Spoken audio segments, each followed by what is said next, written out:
Thank you.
After the big break, I know we need to adjust the schedule, but we'll move on. Our next panel is economic self-determination, introduced by Daniel Touré. Let me invite him to the stage. Please take over, sir.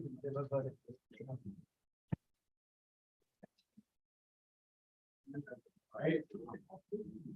Can you hear me? Online. That's good.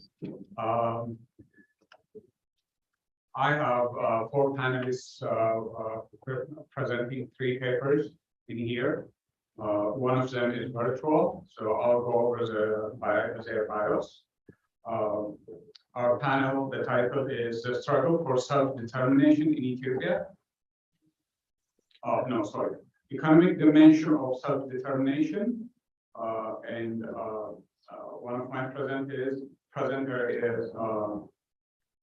Milkesa Midaga, who is currently a visiting assistant professor of political science at Albion College in the United States. He received his PhD from College of Law and Governance in 2017 from Philippine University. He was former academic vice president of Oromo State University and lecturer at the Department of Political Science and International Relations of the Dreddaw University. He was also a former Oromo Cabinet member and head of Land Administration Bureau. He has publications in Asian and African studies, foreign policy, ethnopolitics, Ethiopian Journal of Federal Studies, and public administration and policy research. His research interests include comparative federalism and constitutional law, identity politics, urban policy and conflicts, and Ethiopian politics. With that, I welcome Milkesa Midaga. I also have Guto Olano. Guto Olano Riesa is a researcher and part-time lecturer in global development studies at the University of Helsinki in Finland. He was a lecturer at the University of Helsinki and earlier a postdoctoral researcher at the University of Helsinki, Finland, and the University of Luxembourg. He received PhD from the University of Helsinki in 2013 in social sciences with a major in development studies. In 2019, he was a visiting researcher scholar at the American University of Washington, D.C. in the USA. His research interests include social environmental justice, displacement and resettlement, land governance, state-society relations, social movements, and rural livelihoods. He has published in various international journals, including Society and Natural Resources, Environmental Sociology, Regions and Cohesion, Land Use Policy, and the Journal of Oromo Studies. I have 2 panelists in here as well, Dr. Guruma and Keita Bentley. So I don't need to introduce them, all of you know them, so I leave it at that. The economic dimension of self-determination is our title. With that, I'll give it to Oromo and Ms. Kesami Agaramenshu. Each of you will get, the combined 15 minutes time to split around the two.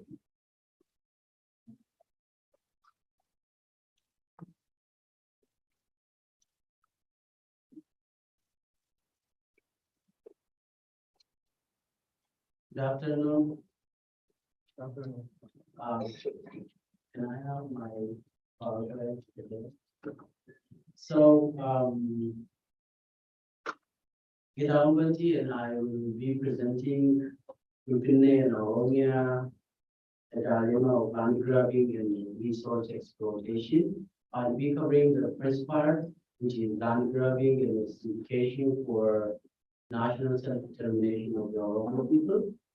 So the objective of my part is to identify and explain the mechanisms and agents of land grabbing in Oromia and see examine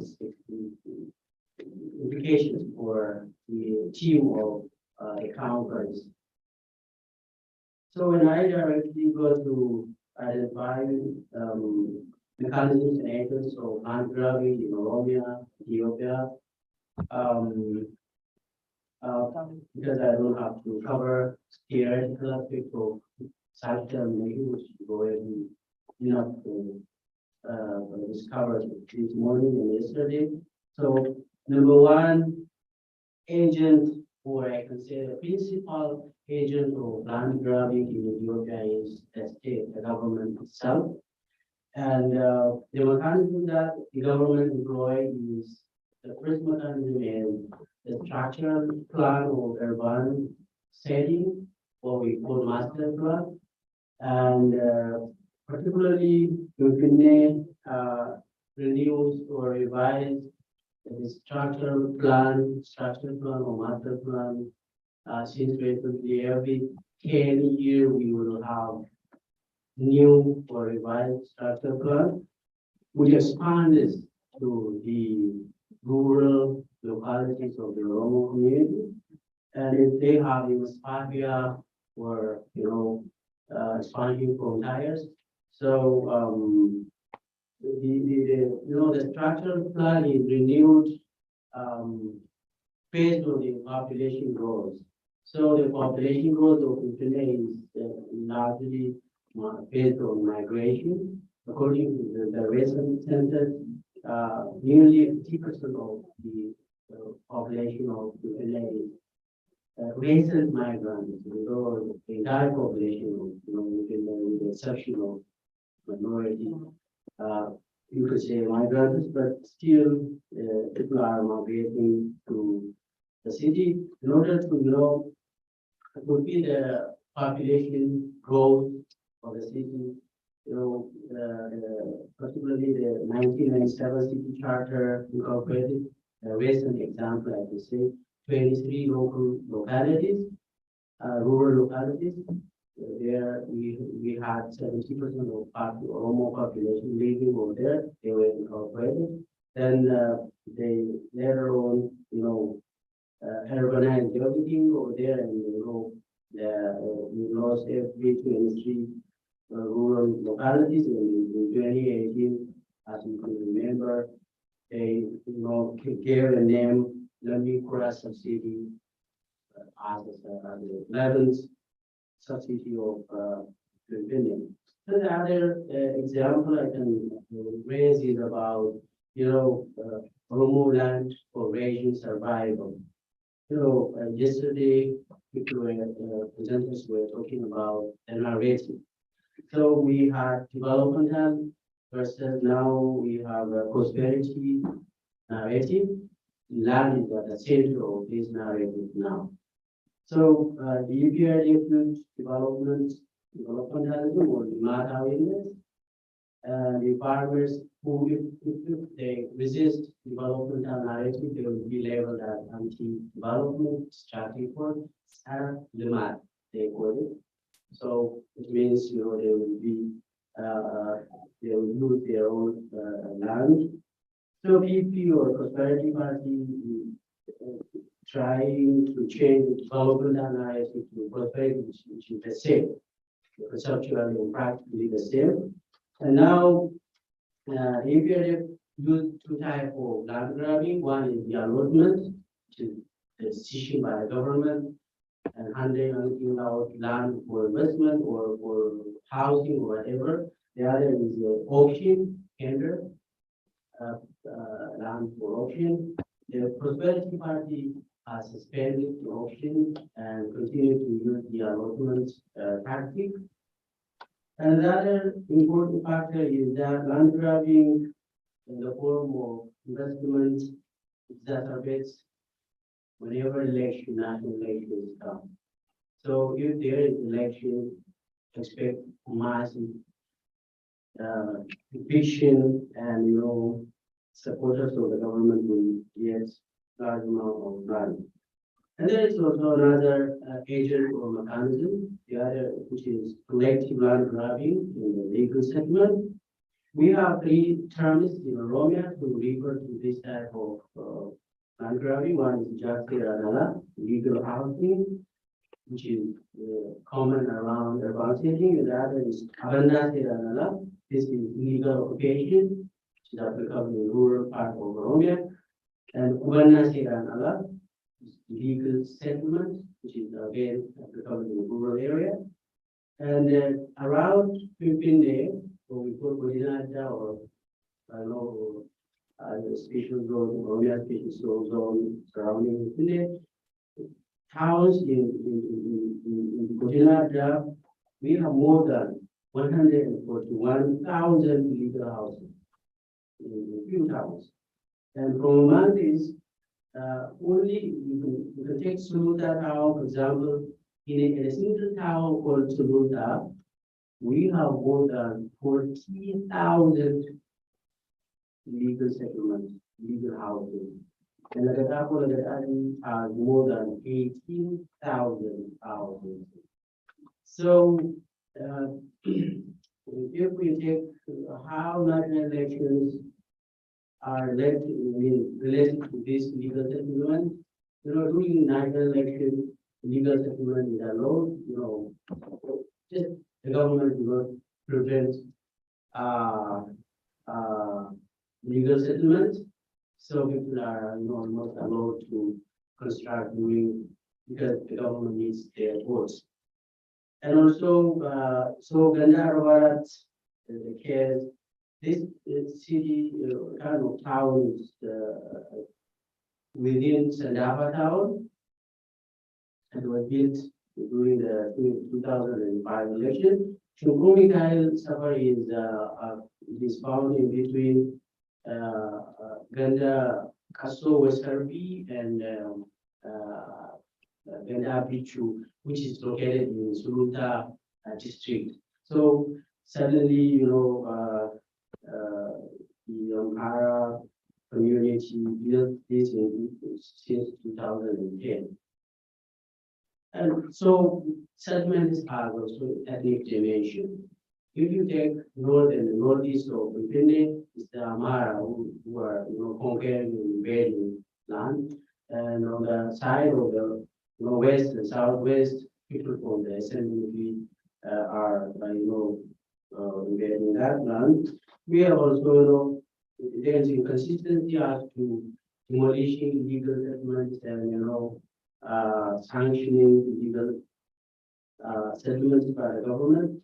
So the government arbitrarily legalized legal settlements. For example, from February 1, 2013, before this date, legal land grabbing land grab before this date was legalized, and after that,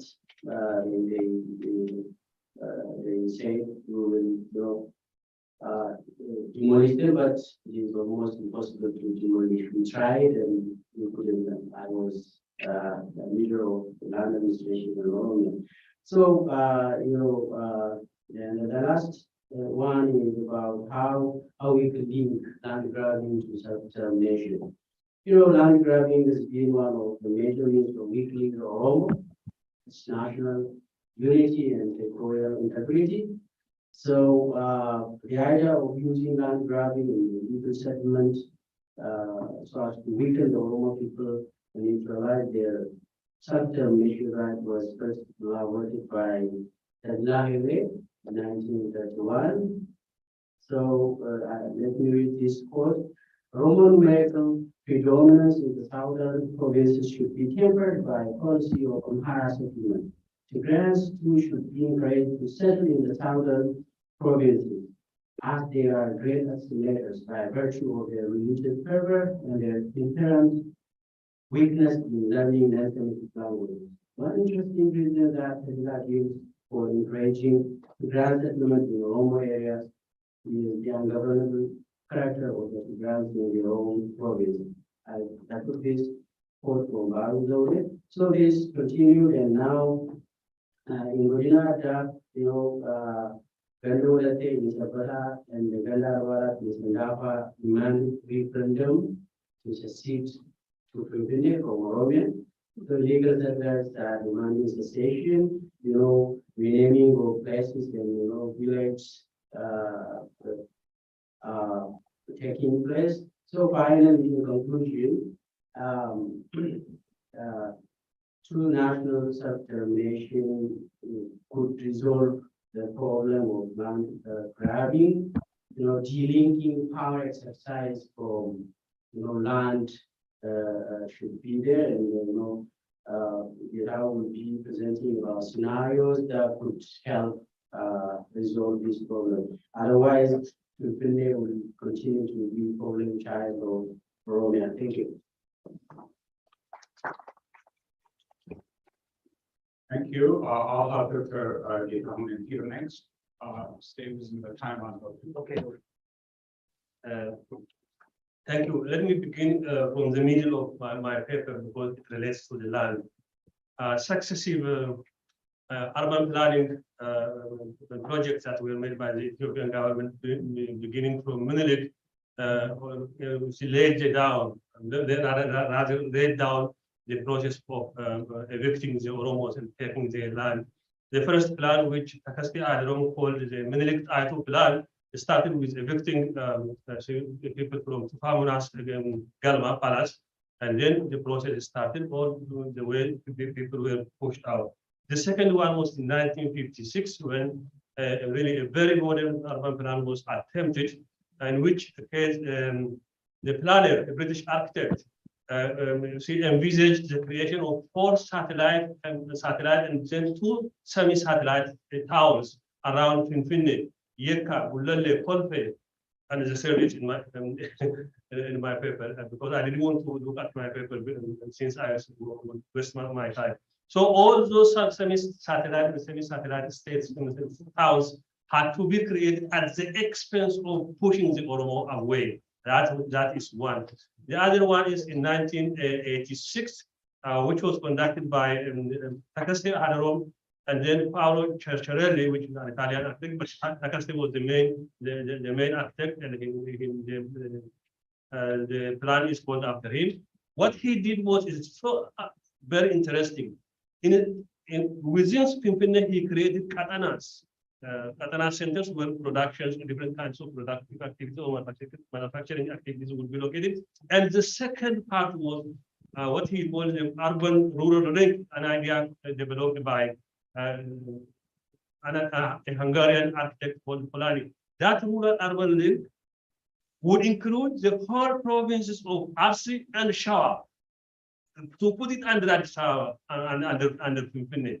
Had that plan been implemented fully, there is about 4 or 5 million of Oromos would have been completely evicted without due consideration to people living in RC and the Shawa. He called it the planning region. The planning region, Pimpine being the 4, all those areas had to manufacture or produce everything that Pimpine needed, and that was how the plan was envisaged. The 4th one is the one which will happen in 2010. I'm not going to that in details. So that's why I started from the middle. But in order to understand how Pimpine became so exploitative of its own, of course, the Oromo people, we have to really see how it was created. It was exactly created in the way colonial towns were created. In the early modern world, Europeans created towns here, different cities. In fact, they destroyed indigenous cities, but many didn't destroy the indigenous cities, but we used them. Then they dominated, or rather than conquered the indigenous people. They built cities and then they moved the people around out of the city. They took their land. That's exactly what Menelik they took. In the 19th century European colonialism in Africa, in many parts of Africa, Europeans built new cities and then they pushed Africans out of the area and they took their land. But the most important development in building cities and the colonialism, which resembles that of Menelik, was the one that happened in India. Indian major cities today were exactly created in the same way Pimpine was created. Being there, they used those towns as a center for the exploitation of the rural areas. That is exactly what we have to understand. The way it was created needs to be understood in order to understand how it became exploited. So I have to rush. Cities are classified in different ways, in many different ways. But for this purpose, I classify them into three categories: generative city, parasitic city, and a primate city.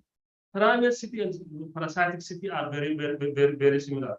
In order to really understand this, I use the concepts and papers, ideas developed by Bert Husserl, generative and parasitic cities, Howard Spodak from parasitic to generative cities, and then Bruce London is the primate city, a parasite or parasitic. These are the three major sources from which I drew the theoretical concepts of concepts to explain how Pimpine had finally ended up being parasitic and exploiting the Oromo. What did Pimpine exploit? What did it take from our people?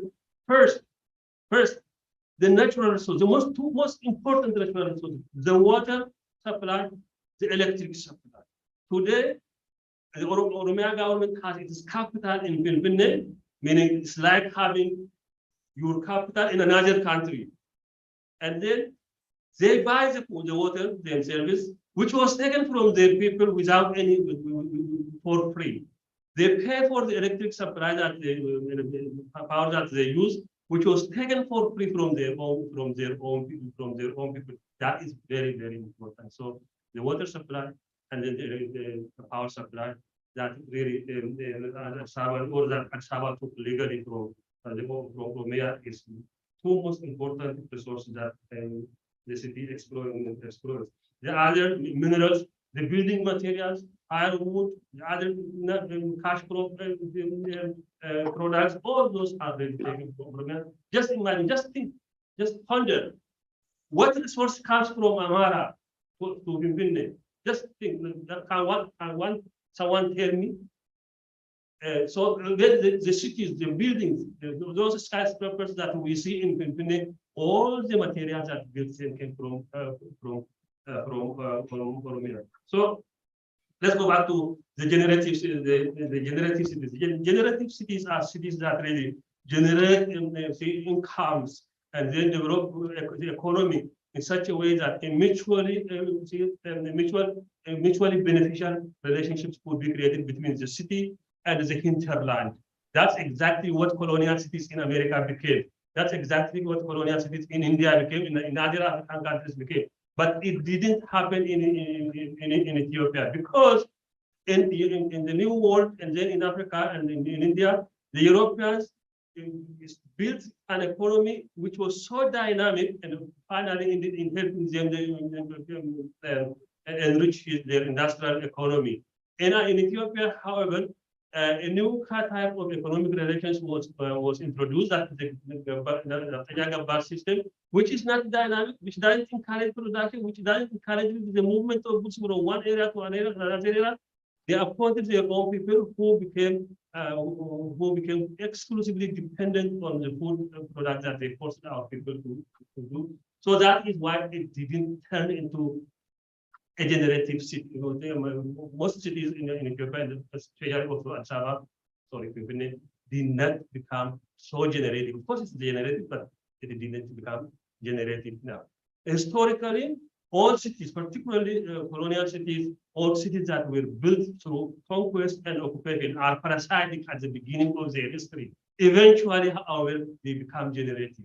But Pimpine remained parasitic because of the absence of a dynamic economy that could really generate other incomes and then develop, ensure development. So that's why it's parasitic. And then the other thing is primate city. All primate cities are parasitic.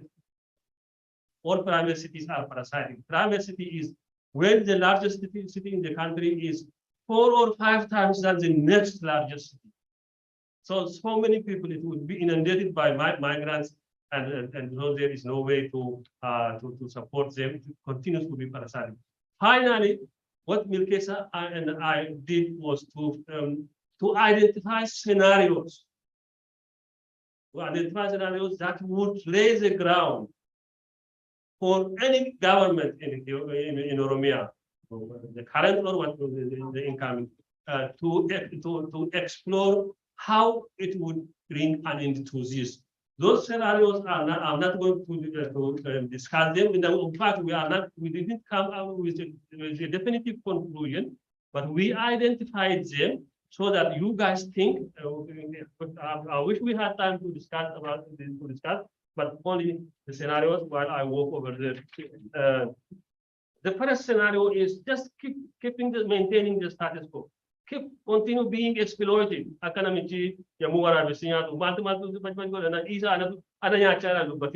Just keep being exploited like the last 150 years. That is one.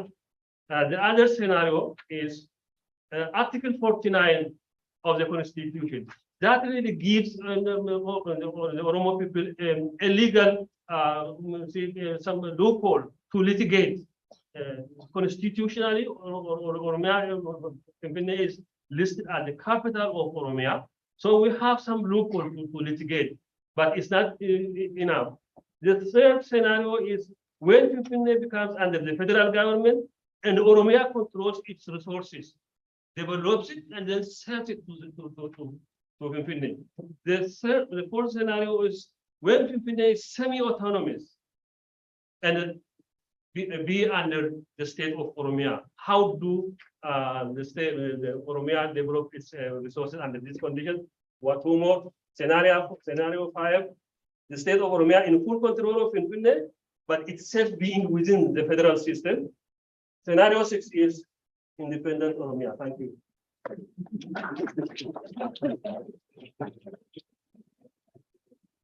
This is a hated position, but to be in. I have another presenter online, Yesa from Finland. I introduced earlier. The title of his paper is Self-Determined Development, Land Governance, and Environmental Justice in Oromia. Is he live? Yes. Can I share the screen, please? Do you hear me?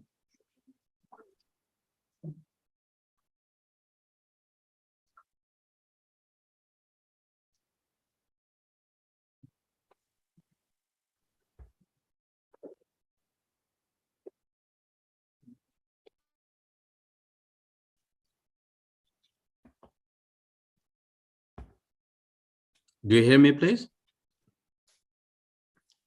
Yes, we hear you. Just give us a second. Can I? Okay.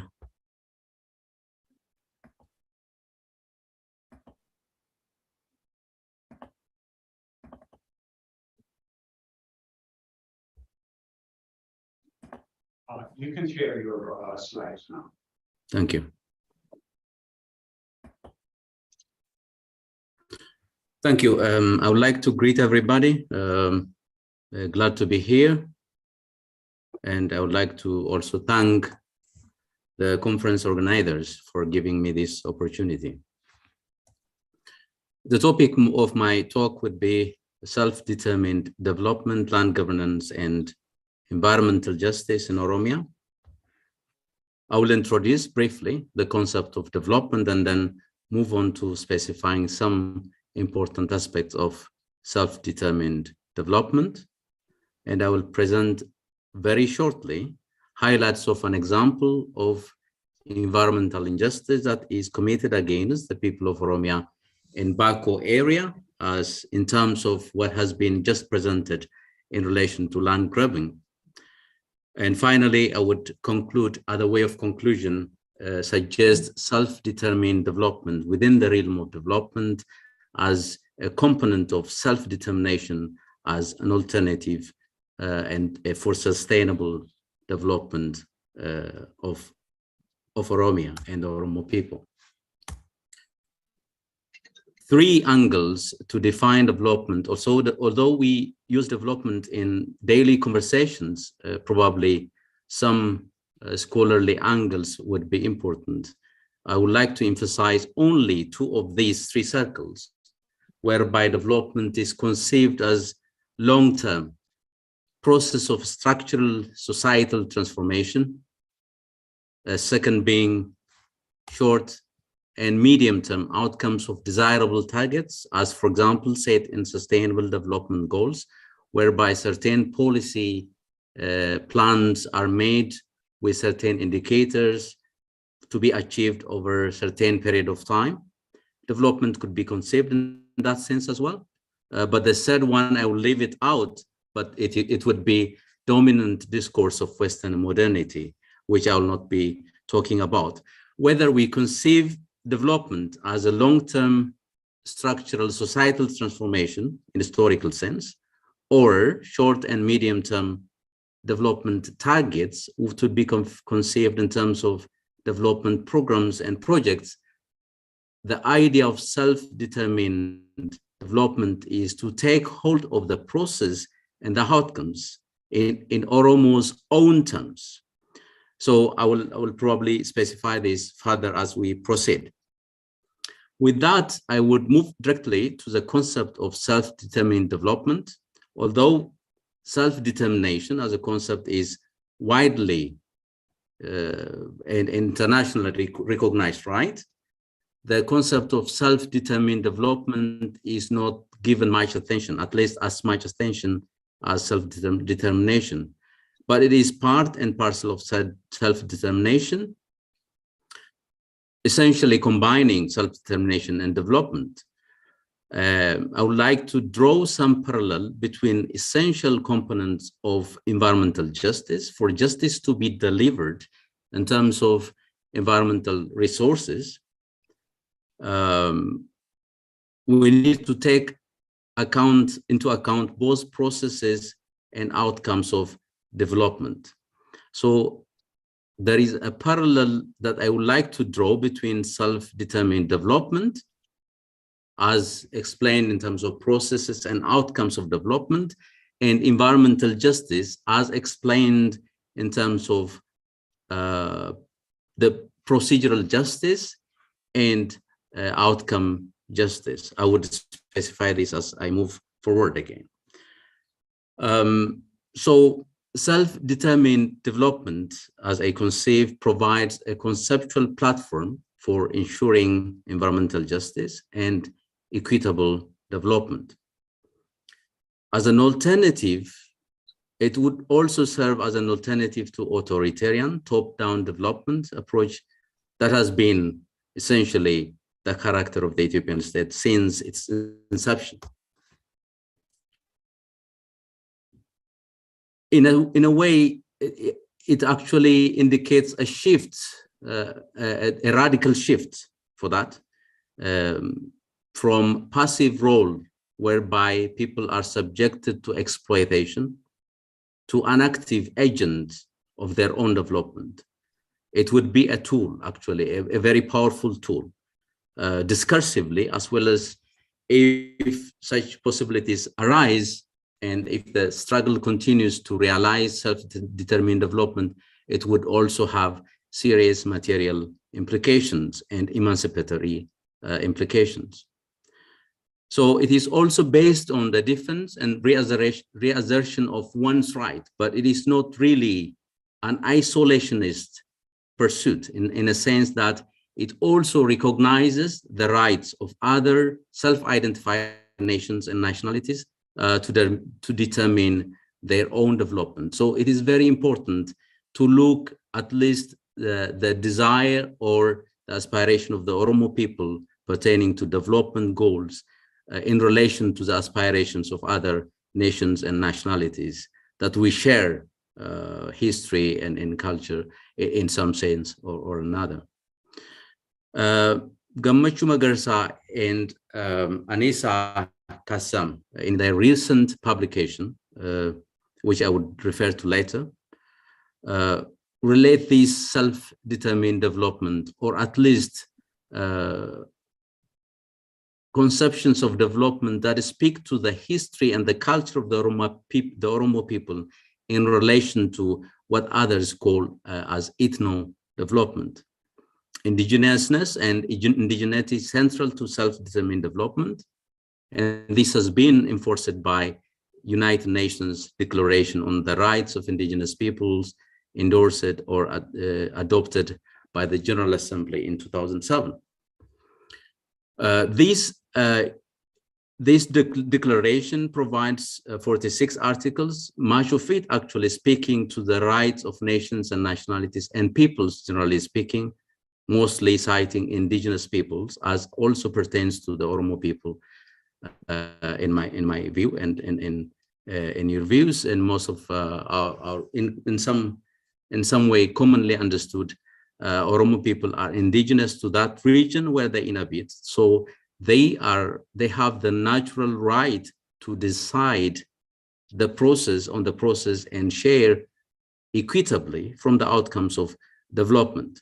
And this provision, you can have a look, provides 46 articles, most of which actually reasserts what the Oromo people are struggling for against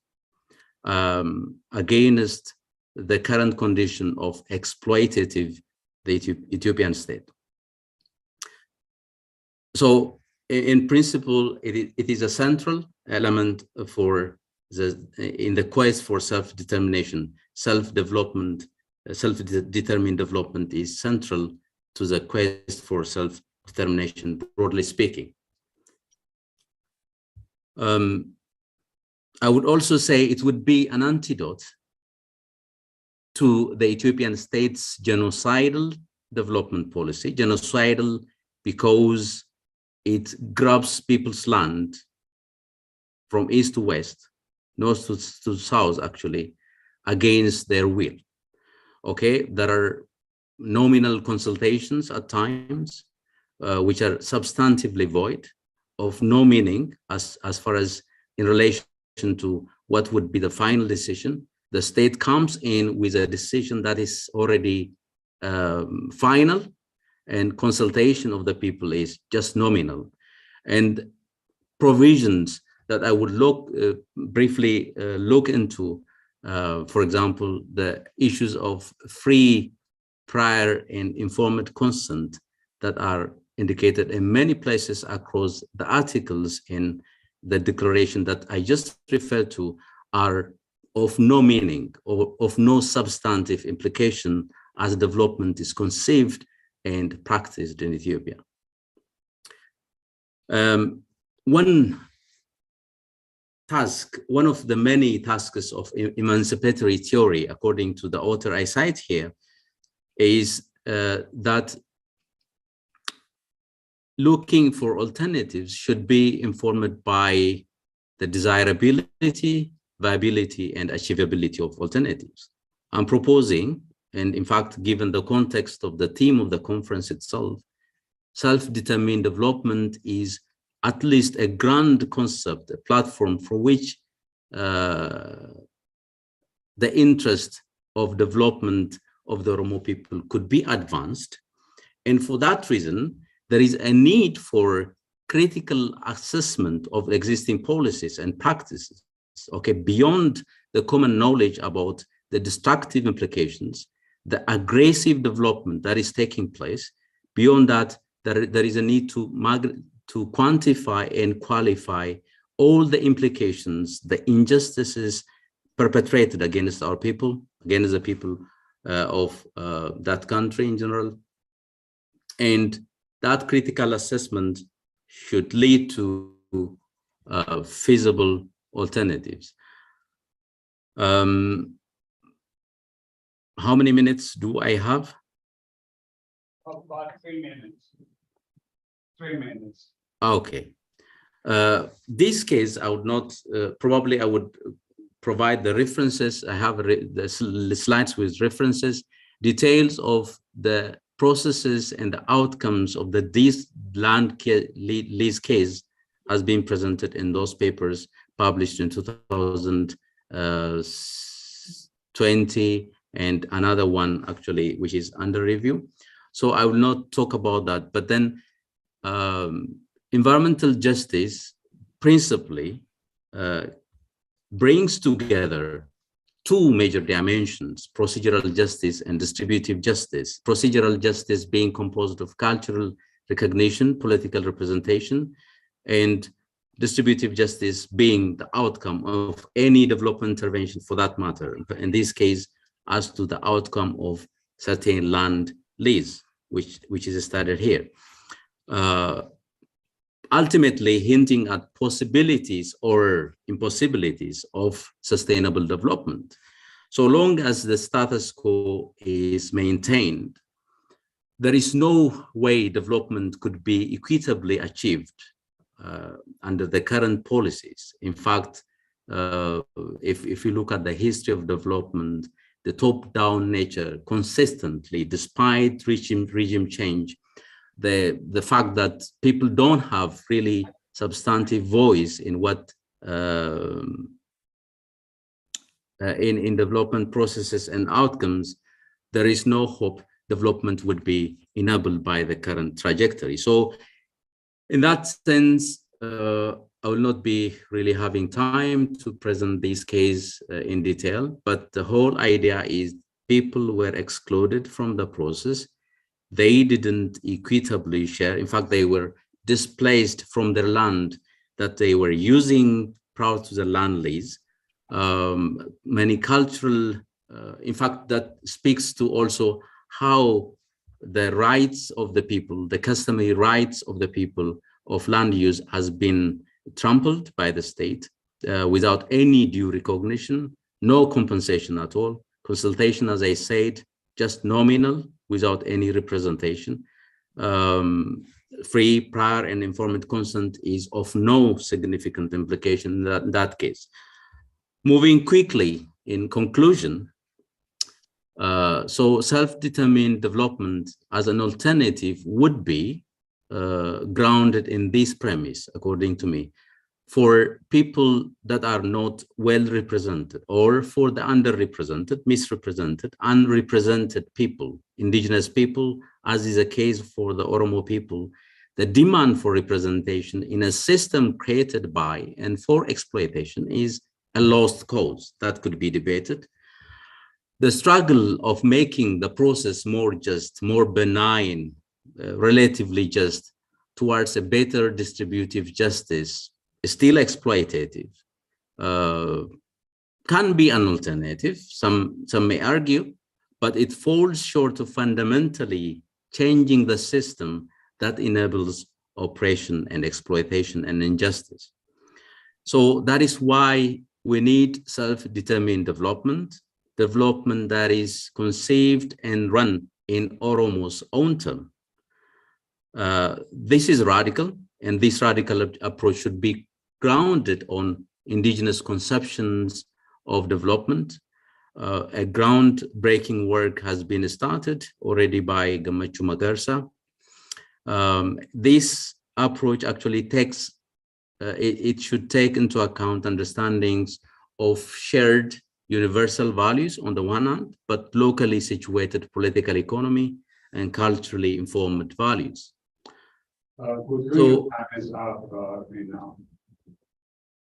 Okay, so we need further exploration, analysis, and documentation of Oromo worldviews in terms of redefining and defining development itself.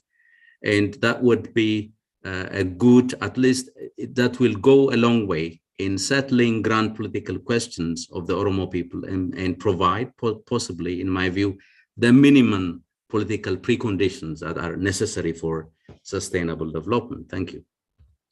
Thank you, Gutu, for your insightful idea about self-determined development. I just want to add a tiny little thing before I introduce the next panelist. Last week or so, there was a World Championship in Eugene, Oregon, in the United States. Basically, all athletes of the world came by country, and they ran. 4 Ethiopian athletes ran and won gold. Yay, celebration time. They went to Ethiopia, and their award was, for all 4 of them were given land, which is Oromo farmers' land. The mayor happily gave Oromo farmers land. The Oromo farmer whose house is destroyed, whose community is destroyed, whose family is destroyed, who have become homeless suddenly, who have been keeping the Oromo tradition, the Eritrea and all, the language and all, the farmer is gone. A monkey in the forest has better protection than the Oromo farmer. That's what you learn. So having said that, what happens in Sugar, in the surrounding area in Oromia right now, is not land grab, it is country grab. You're losing your country and citizenship and all. So what happens there is not going to stay there. The Oromos have to rise up, and I pass the stage on to Dr. Bloom.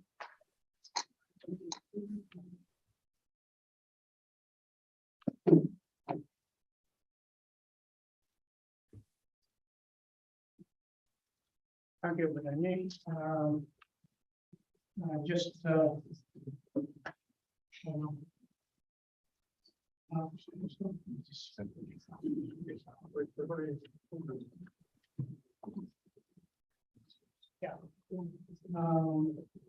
let me get my started because my paper is this computer. Okay. Good afternoon, everybody. Welcome back again. I'm really glad to meet you all, to see you here after 2 years of absence of presence only on the Zoom. And also, I would like to welcome our 2 panelists who are joining us, at least in this format. I don't know, maybe Dr. Butu might have been with us earlier. I forgot. But anyhow, Dr. Mukesa and Dr. Butu, welcome to also. My presentation today, you can see the title on the screen. In case probably I may not be able to present everything I just plan to do. I just put that statement in for you on the board. That's kind of abstract and gives you the idea of what I'm going to do in this presentation. This takes some more time than expected. Okay.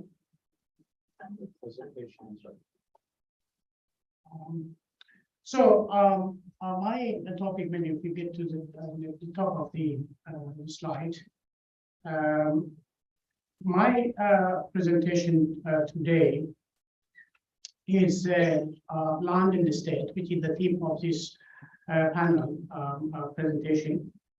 My 2 colleagues, Dr. Mukesa and Ketan Benji, presented the urban aspects, the urban land and graph, and the surrounding areas of Mpine. and my friend, the co-panelist, Dr. Mutu, talked about the developmental issues related to land. What I'm going to do here in the 15 or so minutes that I have, probably already 12 minutes, is to look at the land issue in Ethiopia, and particularly in Oromo, under the two regimes that ruled over our country over the last 40, 50 years. That's the Derg regime and the EPRDF, and the current Prosperity Party, which is, I assume, or I believe, is a continuation of the EPRDF. In fact, when the Derg regime is mentioned in connection with land, there are some positive comments, and that the Derg is credited for issuing a radical, sometimes called a transformative land reform. At least get some credit for that. And the EPRDF coming after the Derg, in fact, was at least initially looked at by some people in a way changing some of the Derg's oppressive regime. But I think the way I'm going to present here is it's not probably something new that you didn't know, but I'm going to actually look at these both regimes basically doing the same thing. And as far as land is concerned, their policies were basically the same. In the first place, just some misconceptions. The Derg's land reform was radical. It was transformative or positive for the peasants. I think it's totally a myth. I will try to explain why I say that. The EPRDF, in spite of all the claim that it's changing the Derg's oppressive regime, as far as land is concerned, in all other aspects as well, is basically continued what the Derg did, particularly related to land. That's what I maybe moving down. So that's what I'm claiming in this presentation. I do this by looking at the different land laws or land management or land administration laws that these regimes are issued. With the Derg, we start with the 1975 Rural Land Proclamation, which is considered to be beneficial for the farmers, gave them the land to the farmers, taking from the former landlords. And in fact, that's how it was initially seen and celebrated. But as we shall see, and I will argue here, is the Derg very quickly subverted that initial what considered to be beneficial for the farmers into something beneficial for the state. And very quietly, and many people in fact even didn't notice. And the same thing, I think later on I'll also claim that the EPRDF did the same thing. So first we look at the 1975 Rural Land Proclamation, and which was in fact quickly subverted and in fact became more beneficial for the state.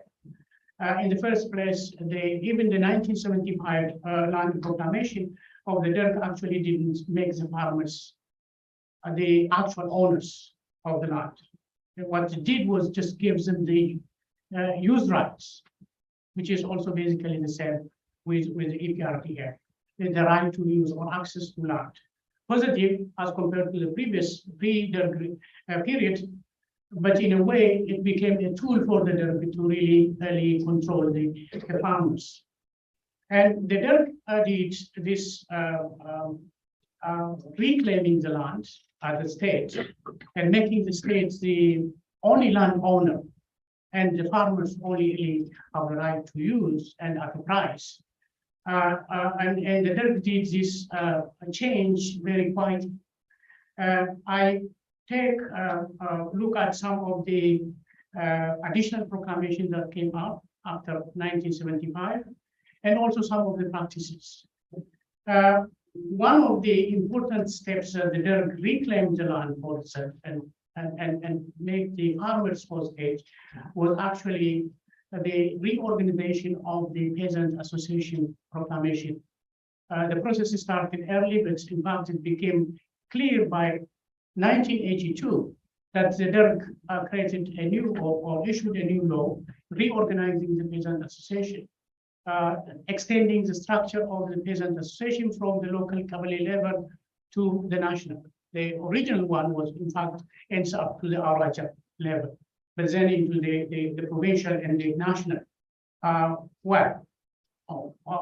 One would say, what the problem is that the peasants elected the representative, they administer their affairs. But in reality, what the Derg did by this reorganization and other steps was really creating the elected peasant leaders who became actually agents of the state, opted the leadership to control the peasants. So the 1982 law reorganizing the Peasant Association actually created the all Ethiopian Peasant Associations with all their leaders, the president and all other. And these were practically actually members of the government. They sit in sittings with government officials, and they also in fact use what's the democratic centralism principle, which means that they issue the orders and the lower agents, the lower officials of in the hierarchy simply obey what is actually formulated at the top with the government collaboration or the government interference, and so they are agents of the government in a way. That's how the farmers would control. The other one is the other means that the Derg used to control the land and the farmers was through service and producer cooperatives, which started in another law actually that created in 1978. And then it became a very oppressive system where the farmers actually in terms of production became also just simply subservient to the state. The other parts I can get into is in fact like creating the state park, which is also grabbing a huge tract of land, putting under direct government control, while the others in fact are states used by the farmers, but it's directly used by the state. There is the resettlements and the villageization programs you all know. That's also in fact another technique where the government, the farmers became simply hostage to the state simply for using the land, which was supposed to be on. But all this didn't work and didn't actually make the Derg survive longer. It created more enemies and in fact eliminated the farmers from the state, which empowered the insurgent groups. Eventually, the system collapsed. And in fact, then we move on to the EPRD regime, which was supposed to, in fact, raise all what the Derg has done, and they did, in fact, claim they will do that. But as far as land is concerned, actually, they say we follow, at least in the initial declaration or announcement, they say we'll keep the Derg's policy intact. Later on, this was codified in the 1995 Constitution, which is about some ambiguities. I'm not the lawyer, but I'm not going to read it. A lot of ambiguities in that.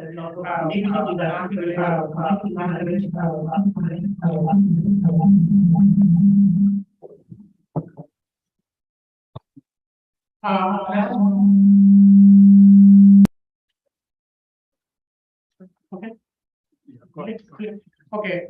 That constitution, if you read it, I think it's Article 14, which in fact makes lands or the state a homeowner with the people. But in fact, eventually, very quietly, the people were brought from the co-ownership, and the EPRDF regime becomes the actual owner of the land and freely giving it out, like my friend said, to anybody that the state wants. And the 1997 EPRDF Federal Land Administration Law actually really didn't really make it clear, but still declares that the state land is owned by the state and the people.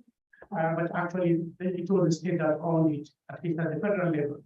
The state was, in a way, kind of interpreted as the regional states, and therefore the regional states were allowed to pass their own land laws. All the major states, including Oromia, passed this law. In fact, in accordance with the federal law, so it cannot contradict the federal law. There were some variations in each state passed this law. I'll focus on Oromia, which in fact one was passed in 2002. Proclamation 56, 2002 is the major land law administering Oromia. Of course, it's has to align with the federal law, but gives the regional states the right to administer the land. At least when you read that law, it says the people own the land. The states, I mean, the state co-own the land as the federal, or the constitution says. But in reality, actually, it's the states that really controls the land, and what the farmers have was just the use right, which can change any time. Which they cannot sell or pass it to, or maybe they can inherit. But the interesting thing is that the APRDF policy also changed over time. I divide it into two. The first one is the first decade, 1991 to 2000, 2002, and 3, which was considered to be a pro-peasants approach. That's also what the APRDF officials claimed. But in reality, actually, the pro-peasant is just a rhetoric, but in reality, there's nothing under it. Maybe if I had the time, I could go into more detail why the APRDF claims that provide a pro-peasant approach. But after 2002, 2003, they moved into the pro-investor approach. Which was just taking the lands and passing it over to domestic or foreign investors, a kind of selling land grab that's in fact widely reported. To adjust the land law, land law or to this new approach of the pro-investment policy, EPRDF passed a federal law in 2005. And also instructed the regional governments to do the same thing. Oromia did already in 2005. So Oromia changed its land administration law 5 times. I think Dr. Milkesa knows more about this. I counted 5 times between 2002 and 2005. Between 2000 and 2007, actually, there were 3 changes. All of them are making it easier to transfer land from the farmers to the investors. So when you go to these revised laws, the people's right to own the land, in fact, is totally raised. Not totally raised, but in practice, it was removed. And so that's how the land policy came about, and that also applies to urban land, which in the case of Finland triggered the major protests. So I think my time I'll stop here. Sorry for not being able to cover everything I have, but hopefully I'll just make it available to you to read it well. Anything is obviously. Thank you.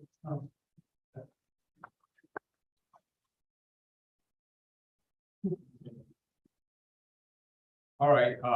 The good thing is, even though I haven't covered a lot of it, there's a Q&A session so that from the members of the audience and some online.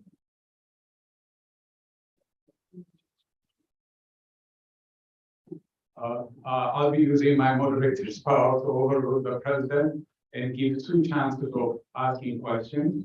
And then this will open up the room a little bit. And I would like to see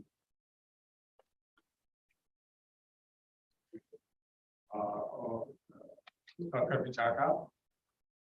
And all right, I will make special case for Excuse me. Someone who was, I'm sorry. Can you excuse me? I'll make a case for Q&A session for Tayyid and Malima over there, and this 3, that's it. Yeah.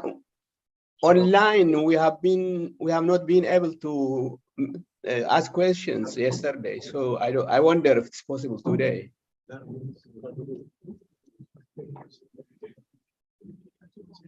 Okay, my question is for Dr. Oromo.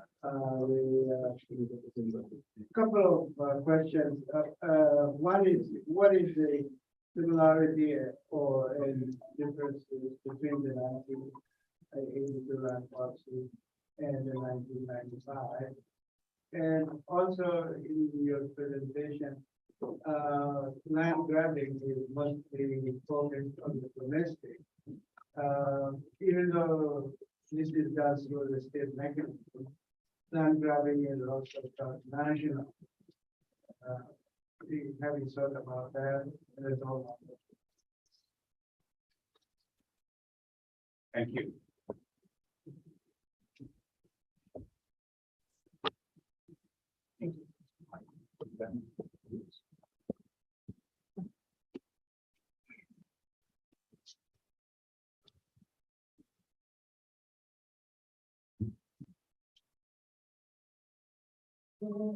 I can take friends delivery. Tagalog ka ba? Nagam. I just like to ask one question.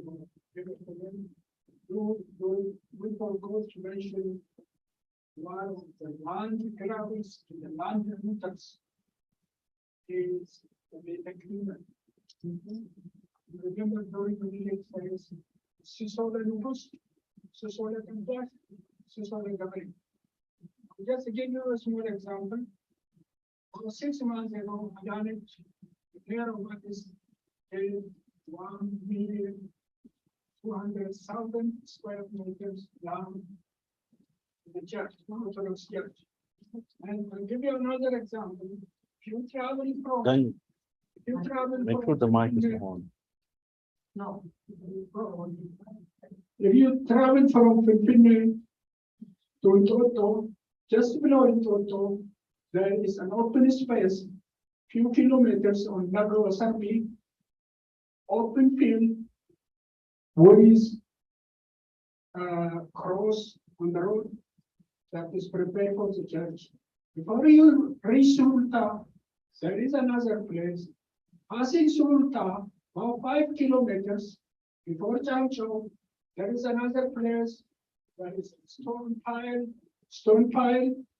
under the foothill of the small hill. There is an empty place with cross and the Ethiopian flag and a small Zavanya for house.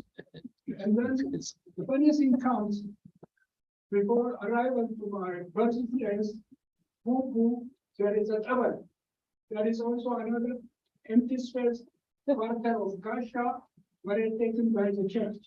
Funniest thing is my elder brother said, "Aye, the Makan Yasambe, Makan Ukadu Itwaran Musari, Gabriel Fulade, what I got out there now. I think the Gabriel, what the Gabriel jar of them nan. First one is not please. So we talk about Ifam Yaroba yan kam. land Tumarat grabbing, tumarat ng tawa. the villagization. 20 million Oromos have been replaced. Kashabatani, Kawani, Kagabatani, Morasani, Igani, Horisani, Asani, Munasani, Igani, Mandara Sound of the Dagi, Degila Hanukan Lane, the Hanura of the Dagi. please revise your history of land grab in Ethiopia on villagization. 20 million Oromos have been displaced. Thank you. Thank you, Otayi. The reason I give him is because he's one of the victims of this land grab. He lost his home and he deserves to speak up. Okay, thank you for the opportunity. My question is for the two panelists. Malima, could you step this way, the camera to take you? Hello. Okay, my question is for the two panelists. That they presented about 6 scenarios. I don't know if they have time to elaborate on that, especially the third scenario that.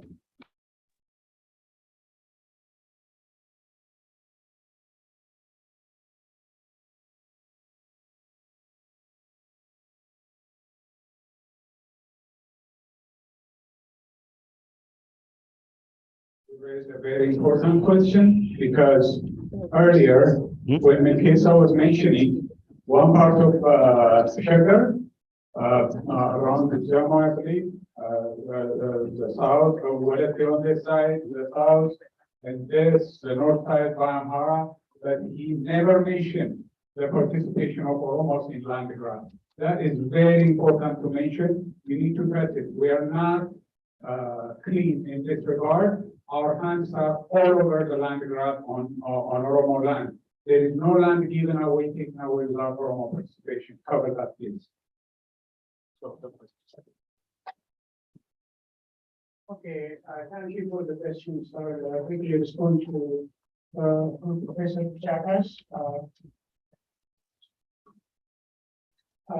Professor Chakas, and then Otaye from there, with comments.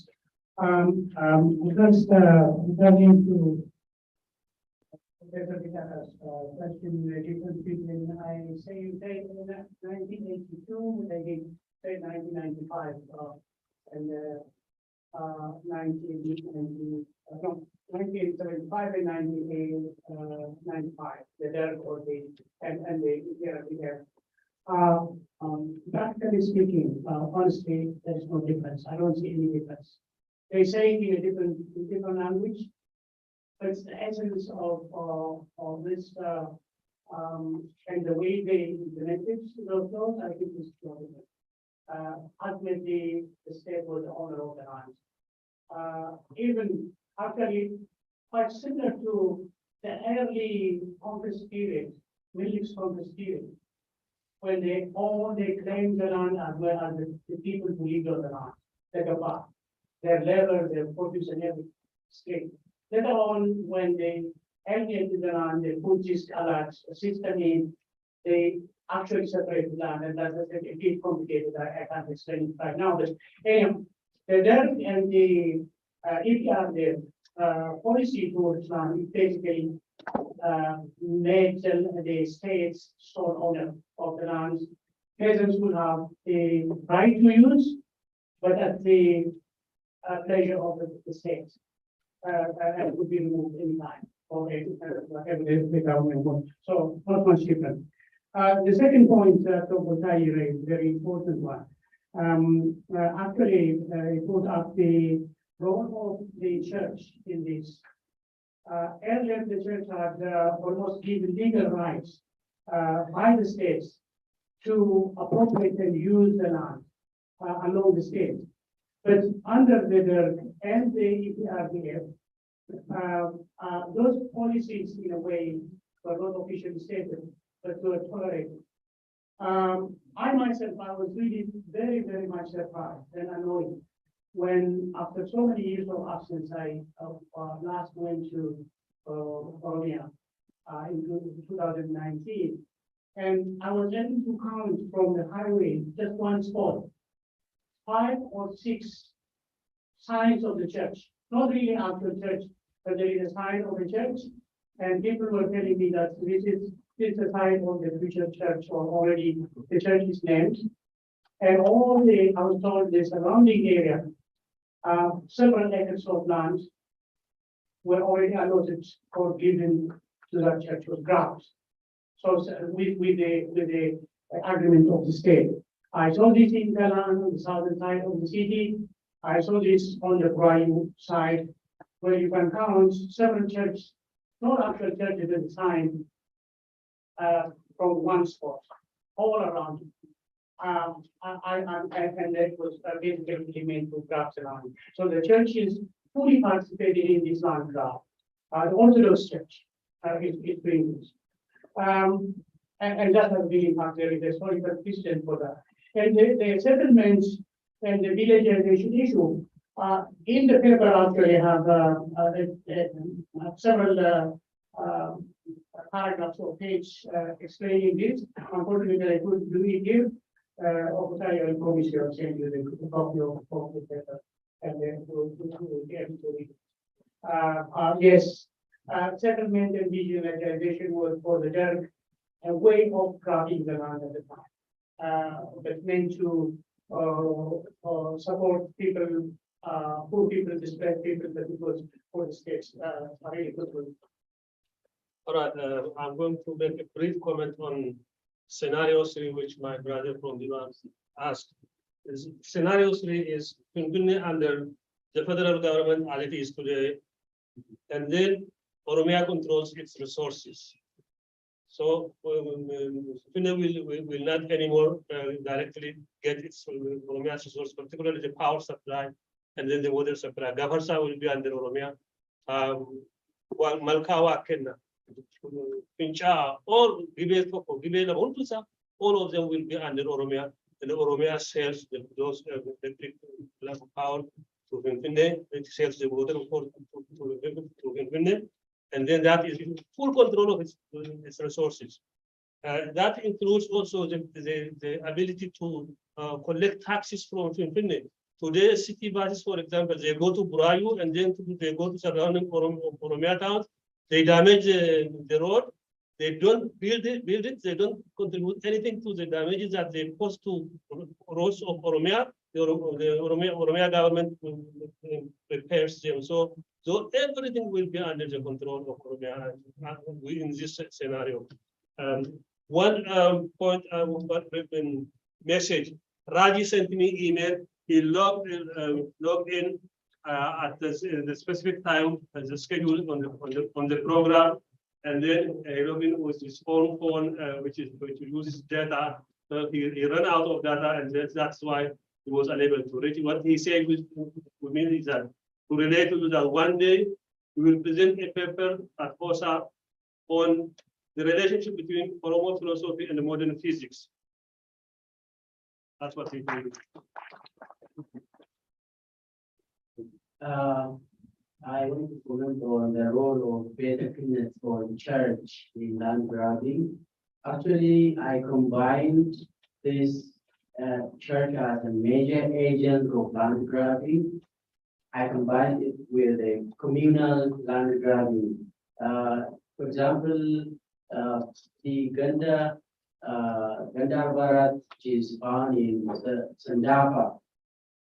First, there was a church called Arbarat Mazuria Selassie. That Selassie, Budayu may know better than me, was built first, and then people from Amhara region settled around them one by one. They started on the eve of the 2005 election, and now they are full town. They do everything, their administration in Amharic, they have schools in Amharic, everything, and finally they demanded referendum to secede from Oromia. And also the Ganda Shunku Mikhail, Shunku Mikhail, first the church Shunku Mikhail was built between Kasowa Sarpi, Ganda Kasowa Sarpi, and Ganda Akakumana Pichu. The two Gandas are found in Sulunta district, not Sulunta town. When you climb, you don't go, and then you will directly go to the Kasowaservi, and then you find this suffer. New town was built. They started that for the eve of 2010 election. Then now they are full town. They do their business in Amharic. So church is the primary agent. And in my paper, as part of communal land grabbing. So the final comment was by moderator Oromo in land grabbing. Are we free? No. But the Oromo are not participating as communal land grabbing. The supporters of the regime will get land for investment in the name of investment, and they will sell to those who have the money. So, particularly after the prosperity government came in, you could say the large part of land grabbing is by the Oromos who are supporters of the regime, both in Pipine and surrounding Pipine. So we are not free. Thank you. Thank you so much. Since this is a virtual and a combined, a hybrid presentation, I need to give one answer. One. No, we need to get. Thank you very much. We give priority to those who made it yet, they will be able to attend, so there's no special treatment. So I really think that this is a beautiful presentation, the issue that's ongoing. So thank you very much, the panelists and the moderators. Thank you, Mukesa, for the town and Global, and for the wonderful questions. I'll let Kwame come and announce the election results in 30 seconds for Yeshi. Thank you. Please, Malaka,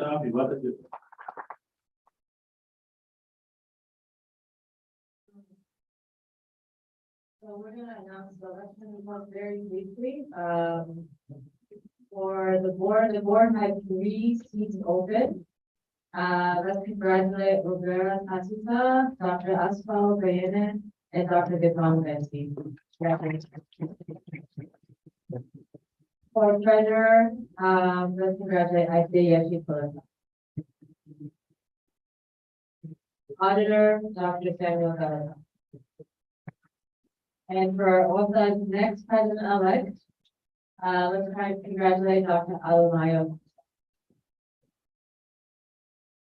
Yeah. I have a question. How was the tie broken? I'll let. Did they flip a coin or what happened?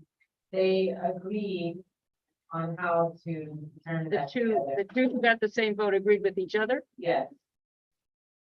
And Adeyashi, you want to quick announcement for about the.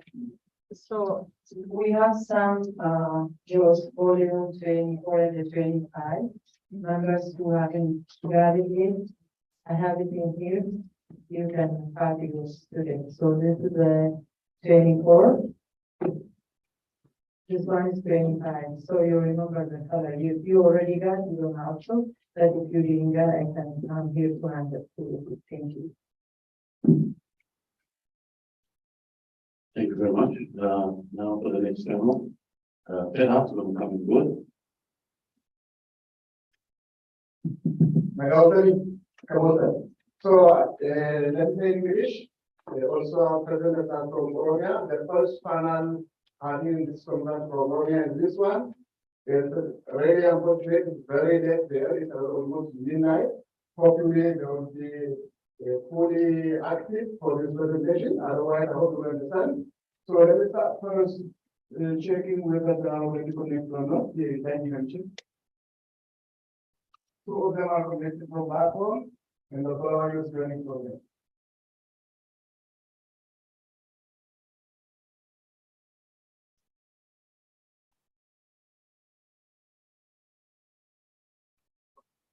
Yeah. Mr. Pinguino is connected. I can see. Okay, both of them are here. Good.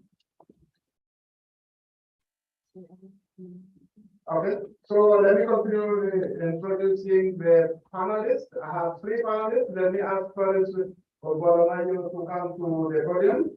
So my first presenter is Kenkino Kia from Sidama region, Ethiopia.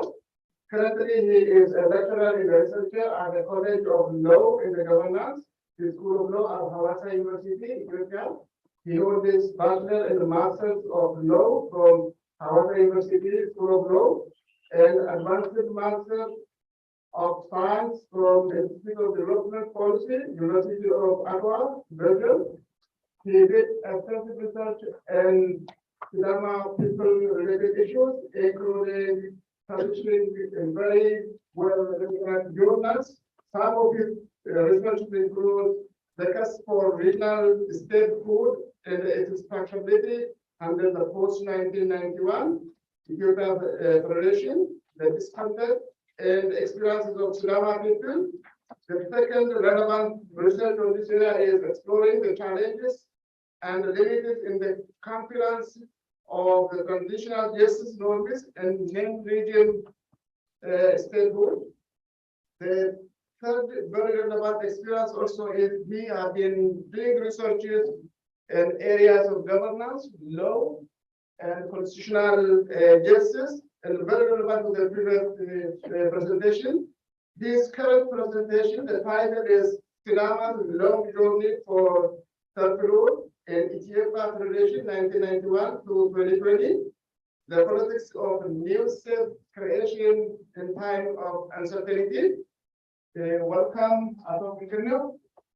My second presenter is Mananes Hundara Galata from Finland, Oromia. He is currently a Chief Executive Officer, Sanyi Gala Consultancy. His consultancy focuses on social and business affairs, investment, economic development for business companies, politics, and other social affairs engagement in the management, peace building, local development. So he also being in parallel a consultancy at European Institute of Peace. And his research area is again on this area. We previously, if I don't miss that one, my understanding is previously the lecturer at Ambo University, and he did also a lot of research in international development, including UNICEF and others. So he holds a graduate diploma in internationalization in the conflict resolution from Furman University, Institute of Terrorism, India, MA in Law and Governance, Terrorism Studies in the BA in Political Science and International Relations from Addis Ababa University. They have published several articles on those areas. I don't need to go into the details. His research interests include terrorism, self-determination, comparative governance, and indigenous institutions, and the development and human rights. So his topic, as you saw from the agenda, is the struggle for self-determination in Ethiopia, as for multinational terrorism or beyond. So my third presenter is sitting here. He is Alamayo Develo, based in the US, as you can see. So he holds a PhD in sociocultural anthropology from Martin Luther University in Germany. MA in social anthropology, the BA in sociology from Addis Ababa University, Ethiopia. Before he left for his PhD program, he taught several higher institutions in Ethiopia, including Addis Ababa University. His research primarily focuses on Gada system of Borana Oromo of the southern Ethiopia, where he conducted extensive researches for his master and PhD programs. His title is on returning to the Gada system, Gosa, whom clan he would explain more than. So with this, I will come my presenter. I will start with Kenkandi. He will share his presentation from there. As a backup, we have a presentation here. That is other to share from his side. He can proceed. Mr. Kenkandi, please proceed.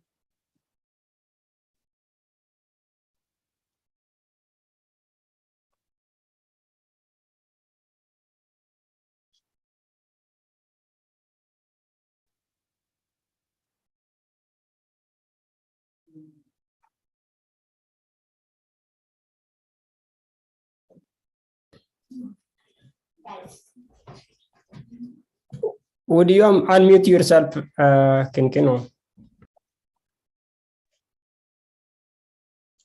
Do you hear me now? Yes. So thank you so much for the opportunity. I am presenting on the Sidama's long journey for self-rule in the Ethiopian Federation 1991 to 2020, the politics of a new state creation in time of uncertainty. So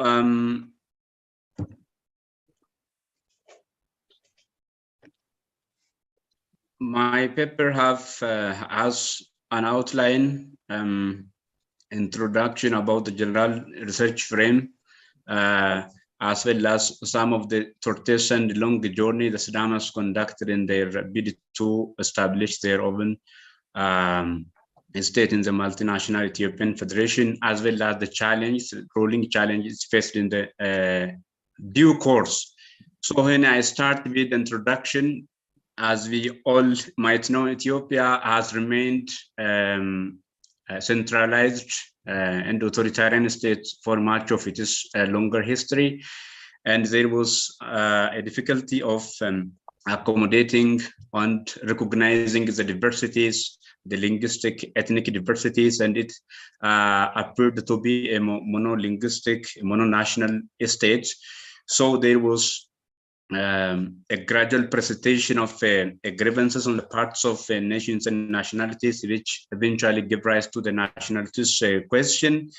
So the centralist states, the imperial root of the centralist state was shocked to its core by the 1974 popular revolution, but it was still hijacked by the military, who ruled and the centralization until ethnic and national groups launched an organized attack on the centralized exclusivist state.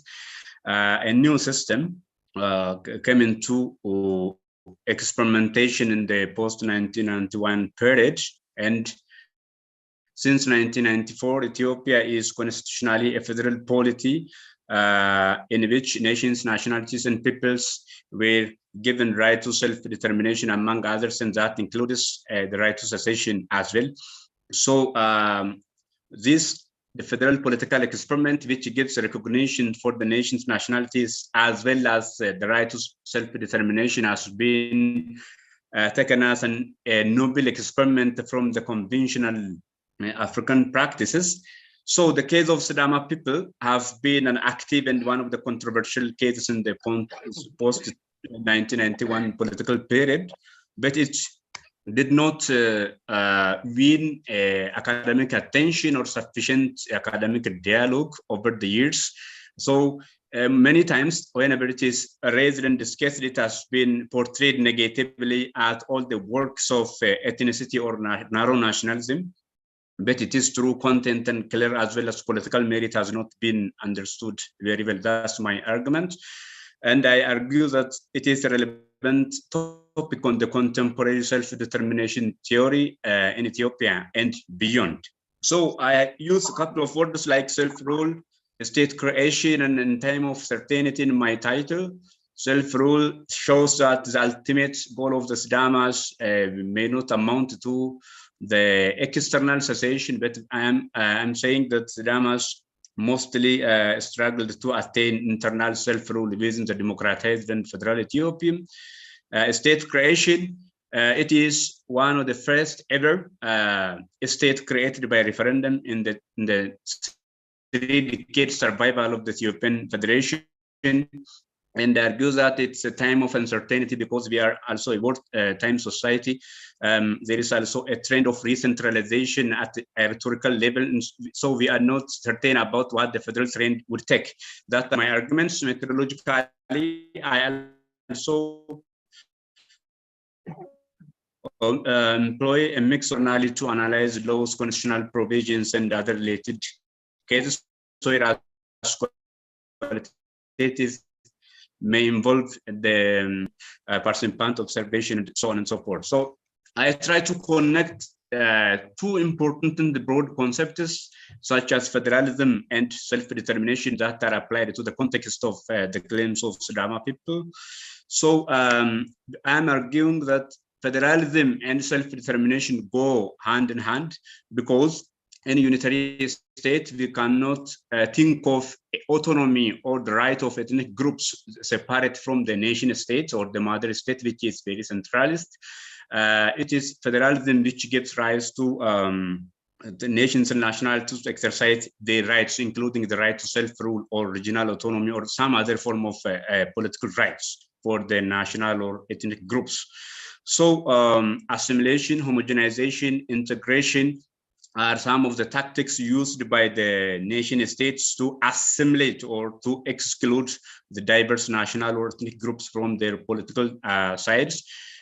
We can also think of genocide, forced population transfers, integration or assimilation, which has no place in contemporary society. So self-determination for the nations has made its way to the Charter of United Nations, especially in the post-Second World War period. And we can have also certain provisions from the both covenants, both international covenant on civil and political rights, as well as international covenant on economic, social, and cultural rights, which together say that all peoples have right to self-determination. By virtue of that right, they freely determine their political status and freely pursue their economic, social, and cultural development. We have also an important provision from the UN's Declaration of Friendly Relations Declaration of 1970, which also provides a right for social and cultural groups to determine freely their political status in a given political settings, So when we come to secession, I am focusing on the internal self-determination or internal secession, which is called internal secession by the federal theorists. So the internal secession does not imply the withdrawal of a certain subnational units from the mother state, but it only results in the redrawing of the internal map of a given state or a mother state. So federalism is at least suitable in accommodating this kind of, because it is an important compromise to maintain both goals of unity. Important aspect which gives a federal idea a strong appeal among the many of its theorists and the wider community, I can say.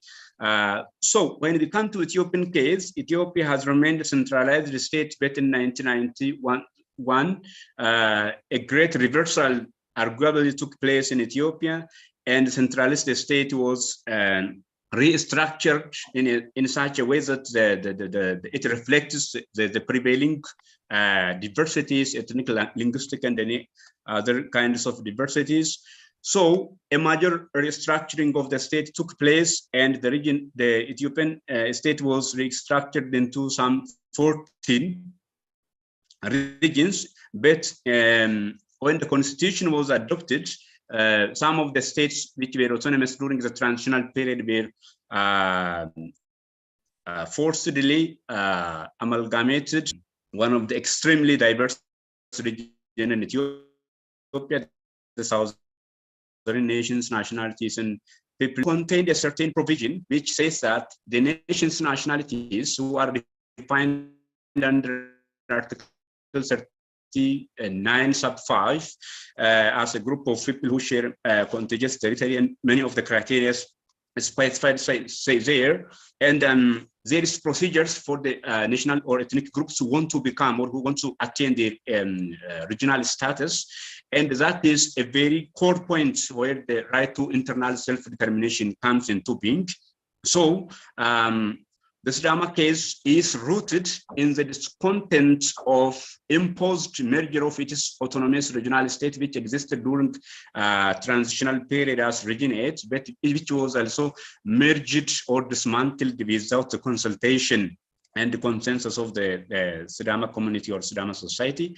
So to give a brief introduction about the case of Sidama people, Sidamas are the Cushitic speaking people who live in South Central Ethiopia, who can constitute a population of around 6 million with recent projections, and they share a predominant commonality with the Cushitic sisterly nations such as Oromo, Somali, Hadiyya, Kambati, and many other Cushitic peoples.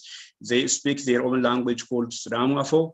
And a pre-conquest Sidama society have a time-tested social capital and traditional governance mechanisms such as halali, a true way of life, mote, elders authority, sera, traditional constitutional norm, and lower age grade system initiation to adulthood, which can be also comparable to the Oromo Gada system.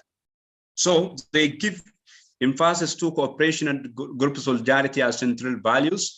They were incorporated into the Ethiopian empire by a series of or a wave of conquests in the late 1890s. And the last wave of attack was launched by Rasli Ulseger in 1893.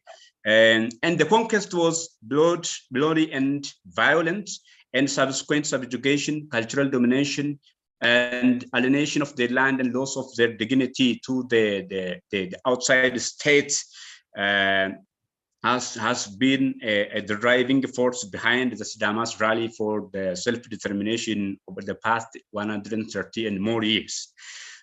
So I quote here Mikhail Keating, who says that each nationalist movement is rooted in historical experience, yet each has reshaped its strategy in accordance with contemporary reality. So, as I raised, Sidama's political movement for self-determination is an age-old question founded on old grievances, but brought with changing a new political atmosphere unfolding in the country until very recently. The dominant narrative built on the denial and dismissal of Sidama case meant that its true nature, cause, aspirations, and its political merits are misconceived or perceived negatively as a result of ethnicity or seen of ethnic politics. Now I rapidly go to the justifications why Sidamas are claiming their autonomous regional state apart from the wider southern regions or any other political arrangement. So there is, for example, injustice, oppression, coercion, discrimination, and prejudice. That has been also explained as justifying elements of any kind of self-determination, both internal and external. So ethnic mobilization among minority in multi-ethnic status sometimes leads to the demand for self-rule or extreme external cessation or external self-determination.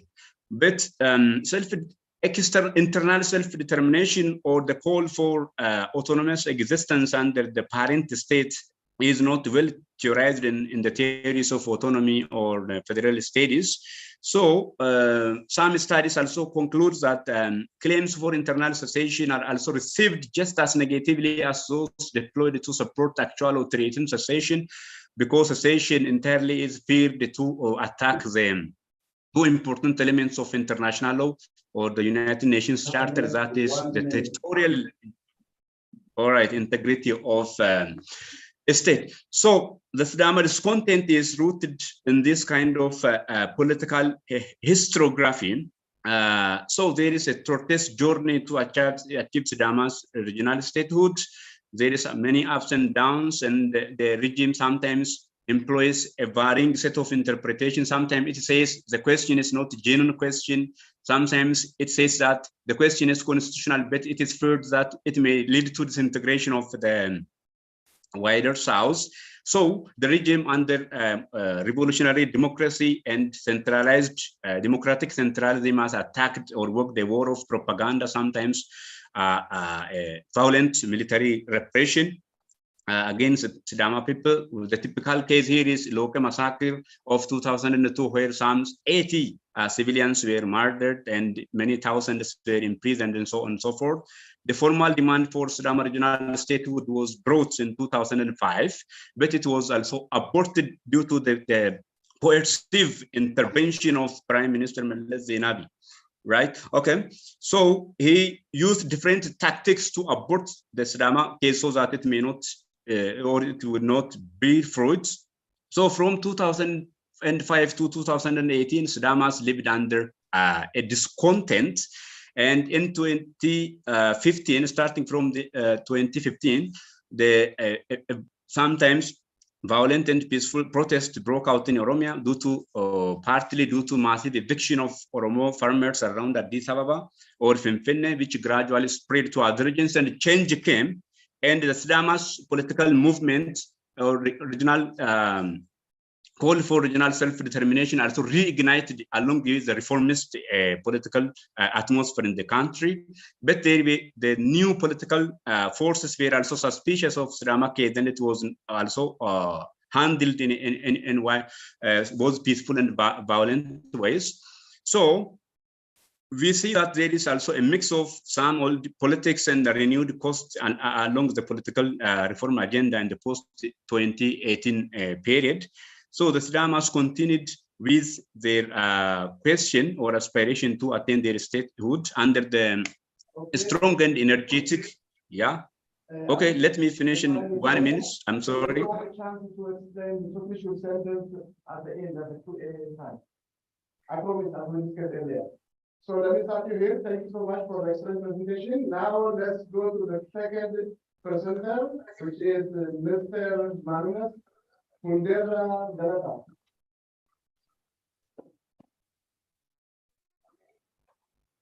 So as I promised, there is a question and answer. I have to be perfect on the timing so that I keep you time on the right hand.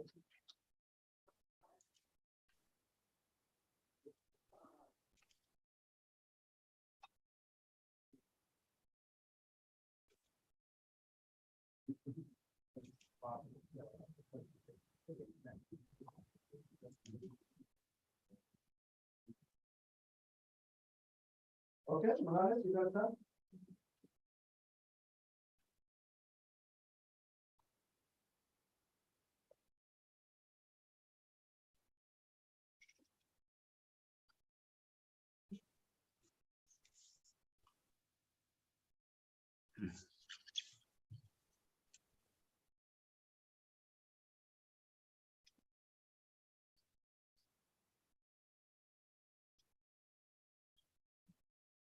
Can you hear?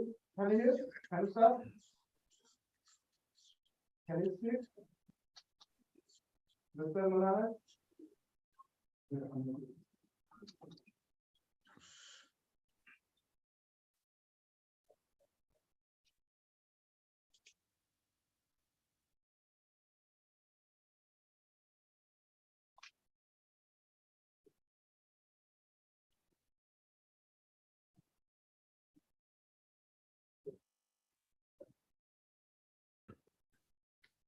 Hello. Yeah, we can hear you now. Go ahead, please.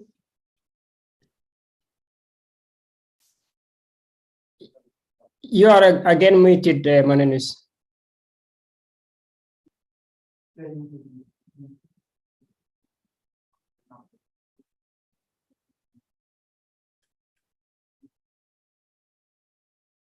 Manenus, you are muted again.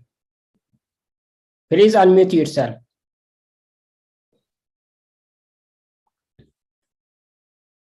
Oh, can you unmute yourself, please? Hello. Yeah. Yeah. Thank you very much. Sorry for the.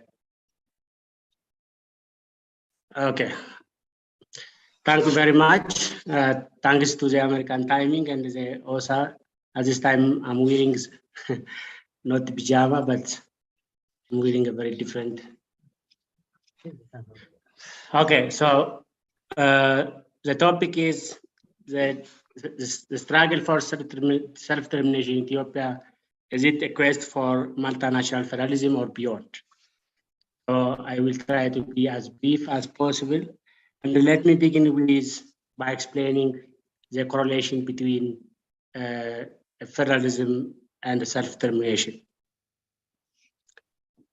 I cannot share my screen. It says, I'm sorry, it says you cannot start screen share while you're already sharing from this side. You're sharing from this side? Okay, thank you very much. Okay, you can share. Go ahead. Apologies, you can share. Share your screen.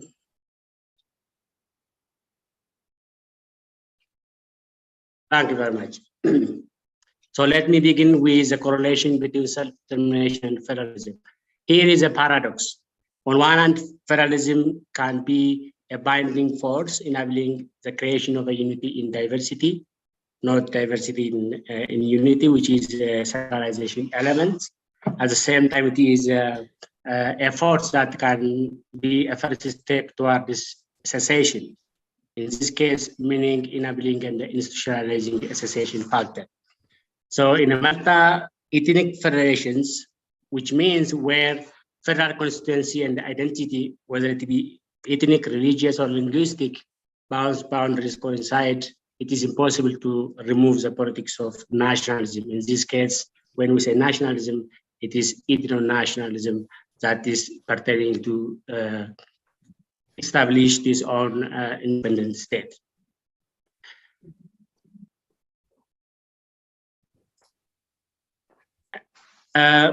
With regards to still the correlation between federalism and self-determination, we need to be very active, or we need to be very smart in terms of calculating the balance sheet of the cost of remaining within a federation or a benefit of accruing from a membership.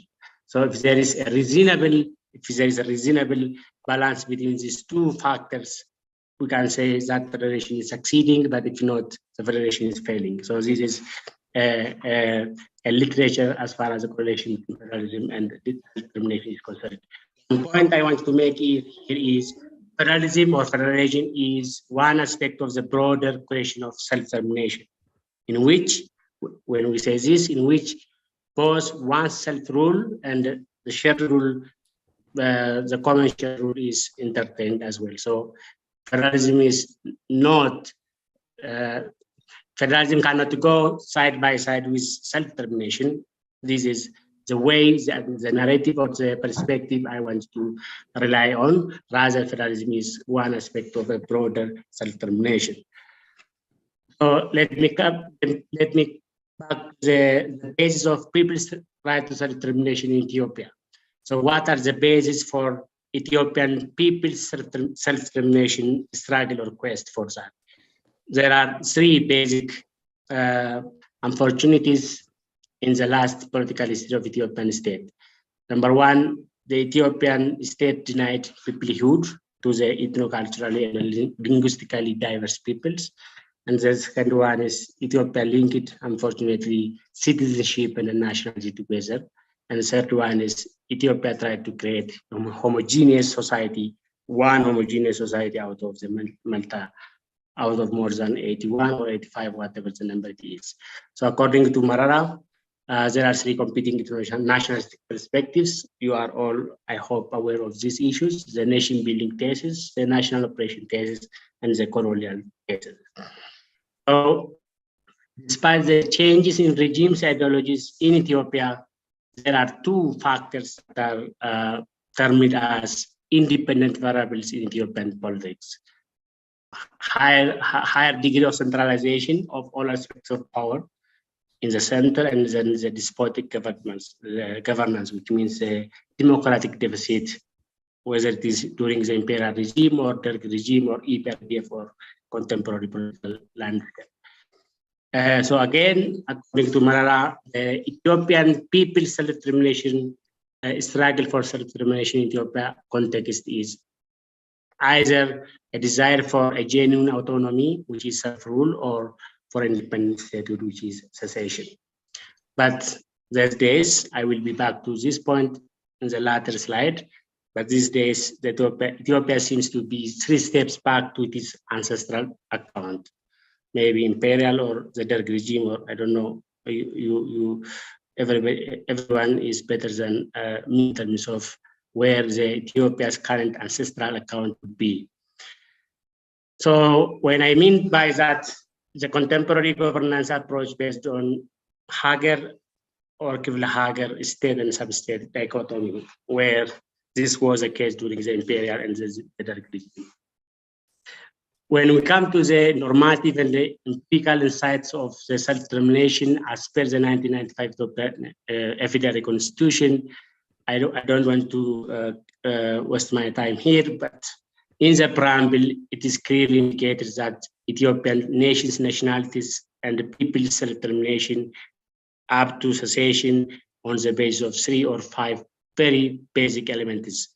to build a political community founded on rule of law and capable of ensuring lasting peace, guaranteeing democratic order, and the socio-economic development, leading together on the basis of equality, and then also rectifying historical injustices.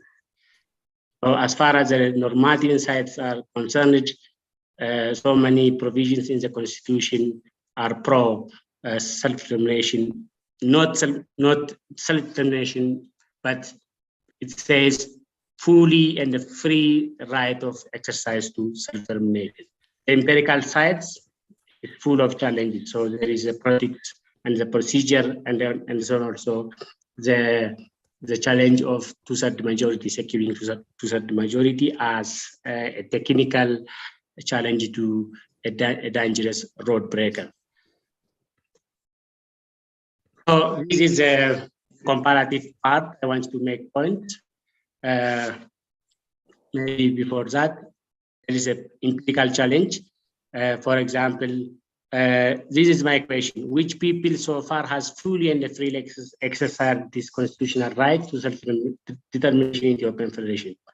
Maybe the Tigray people from 1991 to 2020. We can judge. Maybe the Amara people since 2018. I don't know. But this is a point I want to make.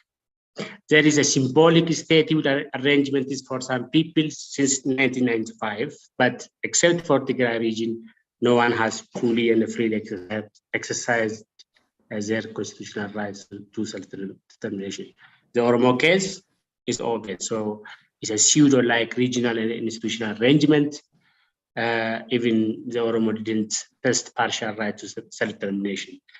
In the southern people, there is a continuum of struggle to realize their constitutional right. Here is a case. The Conso people in a very difficult position. The Conso people is looking for sub-national autonomy within the SNNPR, a special zone or Warada status, but the response is unconstitutional response, both through institutional and coercive approach. The Walaita case, the question is sub-national states, but the response is again in a very surprising way brutal. The Kemant case, the Dauro case, the Parta, the Ogaden, the Gambella, these all have similar paths to request for self-determination on one hand, and then the response from the federal or constituent national council. It's obvious about the Oromo case and then the Amara case as well. So the question is it quest for multinational federation or beyond? Here, the definition or the understanding of multinational federation is where a federation is containing more than one single national group, where each group sees itself as distinct and then separate. So hence, no one and indivisible federation or state. Rather, there are many possible federations out of a federation. So, Vakenya, Ethiopian Dingam 2 or Ethiopian Toko, Wanta Kasinjiro. So there is no guarantee of one and indivisible state if that state is a multinational federation. Other definition is national federation is obvious, where one single national group and therefore their territorial constraints do not follow linguistic or cultural boundaries. This is also so here Ethiopia constitutionally. So in terms of constitutional arrangement, Ethiopia fits into the category and description of multinational federation. So the federalism practice has witnessed that Ethiopia as a federation where Ethiopian nationalism is seen and treated as a dominant national group. Due to this, there is a considerable shift from ethno-territorial regional configuration to geographic regionalization and multilingual regional working language. This is also the current challenge. There is a higher degree of centralization, as I said before, and then it is also in a very difficult position. So here is the Oromo puzzle. Long way to realize fully and freely exercise of right to self-determination. Either within Ethiopia or outside of Ethiopia. Still, the Oromo people lives in the dream of free and the Republic of Oromia because of lack of commitment and then competing political means and end. I'm sorry to make this point, but the history proves that we lack having identified, aggregated, articulated, and communicated political interests. So since the 1960s, Oromo forces are categorically divided into three political perspectives. So one category believes that Oromo is key, central to the must continuity of Ethiopian state. The second category, Oromo's struggle to Ethiopia's constitutional multinational federation. And then the third category is Oromo's struggle to redefine and reconfigure the Ethiopian landscape, maybe independent Oromia or a confederal like Ethiopia. So where we are in the context of right of determination, I'm sorry, again, I have to say this. The Oromo people, we are nowhere because Oromo is everywhere. Oromo is in the dream of building Ethiopian state. Oromia is in the ambition of creating this own republic state, the Oromia state, and then in between. This is where we lie. And 1 minute left, Mr. Monan. Thank you very much. So the summary is the peoples, in this case, different groups in Ethiopia's self-determination in the Ethiopian context fundamentally involves both decolonization context and or addressing historical injustices through constitutional and institutional means. So constitutionally and practically, peoples struggle to exercise fully and freely their self-determination rights is either for multinational federation, this is a minimum threshold, and or for secession, independence, a confederal Ethiopia. The ethno-territorial or ethno-historical model of Ethiopian federalism has been considered as a promising means to people's self-determination, but historical business as usual approach, which means centralization and democratic deficits, proving it wrong. So as a result, Ethiopian peoples are not fully and freely exercising their rights to self-determination. And as a result, people's struggle for self-determination is encompassing elements of quest for multinational federation and secession, independence, as I said before. So thank you very much. Bayada. The next presenter will be Dr. Oromo Devado. He's in the room here. Can come here. Will put on the screen the presentation.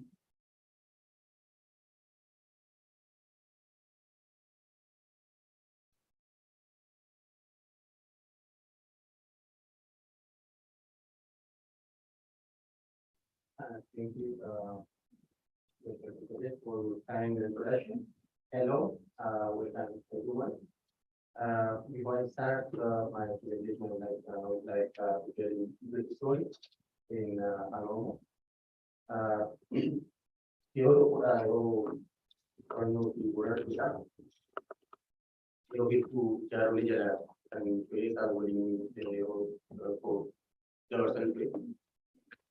Innam biyya tokko waa'ee dimokiraasii kana jaarsa argaa dhageettaa sirna gadaa akka daa'ima reeffaa kan barsiisutti barsiisan tokko wajjin dubbannaa jiru.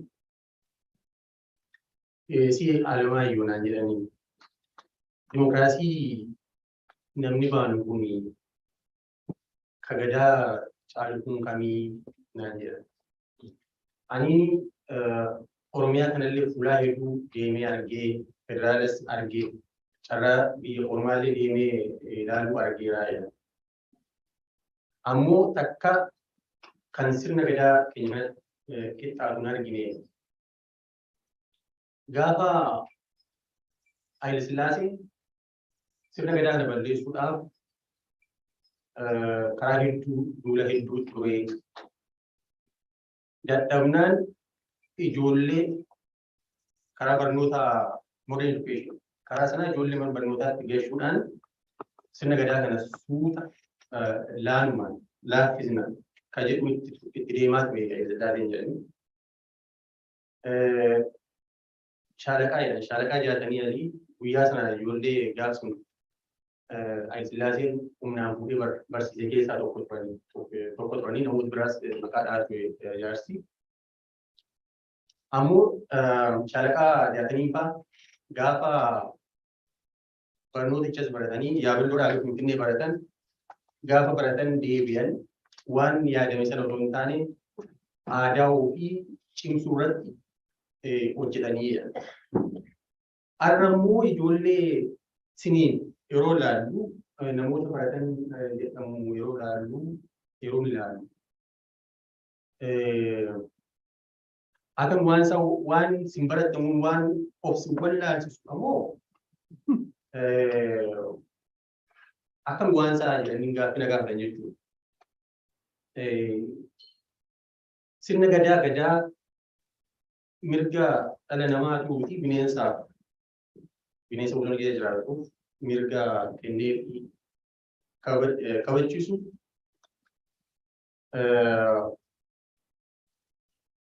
dimokiraasii har'a warqata jiru kana waliin wal madaalsisuu tasumaayyuu hin danda'amu. Ansilaa dimokiraasii amma haasa'amu kana kan dhiiraaf dhalaa wal qixxeesse nagarre kan mirga dhala namaa kabachiisu illee nagarre. Kan keenya garuu gadaan hin arginaa miidhaan jedhan een jedheen. Gadaa kana namoonni wala deeman namoonni baratamuun maaf akka shaalaqaa jaatanii faasu ta'uu dadhaban irraa kun gaafa hunda keenyaa irratti fakkaata. Having said this, I will start my presentation. And my presentation is titled on return to the Gada system. It's a Ugesa plan model. And my presentation has three major objectives. One is to demonstrate that the Western model of democracy is not compatible with segmentary linear societies. And the second one is to justify why the Oromo should return to its homegrown democracy, the Gada system, in the event of self-determination. And third, and the final objective of this paper would be to propose the Gogesa Kamkilangeda model for the Oromo nation based on historical and ethnographic accounts. To give just a brief context to my paper, we know that the last 30 years can be called the age of democracy in Africa. If we take the third wave of democracy, as described and said by Huntington, is already 30 years. However, it has been a failure. It has been a failure. It hasn't lived up to the promises, and so the time is right to ask why. And in fact, there are a number of explanations over already, but I would focus on notion of segmentary lineage society or segmentary lineage system, because I think that resonates with the purpose I have in this paper. Segmentary lineage system has been studied by a number of anthropologists, even though it was for the first time coined by French well-known French sociologist Emile Durkheim. It was later popularized by British anthropologist Evans Pritchard in the 1930s and 40s. He has been widely writing and studying the new people of South Sudan, and a number of anthropologists, for example, Ian Lewis, who has been widely studying the Somali people, and many others. And the picture you see right there is a typical model of what a segmentary linear society is like. It has a number of features. One is that it has unilinearity, meaning members of a given clan, members of a given lineage, trace their ancestry either in father's line or mother's line. It's called unilinear descent. Uni means well, you know, right? And the other feature of segmented lineage system or society is the fact that lineage or clans do or perform both the administrative and the political functions. So they fuse or combine these roles. So in a way, they're corporate like, right? And lineage in segmented society are territorially organized. They occupy a given territory. That could be expansive or a very small pocket of land. But you can locate a given lineage or clan in segmentary lineage society, you know, where they live. You can spot there. So because they are known by the territory they occupy. The other feature of this segmentary lineage system or society is the tendency to categorize, you know, the tendency to exclude members of other clans. So there is this us, them, or the we group and the they group. So there is this othering. There is also a tendency to put one's own lineage or clan above one's own society or nation. So clanism versus nationalism. So typical example in this case would be Nuer of South Sudan, Somali, and in fact the tip of Nigeria, and Dinka of South Sudan also.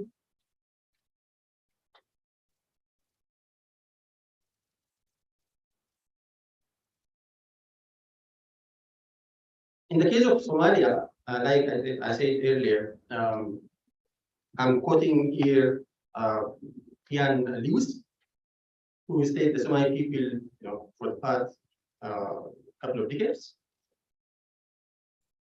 I'm quoting him here. President Siad consolidated the position of his own clan and family.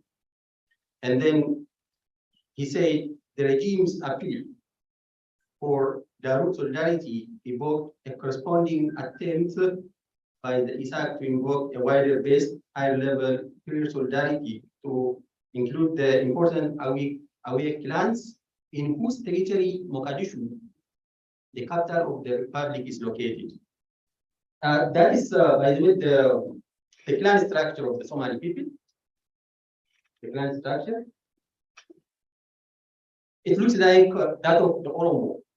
There is Sab and Somali, and then under Somali we have some Moitis, and then on the Sab under Sab also some Moitis, segments and sub segments. So Said Barre was from Marian clan.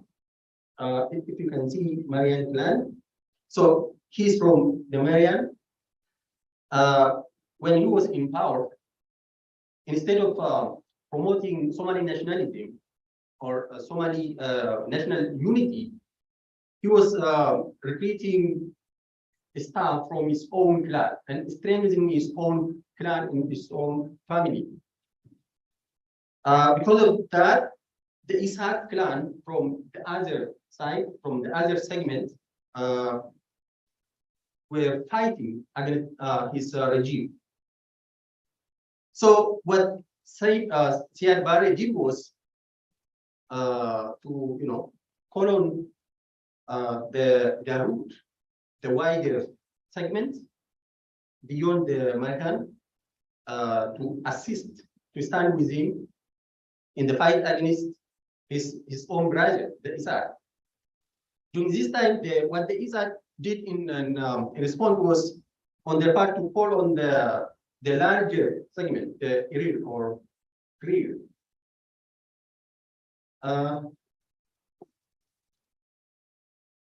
So that's you know, in the case in segmentary lineage society, a feud between two individuals can mobilize clans of clans from both fighters, and that, you know, police combine up to the most inclusive moiety level. It can go as far as the most inclusive moiety, and that's why that kind of organization is dangerous at times.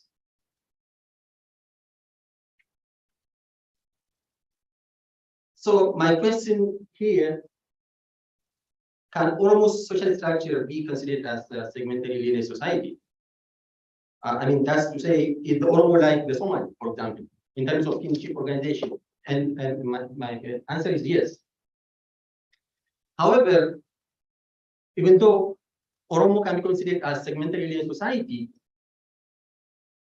but it has its own features, unique features, a unique characteristic. For example, feeling of Oromuma, Sabonuma, national consciousness, the fact that we have common heroes, the fact that Oromia is our land, our state, that we don't negotiate, you know, on the territorial integrity and sovereignty of Oromia, and the fact that we are proud of our heritage, Gada system, and so on.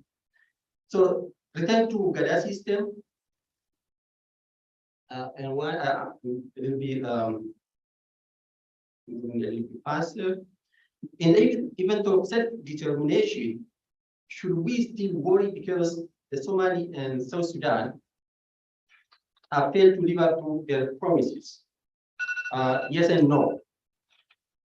Yes, if we adopt the Western model of democracy, along with colonial government structure, political party and election system. No, if we return to our homegrown model of democracy, which is Gada. Therefore, to maintain the territorial integrity and sovereignty of Oromia and Oromo, I argue that Gada is the only viable solution. In this, I say return, as you know, presuppose a precedent, and that's to say that Gada is not new. Living under Gada is not new to the Oromo people, because our forefathers until up to the 17th century had been living under one Gada system, Gada government, electing their abagadas from both moieties alternately. So that means that we had our own state, our own country, be Oromo, and we had our own government. And in fact, today we have ethnographic evidence, ethnographic data from different parts of Oromia, including Borana, where I had been working, studying. And my message here is that we, the Oromo, should reorganize ourselves under a single Gada system. And how I've formulated an outline based on my research. Maybe in a Q&A answer, I will elaborate more. Thank you. Thank you, Dr. Thank you. The three presenters now can you to increase the other presenter. So I will not waste time. I would like to go straight to Q&A. And first I'll give a chance for two people from Zoom connection. There have been like some concerns, only two, and the three from inside. I saved their time because of there is some contrast in the comparison in this presentation for the audience to have a chance, especially how the Sidama self-determination looks like with other push at the group. So let me start online. Daniel, did you get that one? Then you know people to the raise hands from online. Let's see hand from inside first. Let me come. Henok. Second. Okay, DJ. Dr. Alamayo, three. That's it. From online, Asabe? Okay, let's start with Asabe, then we'll come to the room. Start with Asabe. Okay, thank you very much for the chance. I have a question to Monenus. In your presentation about self-determination, you mentioned about different groups in Ethiopia, and I saw you mentioned about the Amhara questions for self-determination, and then I thought is it really the narratives that we have been mentioning about the Amhara does it really fit into the question of self-determination? How do you explain that? Thank you. Okay, Dr.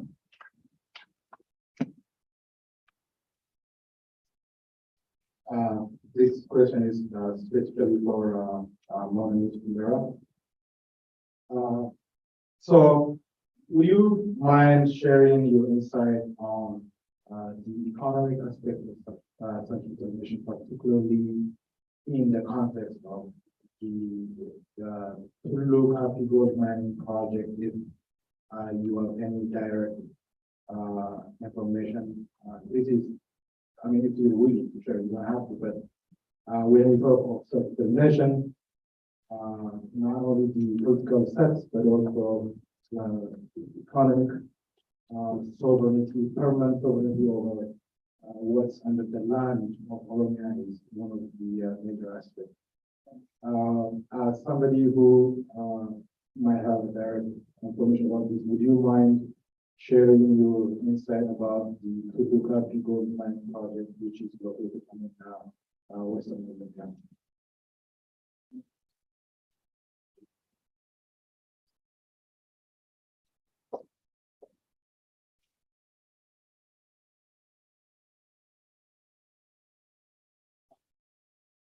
Alamayo, you said you did your PhD in Germany, right? So I'm interested in these two German anthropologists who wrote a book in German, In Land of the Gada and Haberland's Gala Sudijeka. I have both of the books, but I don't read German, but they're both huge books. What do you think of them?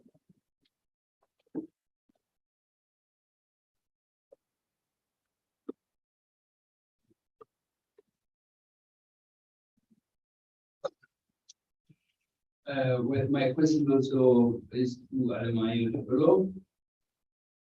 I'm very glad to hear that GEDA system should be the alternative.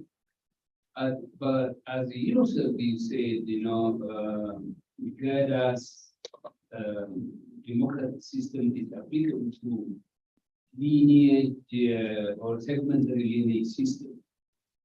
That means which presupposes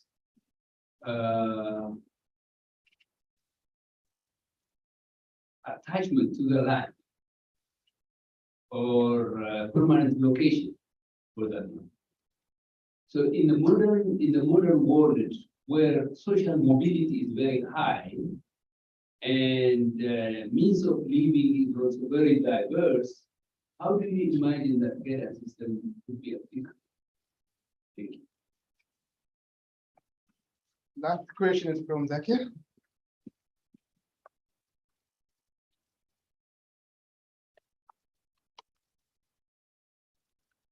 I just would like to thank all of the panelists a very interesting discussion. Dr. Alamayu, I just had a quick question. Lewis talks about this fission and fusion that, you know, the Somali have and sometimes segmentary lineages have. How do you envision a unity in light of the fact that there can be times when we come together and also break apart? Thank you. I think, okay. Is that a question?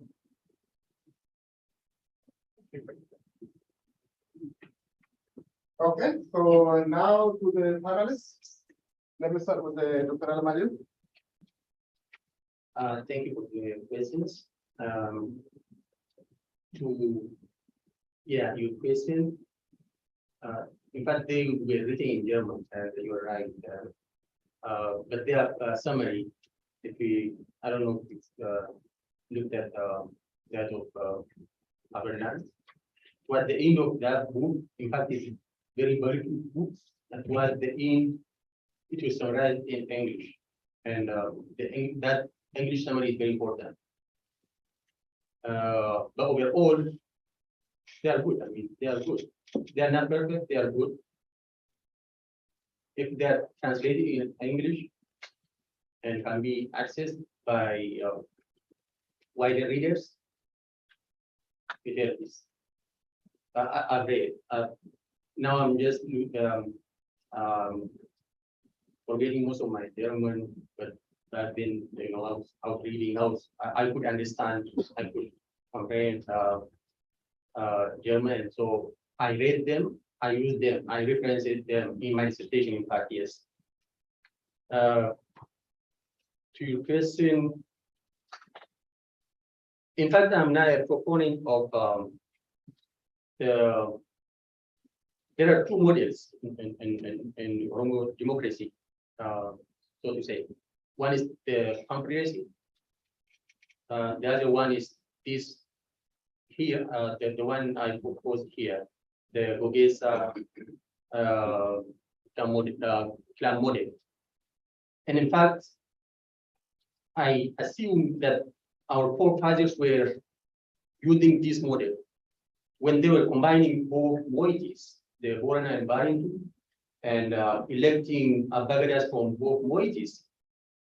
They were using this I proposed here instead of the confederacy. The confederacy was, I believe, post 70s and 80s development, when the Oromo started to move away from one another and highly, you know, state geographically speaking.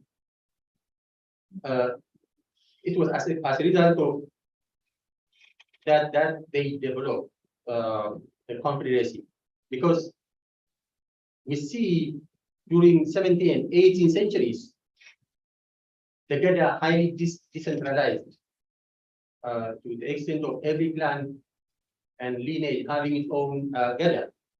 And also, you know, so these confederacies are basically attached to specific territories.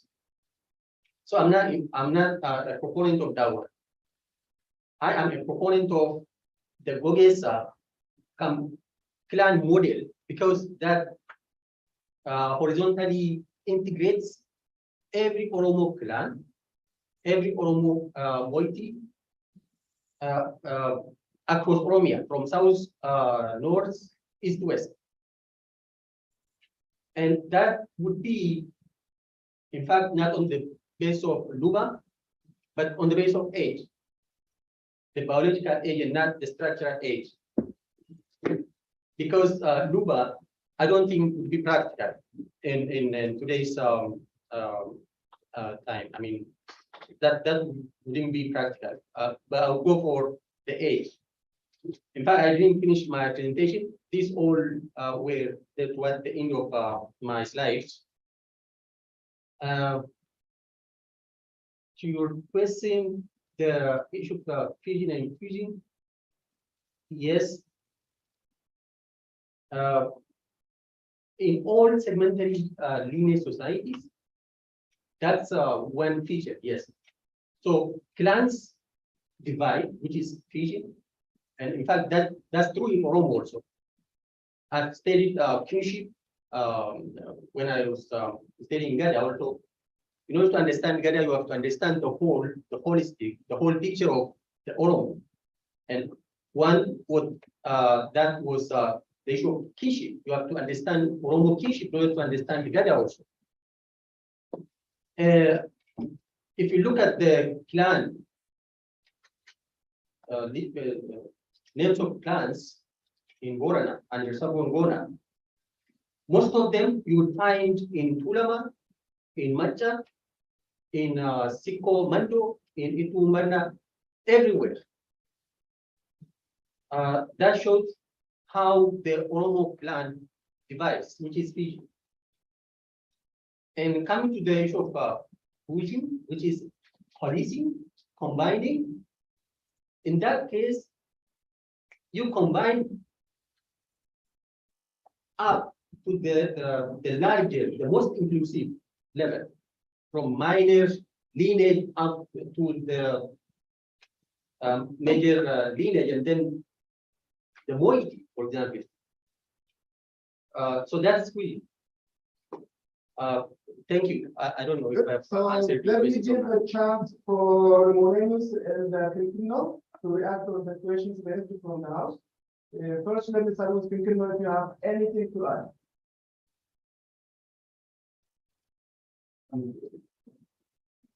Yeah, you can unmute yourself.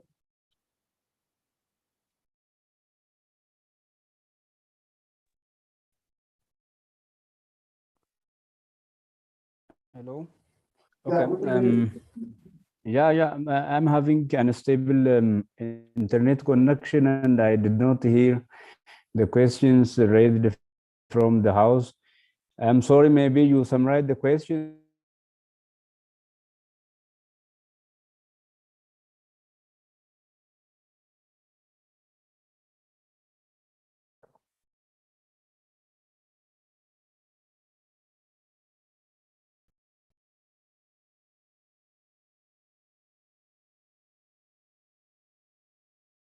Hello.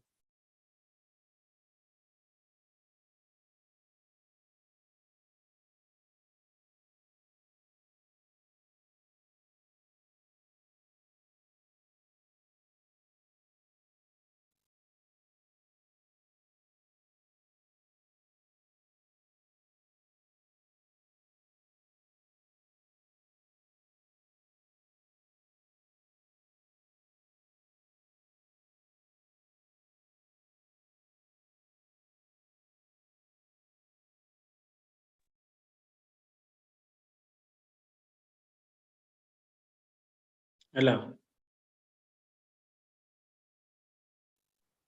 Hello.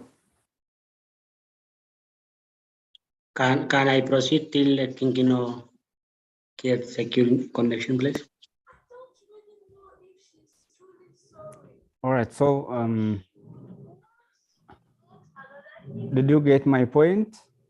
Sorry.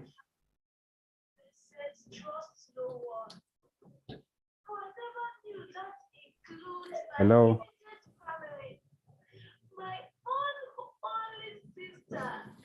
There are some background sounds which appear to disturb.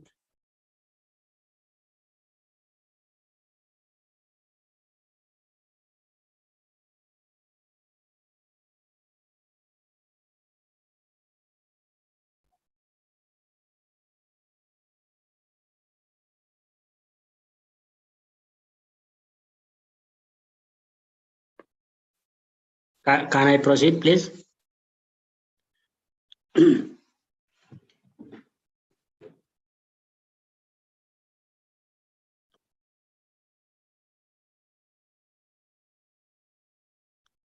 Hello. Am I audible, please? Yeah, we can hear you, but I don't know those if those in the venue can hear you. We are online. Aha, okay. So I don't know if Kabede can hear you, but I would suggest you. Yeah, somebody is saying you can proceed, Monenis. Thank you very much. Proceed, please. Thank you for your difficult questions, and With regards to the Amhara case, does it really fit into this discussion of self-determination from this team's perspective? So here are my points personally from my observation. Number one, the Amharas are internally facing a considerable challenge with regards to the federal government intervention and then manipulation through different means. I don't want to go into detail because maybe it's not necessary. The other one is also within the Amhara region, there are border-related claims. There are some conflicts going on within the Tigray people, even with other, even with Oromo as well. So this is the internal aspects of what's going on within the Amhara region. So that is why we have been experiencing, or that is why we have been observing the revival of the Amhara nationalism under the Abiy. So I think we need to consider this. Maybe also with regard to the fate of the Amharas living in other regions, for example, in Oromo. I have been closely following what's happening around the Angargute. In Gutin, for example, they are requesting, or they are maybe going to the extent of maybe special zone, special warega. I think the contemporary government may positively respond to their issue. So generally, on one hand, I would say it is self-determination from the Amhara's perspective to keep the territorial integrity of the Ethiopian state, as well as to keep the status quo on one hand. On the other, there are also others determination. So, which means they are very courageous enough to maybe to prune other nations' fate within the Ethiopian context. I don't know. I'm sorry, Dr. Asabe, but this is my view. With regards to the economic aspect of self-determination in Western Oromia, especially from the mining perspective, to look at called the mine, this is my observation, and also this is my belief personally. We as the Oromos, we need to have very formidable economic activities, investment, and then at the end of the day, social and economic development is must for this young generation and then for the entire people. As far as there is a proper community consultation, as far as there is a proper human rights respect, as far as there is a compensation and so on and so forth. So, look, this is a pity. In Western Oromia, in the general view of Western Oromia, we cannot find, for example, huge industrial parks or investment companies due to obvious reasons. And then as a result, a lot of educated youth are migrating from the Western Oromia to Central Ethiopia, to at least, for example, or in Finfinne, surrounding cities, working as a daily laborers, and then also due to the politicization, securitization of the whole politics in Ethiopia and Oromia, they are also exposed to unnecessary risks. So this is my view. If we have a very genuine investment activities and operations within Western Oromia, like in any other parts of Oromia, that would be personally a bonus, a plus, given it shouldn't be exploitation, it shouldn't be resource exploitation, and so on and so forth. Warqeen lafa keessa jiru or albuun lafa keessa jiru homaa uummanni keenya beelarraan du'aa jira, dhumaa jira, ijoollee rakkachaa jirti. As far as mootummaa ammaas haa ta'u mootummaan dhufu akkaataa seeraatti deemsennaan risoorsii lafa keessa jirutti fayyadamnee Yurooppii keessa, Ameerikaa keessa warri jiraatan argaa jirtu. Inni kun samiirraa gadi hin buune. So maaliif risoorsii lafa keessa jirutti hojiirra oolee jechuudha. But as far as we have a responsible government structure, and there may be a policy. This is my remark.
Hello, Monenus and Kinkino. Sorry, I don't know what is any technical problem in the venue, but since you addressed your questions and since it is after midnight in Oromia and in Sudama, I think we should excuse you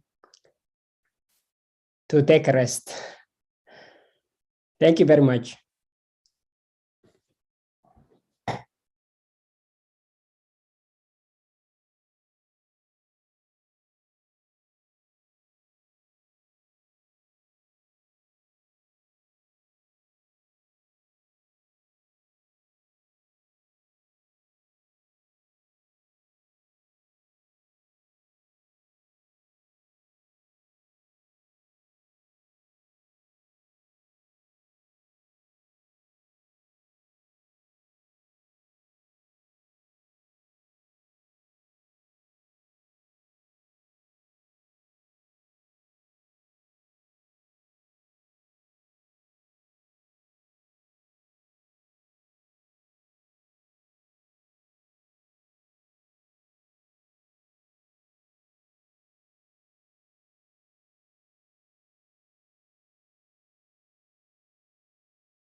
Presenter this really excellent presentation inside on this area. So congratulations for the excellent presentation. Please say thank you to the panelists.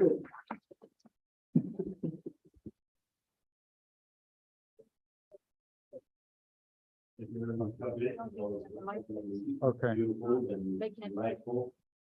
Which gives us, you know, that and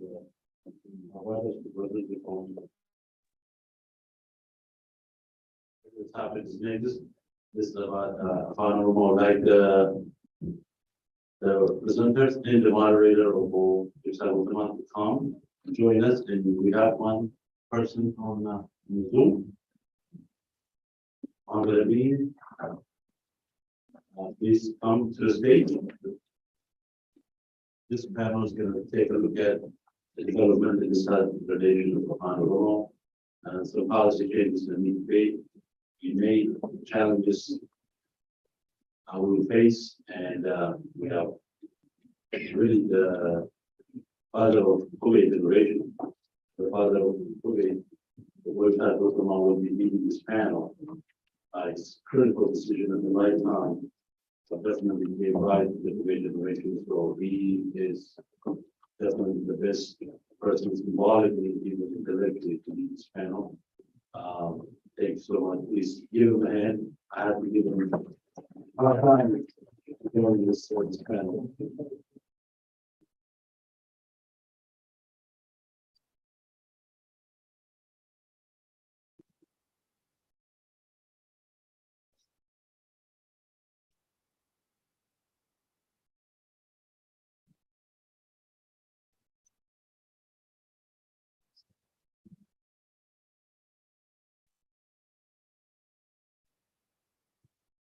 Galatoma finally can a young face from you. Anis di akan mengatakan mungkin sehingga dapat paneling punya rumah presidensi kepada ni why apa ni tergi Oromo kawan one and the company ini kawate ni kolonies bertaik matu wani masani agasi dapat disebutkan aka ada amante dua sena agasi punya berdisu juga akan berdisu cakap. Wajibkan ini berdiri akan tujuh nol yang wajar rasa Oromo terkait barang benda. Akan kena kini wajib kabe akan wajib matinya. Itu hal ini akan sana wajib benda social language. Akan mari wanti walau ini injil. Akan ikimo ga jadi amana wajib pamungan deh. Penumpat itu murah egamai itu. Akan nanti dia penuh gaan kena egamai orang. Ega akan tiada betul nanti yo abang yang ada dibuat. Lalu yo abang yang kan kopau dan dia.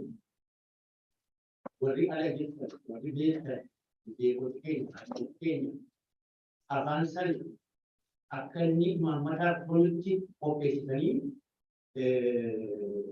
beragau dan dia sudah profesional usaha profesional yo abang iman agamu akawan haran tani wanti dia kawan. Karena kita macam di saliti dia diproduksi oleh kami. Abang iman kawan itu asiti alati malu dan dia kanjeng dari asina nila maju bila ramukan sistem itu kumiraga na wae mai perkataan ini demo dia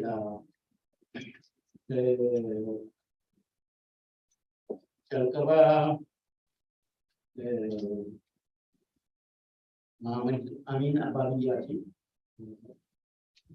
asal besar ni BA sani apa ni kita spesialiti University of Sarawak ada tadi masters di sani telekomunikasi di bidang ada tadi walesa tapi barista apa nomor ini tamu tamam Yusuf itu kes sambil mengambil punya tamam ini why orang itu orang itu tak orang terpuji orang apa ni sih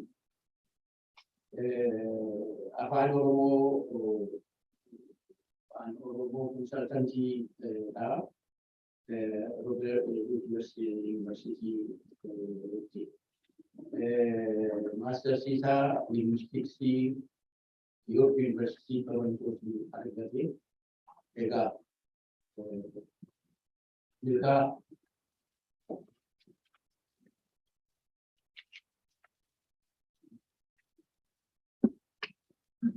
semua berasa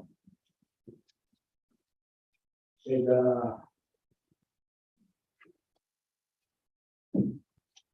di mana ada Oromo di jalan format orang semua ada Oromo di Cina di Indonesia ini di mana ada Oromo kan jedhu wantoota fuullee irratti dubbanna. Kan kaleessaa daqiiqaa 15 keessa waan kaleessaa sasalphaatti himuun hedduu nama rakkisa. Amma naa danda'amu jaala tokko. Lammaffaa yeroo jalqabaatiif afaan Oromoo paanelii guutuu kennamu dhiyaate. Afaan Oromootiin dhiyeessinee, afaan Oromootiin qopheessinee, afaan Oromootiin dhiyeessinaa jennee lakkii namni Oromoon beeksisuu keessa jira. Waa sadii keessaa filataa jedhamu. Tokko afaan Oromootiin dhiyeessaa fi uummatatti daqiiqaa 3-5 samadii kennaa jedhamu. Lammaffaa afaan Faranjii keessa makaa jedhamu. Sadaffaa afaan Faranjii immoo qopheessaa fi Oromoon haasaa jedhamu. Egaa wanta jedhan biyyi dandeenyu yoo jalqabaatti kun kennan akkuma nutti toletti filannee annamma kee inni immoo waan godhu nutti hima.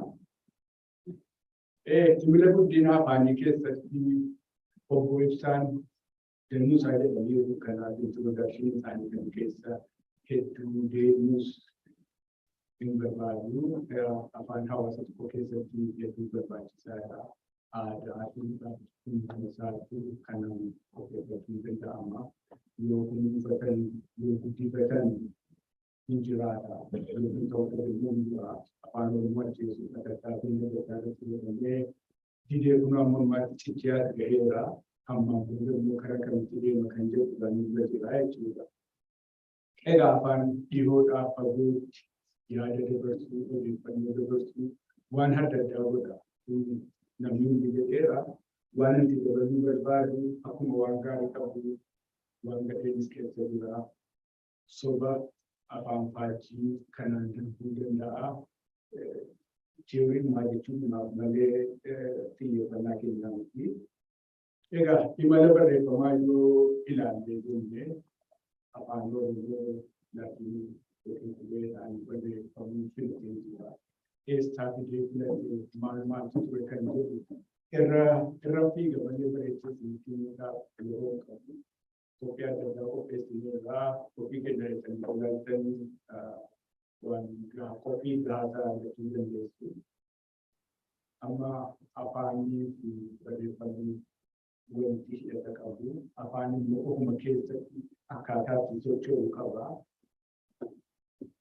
Afaan haasa'uurraa barreeffamatti yeroo darbu akkaataa adda addaatti dhufe yookaan chaayinaa fudhannee jennee ofumaa isaaniitii qubee uummatanii ittiin hojjechuu jalqabanii. Oromoo dabalatee afaan addunyaa kan irra jiran harka 190 olii immoo kan namaa ergifatanii wayyeeffatanii akka isaanii ta'utti qabeeffatanii kan isaan hojjetanii. Gariin immoo asii fachi fuudhee walitti qabee kan barreessu jira.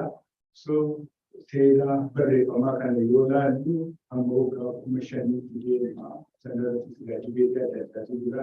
Inni kamitti galu. Waan yeroo hin jirretti dhabuu isaa kana keessa hin deemu. Yeroo barreeffamni godhamu akka Ingilishii yoo fudhatan kitaabota barreeffamaa, Arabaa yoo fudhatan Gaafataatti barreeffama, inni kaan dargaa kan deemaa, kan Chaayinaa yookiin waraqaan koloniidhaan kaa'u. Kun hundinuu qubee guddisanii xiqqeessanii gochuudhaan waan himamutu jira. Kanaaf barreeffamni akkaataan itti deemu baaduu keessaa qaba. Sana hunda keessa yoo deemuu qabaanne bifa barreeffamaa meeqatu jira. Bifa barreeffamaa deemutu jira. Kana keessaa Oromoon afaan Arabaatiin barreesseera. Oromoon afaan Saawaatiin barreesseera. Oromoon qubeelaatiin barreesseera. Kana hunda keessaa maaliif Saabaadhaan barreessuuf natti kan jedhu haasa'aman garuu maaliif kan Arabaatiin barreessuun yeroo dheeraadhaa kan jalqabe isatti jedhee gaafiin akkasii dhufee gaafii sirnaa ta'uu danda'a. Amma fonomik raatiin gaafa jennu qubeen tokkoof sagaleen tokko waliin deemaa jechuudha. Kanaaf inni kunni sadarkaa afaanii gadi bu'ee waan jiruuf akkaataa barbaadamutti geeddaramuu danda'ama. Yoo inni lammaffaan immoo siilabii jedhamu kan afaan Amaaraa kana yeroo yookiin afaan Itoophiyaa inni kun C-level consultant to value to the European, but from the diplomat, the chief of what we will get up. Kunimo, Kumatina, and Timmy second local time, teams in the Kabaki in Ma, in Munakabakawan, Namanga, Toko TI, value consultant to Kaba, in the Kanimu, value case anchor. Ega, Kananga, of those scientists in human and the kind of way in the society and be able to get it. Uben Saba, Apanamara, this after photo of Kapa. Gapaka Oromo Tiger, which will happen to use for that. Mali, Job. Akataba Matera, Bajira, Chima Bajira, Uben Saba Mukan Mujetu, and Oromotica, then they long. You are honorable friend, honorable, the chief you concerned people about Vowly, Melatotan, Sotak is right in my arm. Using a friend in the Vowly, Jack, Kava Island, Oromo and Kava, Amahito Batava. One way you gave me to the money or the answer. Gapa for the people you gave me, a covered by the 200 by the community. Ega Hanan Gavana, legend about the issue of the team by the second to Kokapa, Buru Margaletti, what took the Rampan cosmetic. Running the issue of the half of the 10 GFG, a capato for the Exio Pretty, consonant to put Sagalina Makaba, cannot get wood at the Prakisara. Karena dia bukan friend, mal tu kita orang muka kan teruskan kan jadi kan jadi mana juga di sini dan di sini. Karena di luar itu di mana apa dulu dari sudah di Indonesia itu kalesa seperti apa ini itu kan misalnya dari penjara penjara sebelum menjadi bukan pada masa itu kasus mengenai dia formula Anigi Manzuma Ivana the Gaba is a missionary Christianas, Vanakati, Pokada, Mela, Muntuani Moka, on Sinoti, the Sotoni, Sadden, but Apo Lopano, Noki, Kakata of Kopi, President Torbatanis, a bit more. Again, Madame Kotuna, Marisa, Makata, the Kabe, and that you are the dying use with the Abbas mother to be under the movie, but at the time when they say, a team, I love this activity, Oromo, is active, Namas of the insurance to think about the team that is in the area that I'm telling you, Soji, check number shot, but this is a dilemma. Share the case of others. Kubia Pado, Upama, and people can sound and is 111. Peru, revolution, who are Canada, Kansani, a half a million of the root are not in the one can take one is an Taylor is an case of the is needing move there now. Charters, the Umani exercise at the bottom, one instead of the academic, Sana Oromo, Tanila, Tina, the coming, then the last coming down, coming, Yoga Bakis, Kitaba, Kambata, Kambata, Kankari, Kitabaka. Mission to go in mission and she got the case in the Saki and then we got time looking Hamsuka, Tabi, which is at the cadet. Ega Queen, you would like about it is a Sena of Astro Pachito, centralized to the Italian Homenego for the notice Brass, Mukun, Tabati, to Yoga Baba case of Jerry one kind of man, you go to the time, but you can't have the community, military, art, saayinsii hawaasummaa, saayinsii uumamaa, ogummaa harkaa kun yeroo gabaabaa kan keessatti kitaaba warra sanyii 51 keessaa ta'uu isaati. Wanti qopheessan kun immoo bakka adda addaatii walitti qabamanii dhufanii yeroo sanatti waan argametti malee sirni jiraatee ganda Oromoo hundi keessaa namni walitti dhufee asirraa nama jira Baalee, Giddugala Oromiyaa, Gujii, Harargee, Ilbaa Bu'uuraa fi Wagaggaraa walitti dhufanii waan kana tolchanii liistii namaaf kutanii namaaf kunuunsi sana keessa deemee maqaa jiraa dubbisuun taasifamu jiru warreen seenaa waan kana duukaa bu'anii qorachuu danda'u. Namoonni kun galiin isaanii biyya alaa jiru, galiin biyya keessa jiru, galiin immoo alreedii addunyaa kanarraa boqotanii jiru. So seenaan egaa akkamitti fuuldureetti ilaalaa kanaaf akkamitti qopheessa kan jedhu nuti tokko gochuudhuma yaada nuti kakaasuuf malee kan nuti hojjechuudhaaf kan hin jiru. Jarri kun kitaaba 51 deebii kanneen maxxansanii booda leenjii tokkotaa yookiin TTI'dhaa kitaaba hiikamu. Kunuunsa reediyoo deddeebiidhaaf kan jiru.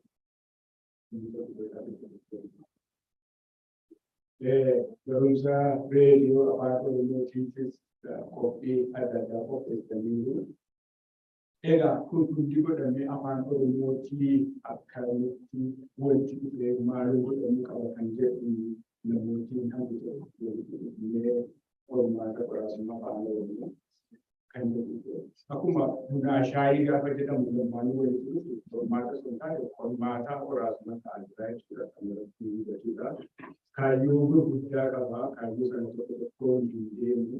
Garuu asxaa kana yoo ilaaltanii qofaa progression qaba. Progression Oromoo keessatti gadaa keessatti maal qabanii jettanii ilaaltanii sana arguu dandeessu. Lammaffaa paacha qaba. Paachoon kun immoo fiixeen isaa qalamiidhaan abaachaa barreessaa jira. Paachi kun qabee kana keessoo isaa hundeessaa inni qaba. Qormaata gaafa jennu afaan Oromootiif qormaanni jedhama. Maaltu ta'ee jedhama.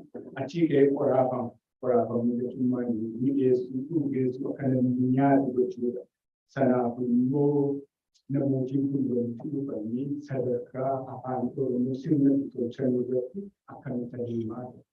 Waan adda addaatu waan irratti ammayyooliin galii guyyaa torbanii himuudhaaf bakka 11 gosa 11 akkamitti waan kana walitti dhufee deemuu dandeenyu. Utuu waliin deebiin, utuu waliin galtee kanaaf miseensoti karaa nama 18 ammayyu waliin jira. Harka sadii keessaa haati tokko biyya keessa jiru. Akkuma sila argaa turtan yoo carraa argatanii waliin dhaabatu yoo neetwoorkiin hin jiraanne hin arginu maqaa jiraatamaa asitti himuudhaa waliin jiru. Liistii adda kun yoo xiqqaate nama afaan Oromootiin hojjetate. Nama afaan Oromootiin hojjetate. Nama afaan Oromootiin barreesse kana walitti dhufuu lammaffaa naannoo Oromiyaa hunda keessaa nama ulaagaalee kan guutan walitti dhufnee afaan Oromoo irratti eventuaalii irratti simpooziyamii guddaa tokko qopheessuu dandeenyu. Sagantaan keenya kana karaa sanatti deemuudhaaf waan adda addaa qopheessaa jirra. Egaa qormaanni qoraasummaa afaan Oromoo weebsaayitii mataa isaa qaba. YouTube chaanalii qaba.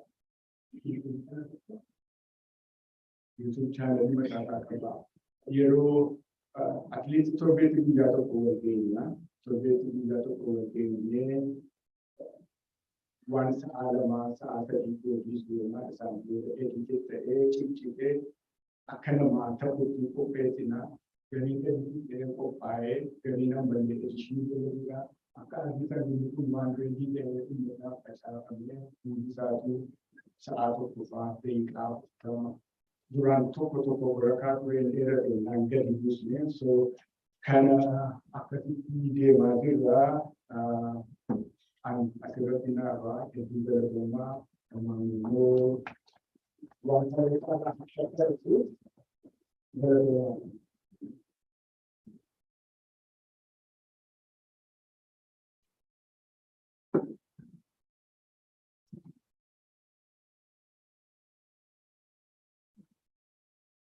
Congalota che ho pensato una cosa che giunge in canale o penso che cosa ayana sa kamera में जाने के लिए और ऐसा वाला तो थी कि हम से बुरा लोगों ने भी नहीं करने सारे से नहीं गाँव में ऐसे नहीं लोग ये ना अम्मा वाले ना बच्चों पर मारो मामा ने भी ये दुकान है से देवा उसने घर से घर का कार उसने गाफा और वे लातिन चलान में सो मुझे करने अंतामा उन्दा तो अंतामा ये जोเราอยากทำกิจการให้สักเพราะแม้ทางนั้นช่วยเสริมนะโอ้ยช่วยเสริมนะเสริมนี่ต้องของโอ้โหคนนู้นสู้กันมาสู้กันมาเยอะสู้กันมานะทำเรื่องสู้กันมานะทำเรื่องสู้เพราะแม้ทางยาสังเกตที่วันนี้นี่ก็ตามมาที่บ้านวันนี้มันก็มองวันนี้มันก็มองในบ้านนี่คือมาในครับวันนี้ที่เขาบอกว่าเรามาในกันจริงๆเนี่ยมั้งวันนี้เขาบอกว่าเนี่ยวันนี้เขาบอกว่าเนี่ยยันเดียร์พายข้าวรู้โอ้เบ้เสร็จแล้วมาเรียนสิลาที่พระสุเขาบอกว่าเนี่ยaku bawa saya beragam seni OBS sama di Tarawa di Kawan yang kamu dah kayak Oliga dan Nawas sebenarnya amma salah dia cuma kayak pamflet karena ini kalau mana OBS lagi kayak saat ada mungkin orang panik mat harfi okey skrip hitam saya lihat kami akan lalu mulai panik akan nanti Yolanda stop mana kan ketemu kayaknya mau tempat nih kalau ada ada mana iniวันเวลาทำก็เต็มเลยsagale apa res wan again wan ma again itu res mana wan again itu res akan makanya akan Inggris ngomong kata tadi warna Akhirnya kemudian di itu ternyata Hindu berbagai kata lain juga hanya kayak Hindu kemudian yang kayak Hindu karena mengtefannya ini saja kan mengtefannya sagale itu untuk nanti dan camor akhirnya mereka kemudian dan camor bukan sagale itu tadi laga kemudian apa katanya laga kemudian itu malam karena mengtefannya Gumba yang baru matanya, gumba yang baru matanya. Soalnya berarti family. Akhirnya saya orang berarti family baru. Jangan kami bicara lagi. Kalau bicara lagi, segala family tak consonants lama-lama menjadi. Kalau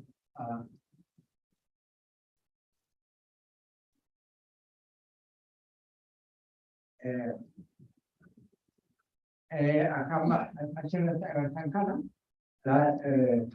ya cara kedua konsonan selama panjang hinjau kayak hanya hinjau kalau berkaitan ya cara kok hak kemarin yang kalah konsonan hak panjang akan semuanya lumayan cara sih konsonan selama hinjau dan kita akan bicara dulu di mana namun untuk pada yang tua akan semuanya Jedurasi konsen sandiwara cantik itu akan macam cara perubahan itu kalau sa jahil fajar ni baus sagale setota lama kan anda wal taane barre itu kemudian orang wannan orang macam kan konoso anggamu wannan kemarin kayak itu wajibnya umum kamu markai sudah kamu hikale jadi kayak itu kan hikah isa tokoh abad itu apa itu tokoh hikah abad itu makanya jadi omegu mal pen ama omegu wasagi kayak itu tokoh letters huruf artinya Ome yana, ome mayana, ome thayana, ome bayana. Kami namanya serna bergesi jenis ome. Ama serna bergesi latin, serna bergesi Arab, serna bergesi China, yang kolega, sirna barreessee fi qubee jennee. Inni sadeessaadha. Akkaataa sirna barreessii keessatti afaan tokko harfiilee walitti hidhan beeka. Akkas jaalee beeku. Fakkeenyaaf akka qubee laatiin warri garagaru warri Jarmanii, warri Faransaay, warri Ingilizii akkaataa isaan walitti hidhan wal qabu. Orthographii kan jedhanii qubee waliin kanaaf walitti deeffannee dhuunfaatti godhuun keessa qubee jechuun hiikaa akkaataa qabaachuu. Inni lamataa kan hiikaadhaaf kan gaafatu konsonanti. Konsonanti jechuun kana dubbifamaa kan jennaan immoo jillee keenya aanii jijjimoo jedhanii garuu tokkotti jedhamu. Vowels is when you find vowels. Amma dubbachee qofaa jedhanii eechoo jechuunis ni jira. Ammoo wanneen waan sagalee irraa fidanii dubbacheen tun jechuun yookaan amma jecha sagalee irraa walitti dhufee yeroo barbaachisaadha. Inni labataa inni afreessaa sagalee dheertuu fi gabaabduu jabduu fi gaaftuu ta'ee sana dheertumaa fi gabaabduu yoo jedhan wayii yaadataa kan jedhamu.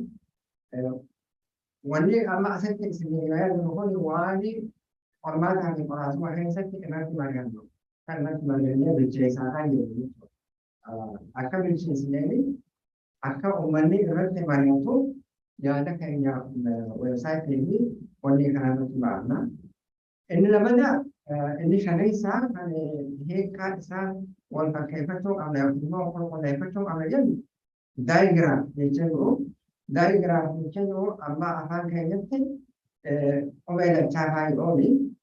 Garuu qubee dachaa yoo ta'e qubee adda addaa lamaatu walitti dhufaa. Kanaaf inni sirraa'uu qabaa qulqulleeffamuu qabaa kan jiru. Inni jaheeffaa bilootaas ta'u fayyanii kana afaan keenyatti amma hodhaa jedhanii laagee jedhanii hinkita jedhanii hamzaas waliin yoo jira akkatti deeffachuu nu barbaachisa. Irratti mari'atamee kamtu irra yaada sana dhalfama fayyuu irratti walii galuu qabu jechuudha. Inni torbeessaa seelabuu. Seelabuu jechuun kun amma birsaga jedhanii yoo biyyaa amma waan keenya kan godhu hawaasni ilaalee mataa sagaleen birfeen qabdu jechi sagalee sanatu qabaa moorfiin kan jedhu akkasuma affixes kan jedhu maxxantoota faayanii innis akkasuma kilifiks kan jedhamu saniin bira darbee punctuation marks maal jennaan afaan keenyatti inni kaani intonation jedhamu tone afaan keenyatti maal jennaan kan jedhu. Egaa wanni biraa kan ammas qulqulleeffamuu qabu consonant phonemes meeqa qaba afaan Oromoo sagaloota dubbatu kana meeqa qaba sagaloota akkamiidha amma chaa jechuun sagaleedha CH ammoo waan katamu san isa akkasii meeqa qabaa kan isa kanarratti waliin galtee hin jirtu waliin galtee raafamoo jirra amma kana keessa warra hanga tokko kan barreessitoonni Oromoo barreessanii kan gabaabsee isa amma warri kan dura hirmaata dubbii afaan Oromoo warri kan dhabe jala kana nuu kan hangana kan meeqa kannanii yoo jettanii soddoma kana sagalee soddoma qabaa afaan Oromoo jedha. Kana keessa wanni isaanii soddoma waliin haa itti dabalanii X itti dabalanii baa itti dabalanii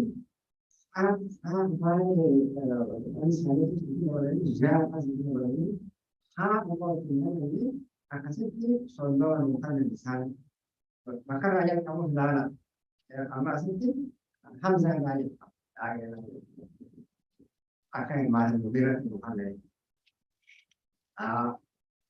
kan addi bilisummaa Oromoo horatanii sagantaa tokko qopheessan barnoota akka qopheessanitti meeqa dhufanii diindeebisanii maal irraa dhiisanii hamzaa yeroo taasifamu haa irraa dhiisanii zaa irraa dhiisanii akkasitti di da bisa di kaya ini berasal dari yang mana di da bisa di kan negara dia mana sih dokter kalau nanti orang dia orang saya kan ini nanti ini ammo di da bisa rumah di da bisa kan hal ما كتير أمو همزة في خاء في هذا الكسرين تعالى تخيل مثلا هذا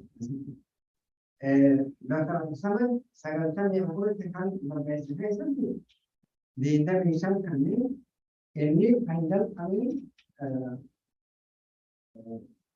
والله لكن همزة غلط الإسلام إذا عندنا كني عندنا كسر جمالي أوليو قالتا ولكن سألتني جات كم مثلا في إنما جدا يسدي مخلي أنا كيسدي همزة ما يصير خاء ما يصير خاء ما يصير باء ما يصير زاء يصير أكيد جدا يسدي مخلي ما دي عامل بوجه مو جدا يسدي عامل إيران يمر الجبل إثيوبيا نتفس language academy Isara mo di dalam itu barukan ini akan di dalam itu barukan ha ba ni a za itu dah berani ha no dah di sini hamzah sebalik. Ciboda namanya berapa kok di dalam itu barukan ini ini mo ha ba ni za sebalik ini di dalam itu barukan ini.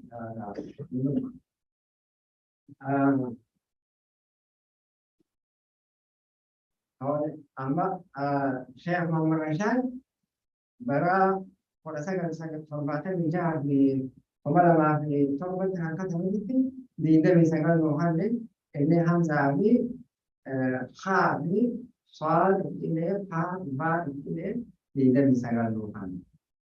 Amma angkat itu ni lalu tokoh tinggi pemain yang mau akan kata abaca aban aca da ini beresnya mu aban da ini coba cah kita dan luar negara ini harus semua tahu ini kali hamzah berlatar stop kaisa tidak nama ini dah khan apa kayaknya kaisa nama ini zat kaisa nama ini khan कैसे रहो बाल कैसे रहो आग कैसे रहो और रस्ते वाली गलमों आमा इनखान वाले डायग्राम साला वाला मान खत्म होता है वो ले रहे हैं कम हो रहे खत्म अब हम कहीं जाके वो हर दिन से कुछ नहीं ले जाती है हम वो नहीं करना हर एक सुन रहे हैं हम तक दबाव ना है कुछ नहीं इनमें से पहले वो Asli gue jualan yang punya kamu. Lalu sih gue bikin kamu, terkait kamu bikin aku. Mau yang itu tak ada sini kamu. Kamu ada nama amat, kemarin saya jualan ini. Apa yang dilakukan? Orang mau hanya kata orang dia itu orang arti orang mau dia mau orang arti orang. Akamah ini. Ini berapa? Ini hanya sah kalau orang ini. Dan gaya itu morfin. Maka dalam ini masalah terbatas. Kaisa tu orang kerja sejalan. Amal lepas kerja, lepas apa sahaja jalan tadi. Muncar makai, ayo muncar makai itu irra muncar itu dalam dari masjid. Jika ada apa, seramai orang itu. Ini boda Tony ini bahkan saya orang kan sudah dulu amma hema tokoh jalan sih hema tokoh ini akan mereka aramu dan aku jadi nara tiada akan mereka aramu dan selain orang awalnya namanya kan dulu semua orang ini dia orang pakai juga sini kan orang Instagram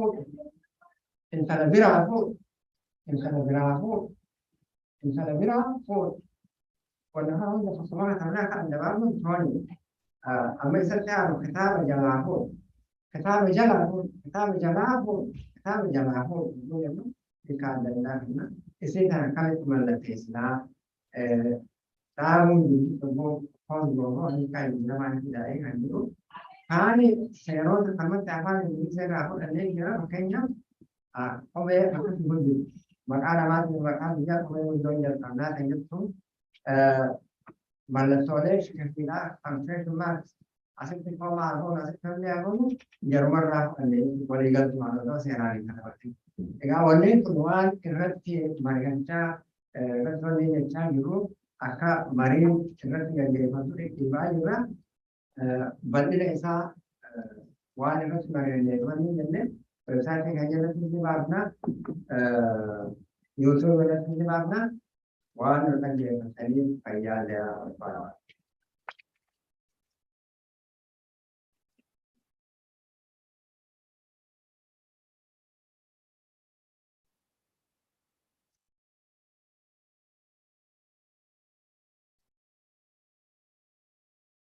Oh.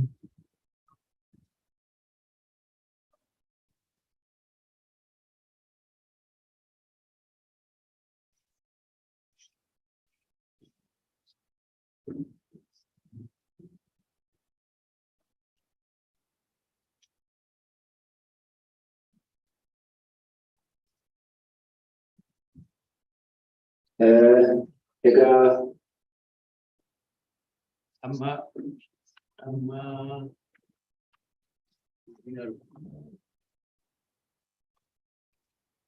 amma achiin kan agartanii Abbabaa kan gonfaati.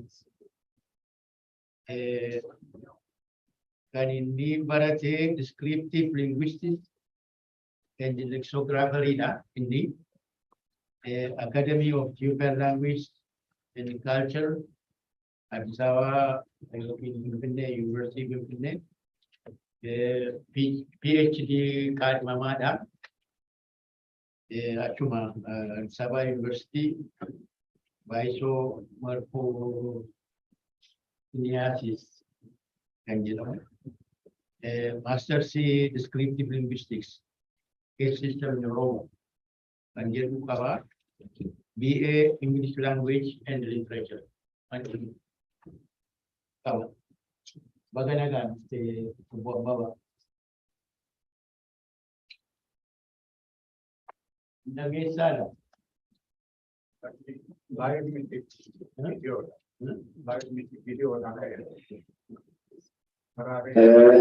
egaa har'a mata duree contact induced change in Oromo jedhu kana ilaalla.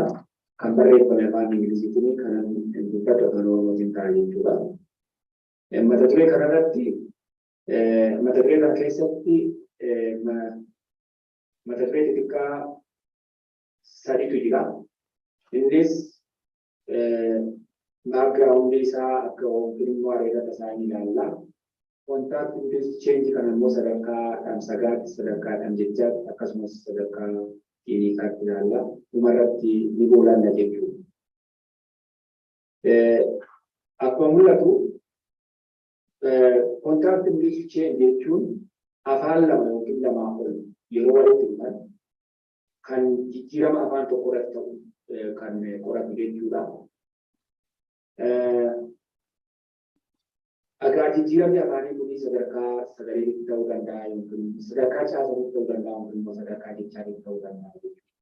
Sadarkaa caasaa hojjetu sagaleedha qabeenya himaatiitti yookiin immoo miidhagatti kan fudhata. Akkasumas jechoota hojjetu immoo jechoota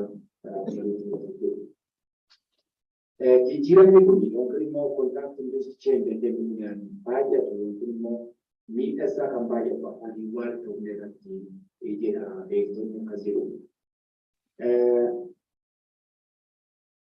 Afaan sababa kontaaktii kanaatiin jijjiiramu ni salphata warri jedhan jiru. Akkasumas immoo lakkiin salphata qamaa ta'a warri jedhanis jiru. Kanarratti walii galtee jiru. Qorannoo kana keessatti kan ilaallu sababa walitti dhufeenya afaan Oromoo afaan Amaaraatiin afaan Ingiliziitiin akkasumas afaan Arabaatiin walitti sababa walitti dhufeenya kanaatiin jijjiirama dhufe guddaadha jedhee kan ilaalu garuu as keessatti isa dhiibbaa karaa afaan Arabaatiin dhufe wanti qorannoon kun hin dabalatu jechuudha. Miidhaan kunis immoo amma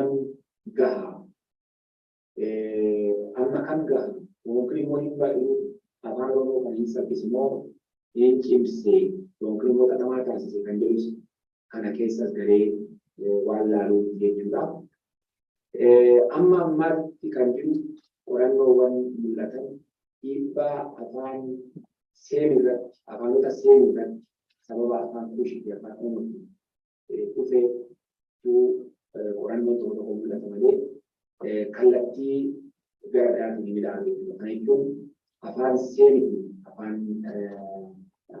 wajib afan amara kasih macam apa lagi afan kushi lagi itu kan juga afan semi kita kan itu baru akhirnya tahu kalau tak proses bagi orang kecil afan kushi kisah kalau sendiri mungkin mereka suni ipai dari artis saya juga charge to my computer program is on subject object get a value, very good value. Camera subject window to pay on criminal camera that will get a function gas and academia. May Sadaka Sagari Kalan, Sadaka Sagari, Martha and the one. Dichota go to Papuma, Dichota Gas, Dichota Shan, ada dicuci syarikat pada bulan mereka kami orang dia kan ini ada itu cara ekonomi di rumah kasih kita sahaja tinggal pakainya sudah orang kan dia sudah orang ada kuat makan mungkin sagari makan dari susahnya kita ambo kan dia boleh ambo jadi Sapatan juga sepatan lagi dan program sapatan lagi dan Oromo tak ada itu pun ada itu di tahun depan nanti kadang-kadang dia ada lah kuni iba pada marat dan jadi mari baru ni orang kribo bacit tu ni umarat tu pada marat jadi tu mari lawan kan jika ini tak cerita kan aturan itu asa pada marat jadi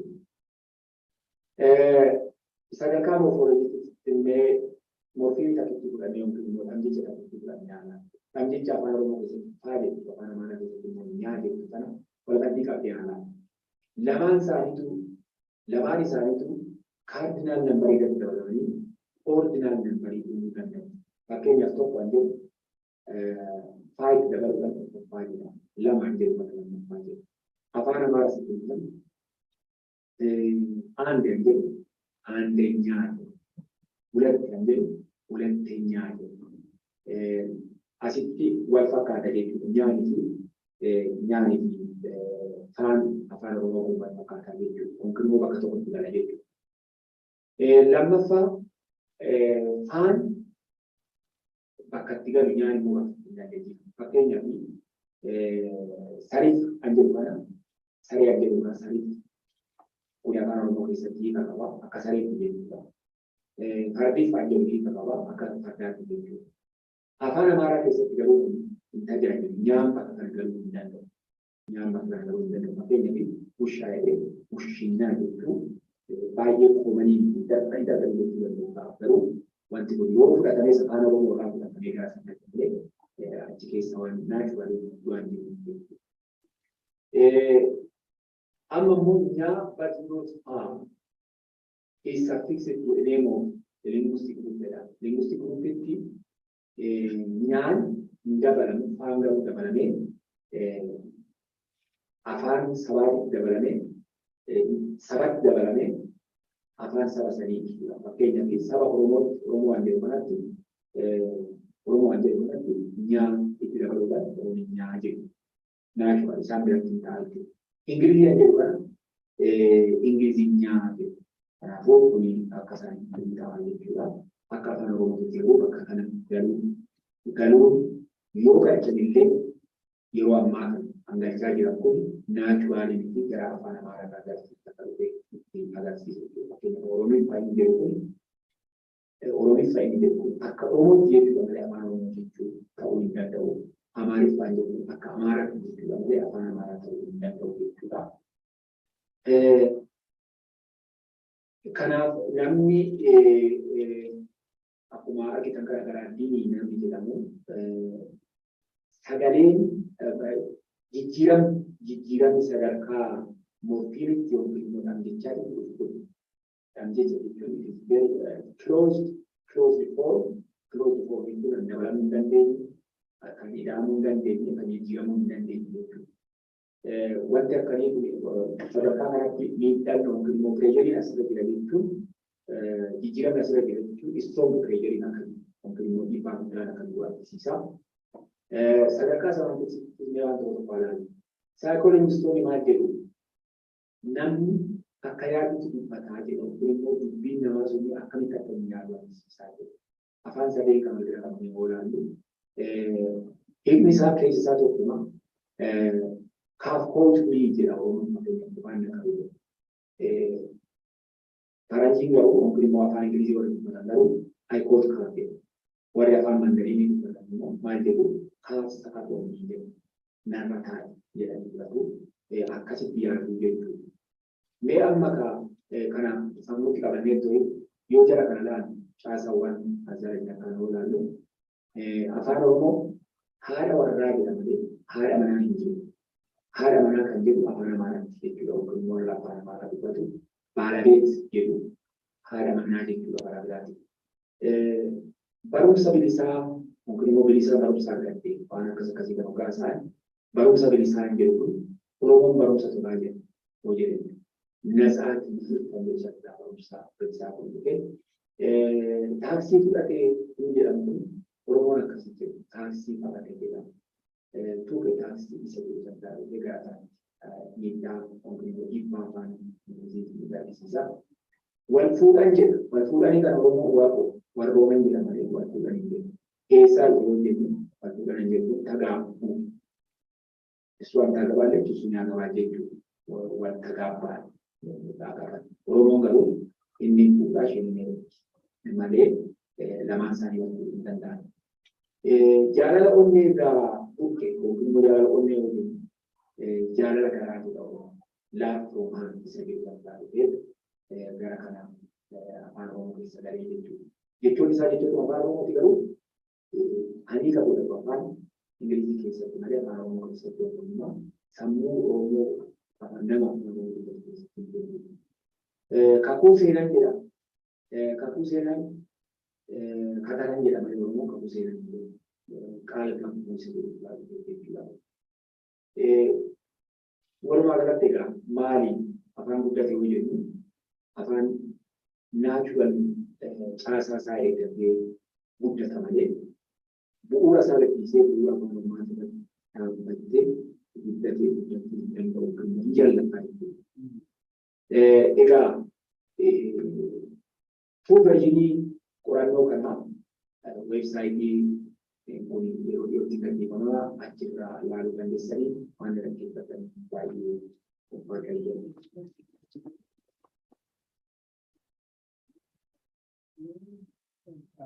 Akkuma argitan abboonni biyyaa boodee amma firii godhee fakkaataa bare garuu muuxannoo kanaan godhamutti yoo xiqqoo meeshaalee garaa garaa yoo rakkoon tokko uumamu akka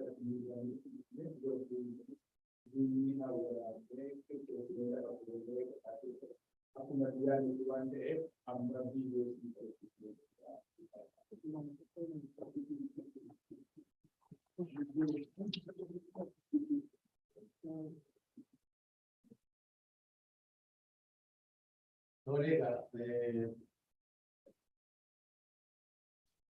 Dhageenyi afaan Oromoo waan sirreeffamu hedduu qaba. Kun waa'ee qubee duwwaa, waa'ee qubeetii fi waa'ee akka itti jedhanii. Malee amma fakkeenyaaf daadhii maal godhu? Daadhii maal godhu? Gocha. Sochuun sun.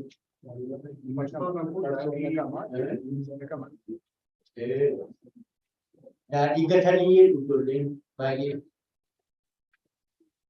xaxaalu waan akkasii baay'ee jira. Afaanota fakkeenyaaf akka miicuudhaaf gargari baasan uffata xiqqaadha. Waan akkasii baay'eetu jira karaa qabuuf barumsa guddaadha. Nu galateeffatu gaafa argitanii ababaa. Egaa amma gara gaaffiitti jirna. Gaaffii yoo qabaatanii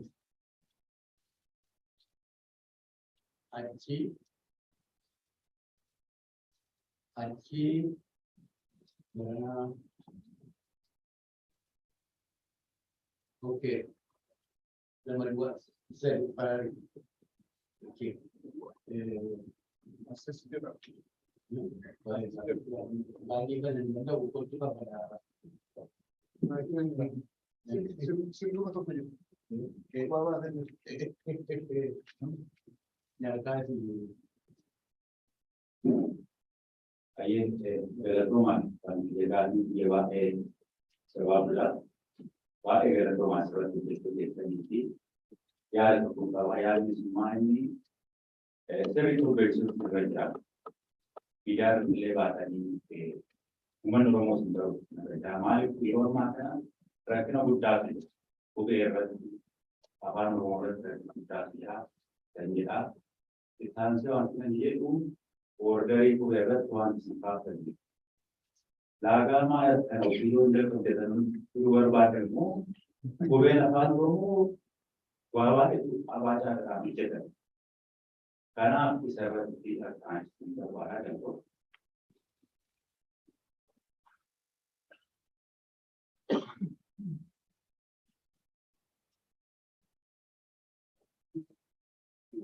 Quando ragazzi stanno domando per Roma, gaffin kan ko se na ube Oromo datti ube Oromo ma se dattan na mai ko pete amalle nama ba orana ba mai sai da manupi ba ji da ba mai sai da man ya ama sarada kani ji aja ta ani ube afan Oromo ko pe sani ka fana ra kamani kan jira mun naga garuu namoonni tokko amma do'anii baasinaaf jennaan yeroo dubbatanu warra yaaffaa bira geessine naannoorraa ukkaamsanii asiin baasii kan jedhu dhagaye. Akka Oromootti naannoo Oromootti garuu dhimma Oromoo shaataa bakka dhaga'ee beeku. Kanaaf gaaffiin kun mammadamini ilaala yoo waan kanarraa na ibsuu dandeessi kan ta'u.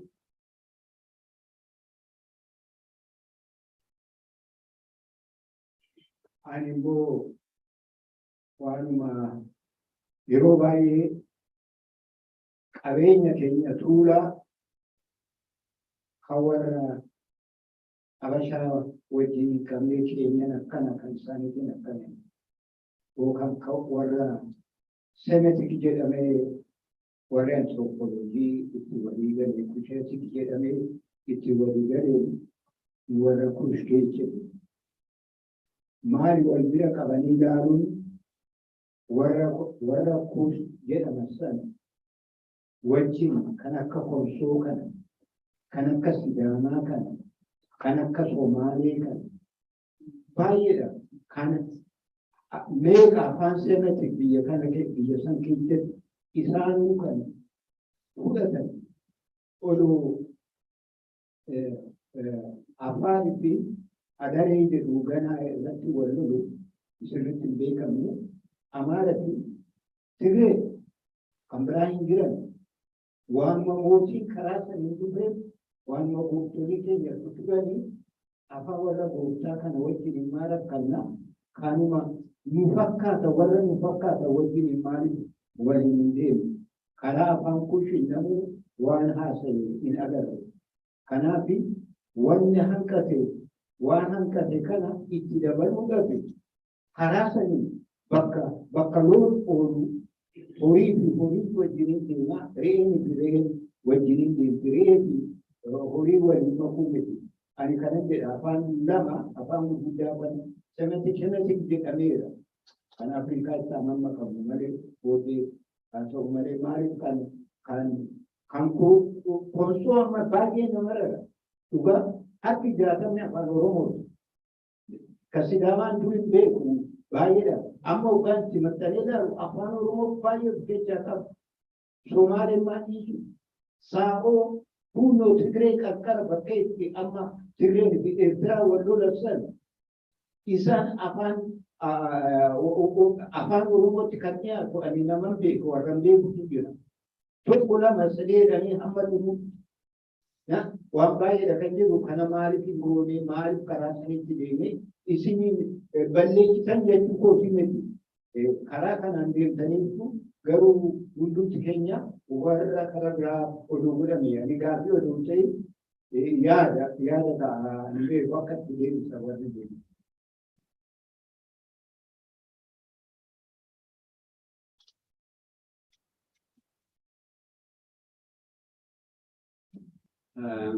Galatoomaa baay'ee namatti tola. Ani gaaffii isin kennu irraa akka irratti hojjetan tokko nan yaada tokkotu jira.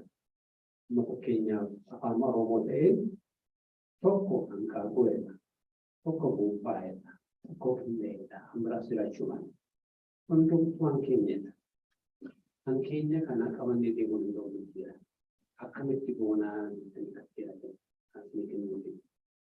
Hambira tokko eessa jedha, tokko eenyu jedha. Kutan maqeen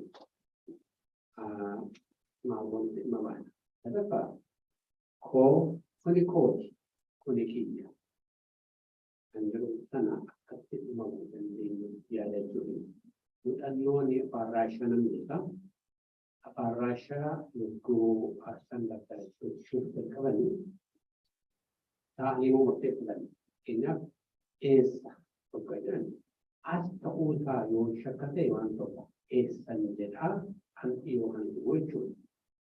Eecha kan jedhamu ta'e fakkeenyaaf isin suufinii achi gaanoo kana jira akkasitti yaadamee hamma keenya sana spesifik gochuun ni danda'a yookaan irratti hojjetanii tajaajilu jechuudha.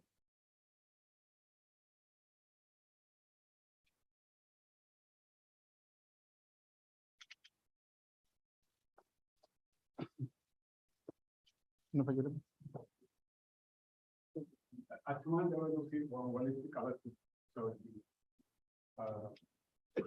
dictionary lafa seentu barbaada.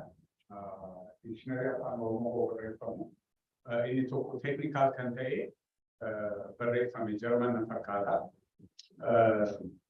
So technical termi afaan Oromoo barreessee gara Ingiliziitti jijjiira jechuudha.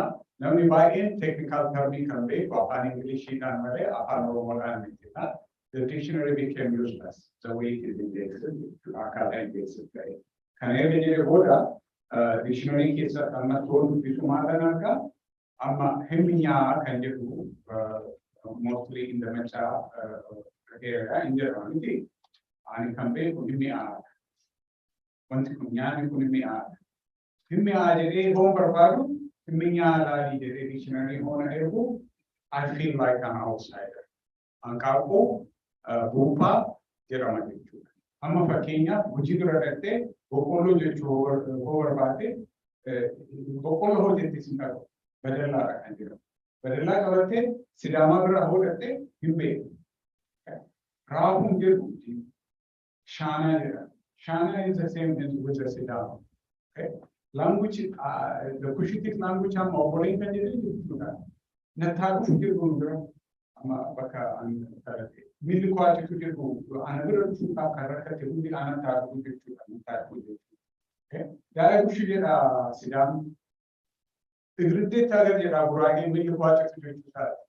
A Casitijecha, Jetuma Tokum over, what the good, he come Only Kabuli Ramiti Oromo. The Bellam Ramar Murafati, Akasiti one by what they cover Tamera, Canas Porachu, from one language to another, comparative analysis in Gariga, Garu, Semitic Kohahinida in our Kanjetisanis, Nanlada, dictionary by a careful Tagari, Nano Hunda Cover Gorame, a Chulka Kaju Tanabare City, kanas argi honan jette natti tola. Achirratti kan argi hoo jedhu you are including only yourself, not me.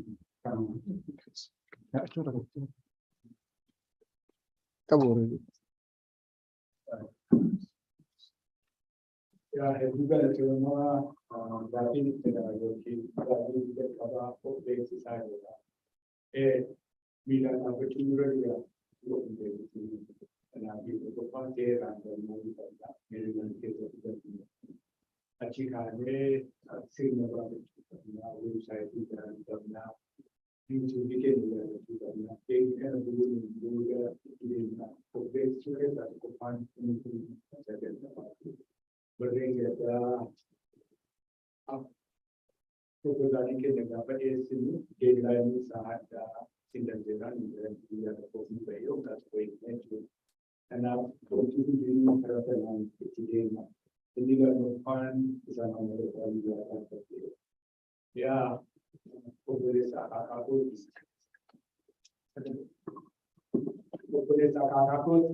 Irwan berbelanja kami segala Irwan berbelanja Where I talk about me, since one kind of a kind of the give you see and it is a very so see okay what you are pero saya tidak buat akan datang beberapa aci kelas ini datang dia akan kalau sisa kes golden nature Ama itu perbedaan cawe jaya sekali apa arwah ini sekali dalam akar wamam barangawai kambakisa pada kita semua ada bukan jadi wamam masih wajib nada itu mari aku berarti kan ada tinggal dan jika ada tahu ada kita harus ini berjuang di kita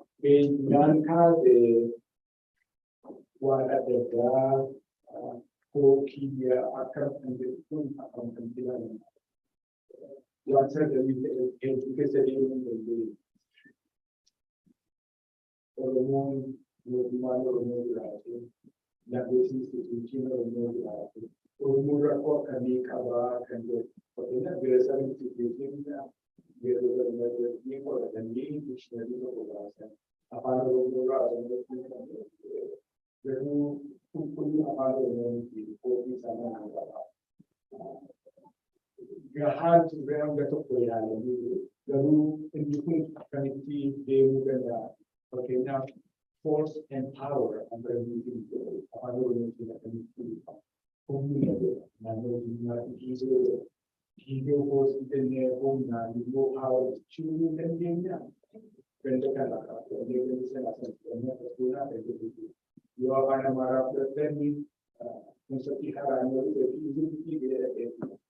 Aduh kita itu berapa. Kalau pun mereka berhasil itu.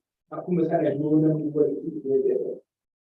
Koni di Kenya pun akan juga sebenarnya.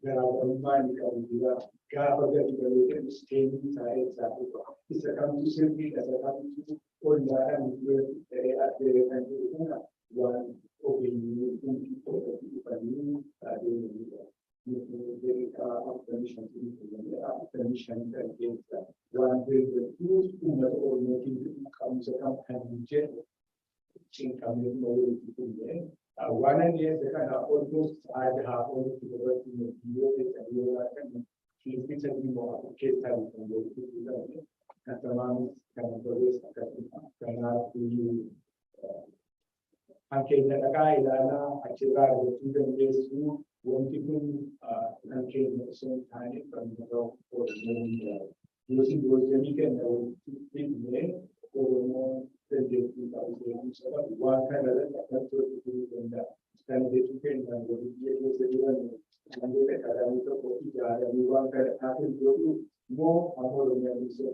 kemudian wan ilalang itu. London yang khas kita di mana-mana kita di kota berbeda cara program yang kita lakukan di sini di sini aku share dengan itu sama I'm sorry, what community, our event did not, I let you transparent with them and the paper. So we know they said, come to us, come, go to each side of the so that's what I know. When you can be about it. So we know, go to the fair, or a day one, there is no kind of, kind of border language is going to be porque dia pada itu dia sering lekor sering apa sering terus ada kopi dan mesti kan kita itu kami kan juga sering itu expert kita mengatakan standar evaluation kan kita bahasa akan buat ada soal ada yang kita juga itu kalau Oromo juga Oromo akan juga tidak kemudian kalau saya dari kemudiannya I think kita usah itu sudah kawan kita mampu maybe more time to go one at the kawan dengan ada nama mungkin saya itu sebenarnya nama ada itu juga akan jadi ada itu bukan ada yang buat itu ada juga yang itu ada akan itu orang ada orang sudah ada jadi kita tahu juga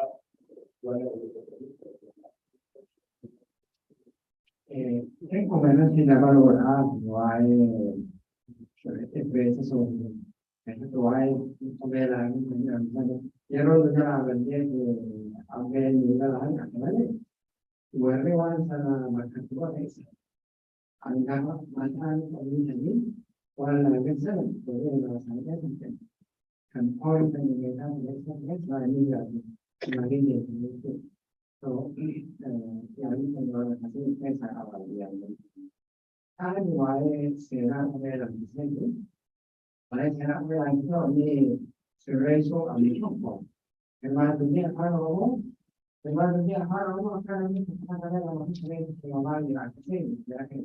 Termasuk lebih banyak satu komponen, banyak satu komponen ini mana Yesus.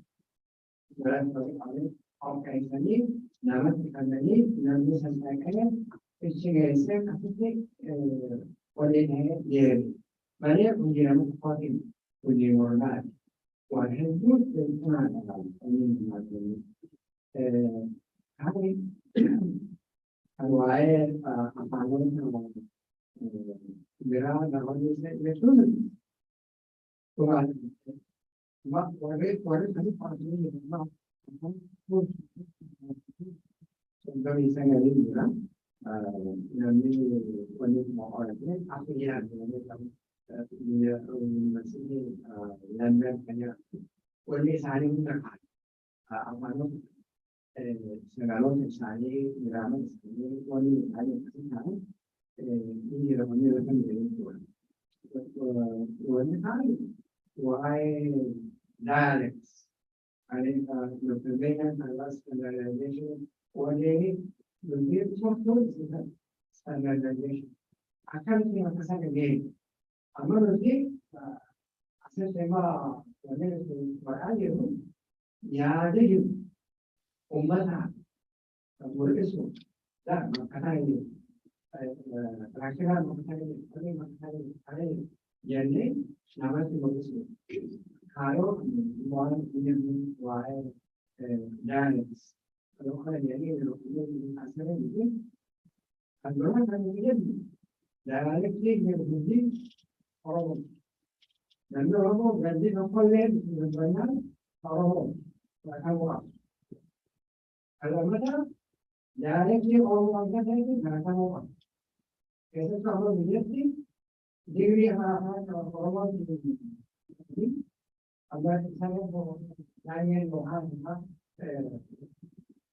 ini wujudnya jadi mereka yang mahasiswa yang kerja lupa dan kalau usaha uang kerja udah jadi kalau diri sendiri dia kayaknya dia ini mungkin Allah mau bertemu semuanya akan terjadi kalau ada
Warri dhaggeeffattanis galatoomaa jenna. Egaa afaan Oromoo waan baay'ee safaa. Homaan qabuu turre waggaa 30 dura. Ammattii arganne qabanne isarratti fooyyessuu deemuurraa filmaata qabu. Kanaafi waan jiru qayyabannee kan keenya godhannee kanaaf immoo itti dabaluu haa yaallu. Jarri kuni amma beekoti kuni afaan warra barateedha. Kan isaan calqabaa jiranii waan hanqate itti guutuu dandeenyaa laataa jedhanii. Isaan duwwaa kan biraa jiraachuu danda'a. Murni biraa iddoo biraa jiraachuu danda'a. Garuu kana jalqabuu isaaniitiif jajjabeessuu dura jira. KKAO jedhanii qormaata qoraasuma afaan Oromoo jajjabaadhaa milkaa'aan jedha. Galatooma.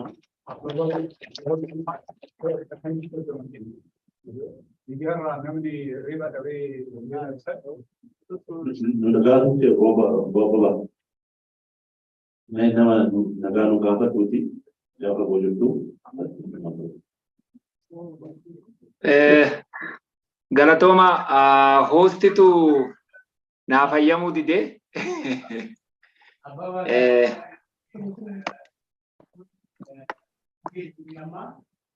Dubbanee finneerraa daqiiqaa yartuu qabaata ammaa fi galatoomii amma yookaan keessee beekuufi. Baay'ee natti tolee obbo Ibsaa arguu kootiif nama qubee lafa dhaabe arguu kootiif baay'ee natti tole. Yeroo jalqabaatiif oosa irratti dhiyaachuu keenyaafis akka afaan qabanneetu afaan Oromoo. Oromoo walitti qabee jiru ikoonoomii isaa caalaa lafa isaa caalaa afaan isaati. Garuu afaan maddiitti qabameetti waan biraati irratti kan haasa'amaa ture. Maaliif afaan boondii cimaadha. Gatamuu hin qabu ture. Barana yaadatamuu isaa yeroo yaadatamu kana keessatti immoo ani keessatti hirmaachuu koo yeroo hirmaadhu immoo nama qubee lafa dhaabe obbo Ibsaa arguu kootiif isaan hin cheer ta'uu kootiif baay'ee tokkoon gammade. Kanumaan jechuu barbaadaa egaa afaan Oromoo otoo nutti fakkaatu afaan dhiibbaa afaan biraa jalatti akka dubbatamaa jiru argisiisuuf waan biraatiif miti. Egaa qaaqa AO'n kanarratti fi waan kana fakkaatu irratti hojjetaa jirra. Egaa Waaqayyoon nu haa milkeessuu hoggaa har'aa immoo walitti deebinan jedha amma kana nan gabaabsa.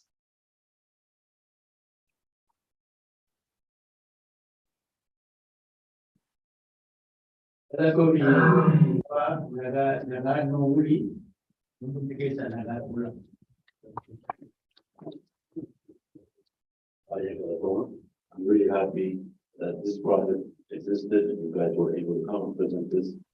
Really, it's a wonderful project to standardize the Oromo. And I was excited when I heard about this project, and it's an excellent presentation. Thank you so much. Please, yes, also give a voice up to come ahead All right, Obojoan, please come to the front. We have a short presentation of project about.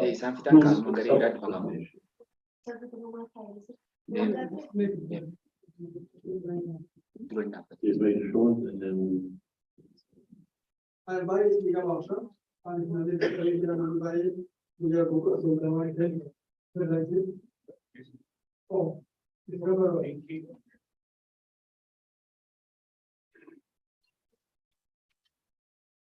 Alright. So yeah, it's the beginning of the level group. The title was about leveraging information technology for the Oromo startup. So others the company or the fellow kada to the person kada or the person the minister of the so can I zero yalu project level of the first project when I global a global coalition of all organizations, civic, human rights organizations, religious institutions, so we have two main purposes. One is working on the human rights issue, and the second one is about humanitarian assistance for our people as much as possible. So we have about 32, I think 33 organizations now are growing very much. So we're basically getting this more than a more things is available computer and so project technology or what the general so website or British Columbia also so if you happen to be one of the civic institutions, you can apply. Website in Canada, OJ19.org. Actually, the website in the your home button, the variable is using technology. We're going to provide Oromo Barbar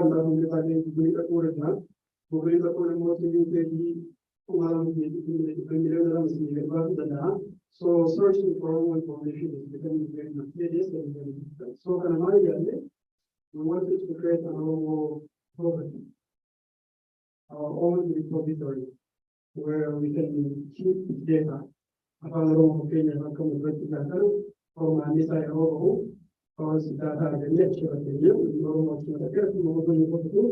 you just search there. Also,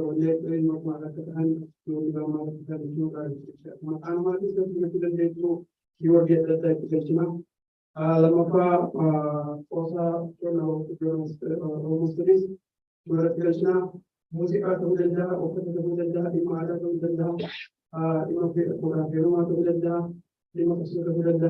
So, what we try to create is a central repository for people where researchers, scientists, lawyers, civil rights institutions can go and find whatever information they are looking for. So it's kind of managing the or digital asset management services. And you look for them, the amount of what they were through. In the Lampada, January, the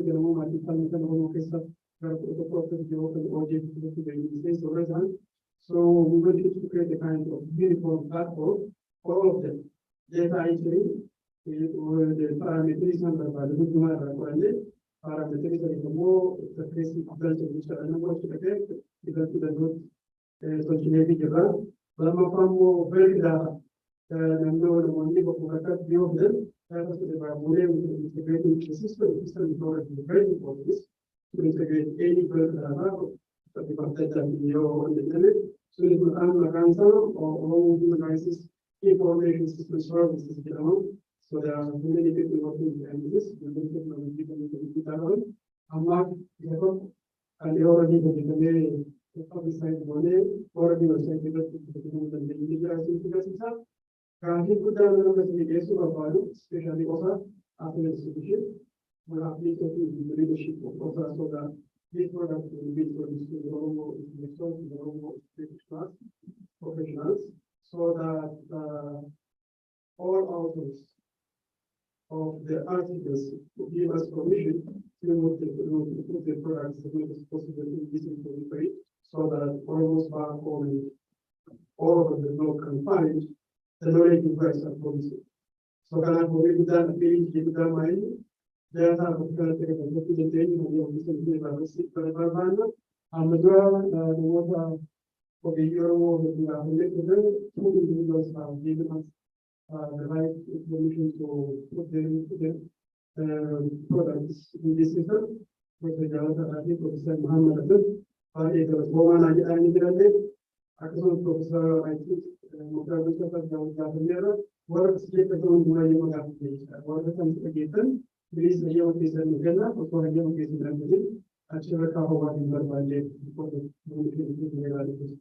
Orang toko kerja yang berkaitan dengan apa, dari agama dan negara dan kita itu project industry. So, kalau sehingga kita those of you who are working in the UNICE organizations, focus groups, you can utilize the system which we are going to emphasize very soon. Because we have a round to go to move the discussion based on by November. Already, already, that is my system with my Mena sudah besar. Orang susah gitu kalau kerja cenderung digital orang punya tidak dapat pakai politik ini tu kindes berpada mau itu pakai politik itu itu sudah soalnya segala yang ini segala yang ini akan sudah kami orang tu boleh pakai macam saya ini kalau orang punya ada semua pakai orang siapa tu bawa ni jangan orang baik itu digital orang Peru jadi Peru berpada ni ada tu langsung tanpa tahu sahaja. Ya, ini untuk semuanya Ibrahim mungkin mencendor di skala lima orang Romeo dan Papa cuma apa tu kecil atau sudah desuti, while ke kalau sudah desu atau sedang mencita. Ekapu, ayo dan sukesu anjang mati. Kati kalau tahu orang mula tu orang desu berapa? Desa saya aku mau orang berapa dah? Dan desa yang kini dah satu nanti aja umat orang berterang utama itu. Tahu saya nak desu berapa? Oh, nama jalan mau dari bayar dia mau orang jangan jumpa Mengenai untuk kita betul dengan seperti orang sudah tahu, tetapi dari putra orang sendiri atau cuma desa. Jadi malu punya kopi kita kamu, kalau pun saya nak kau betul, pun saya orang sudah kita orang memakai, bukan this.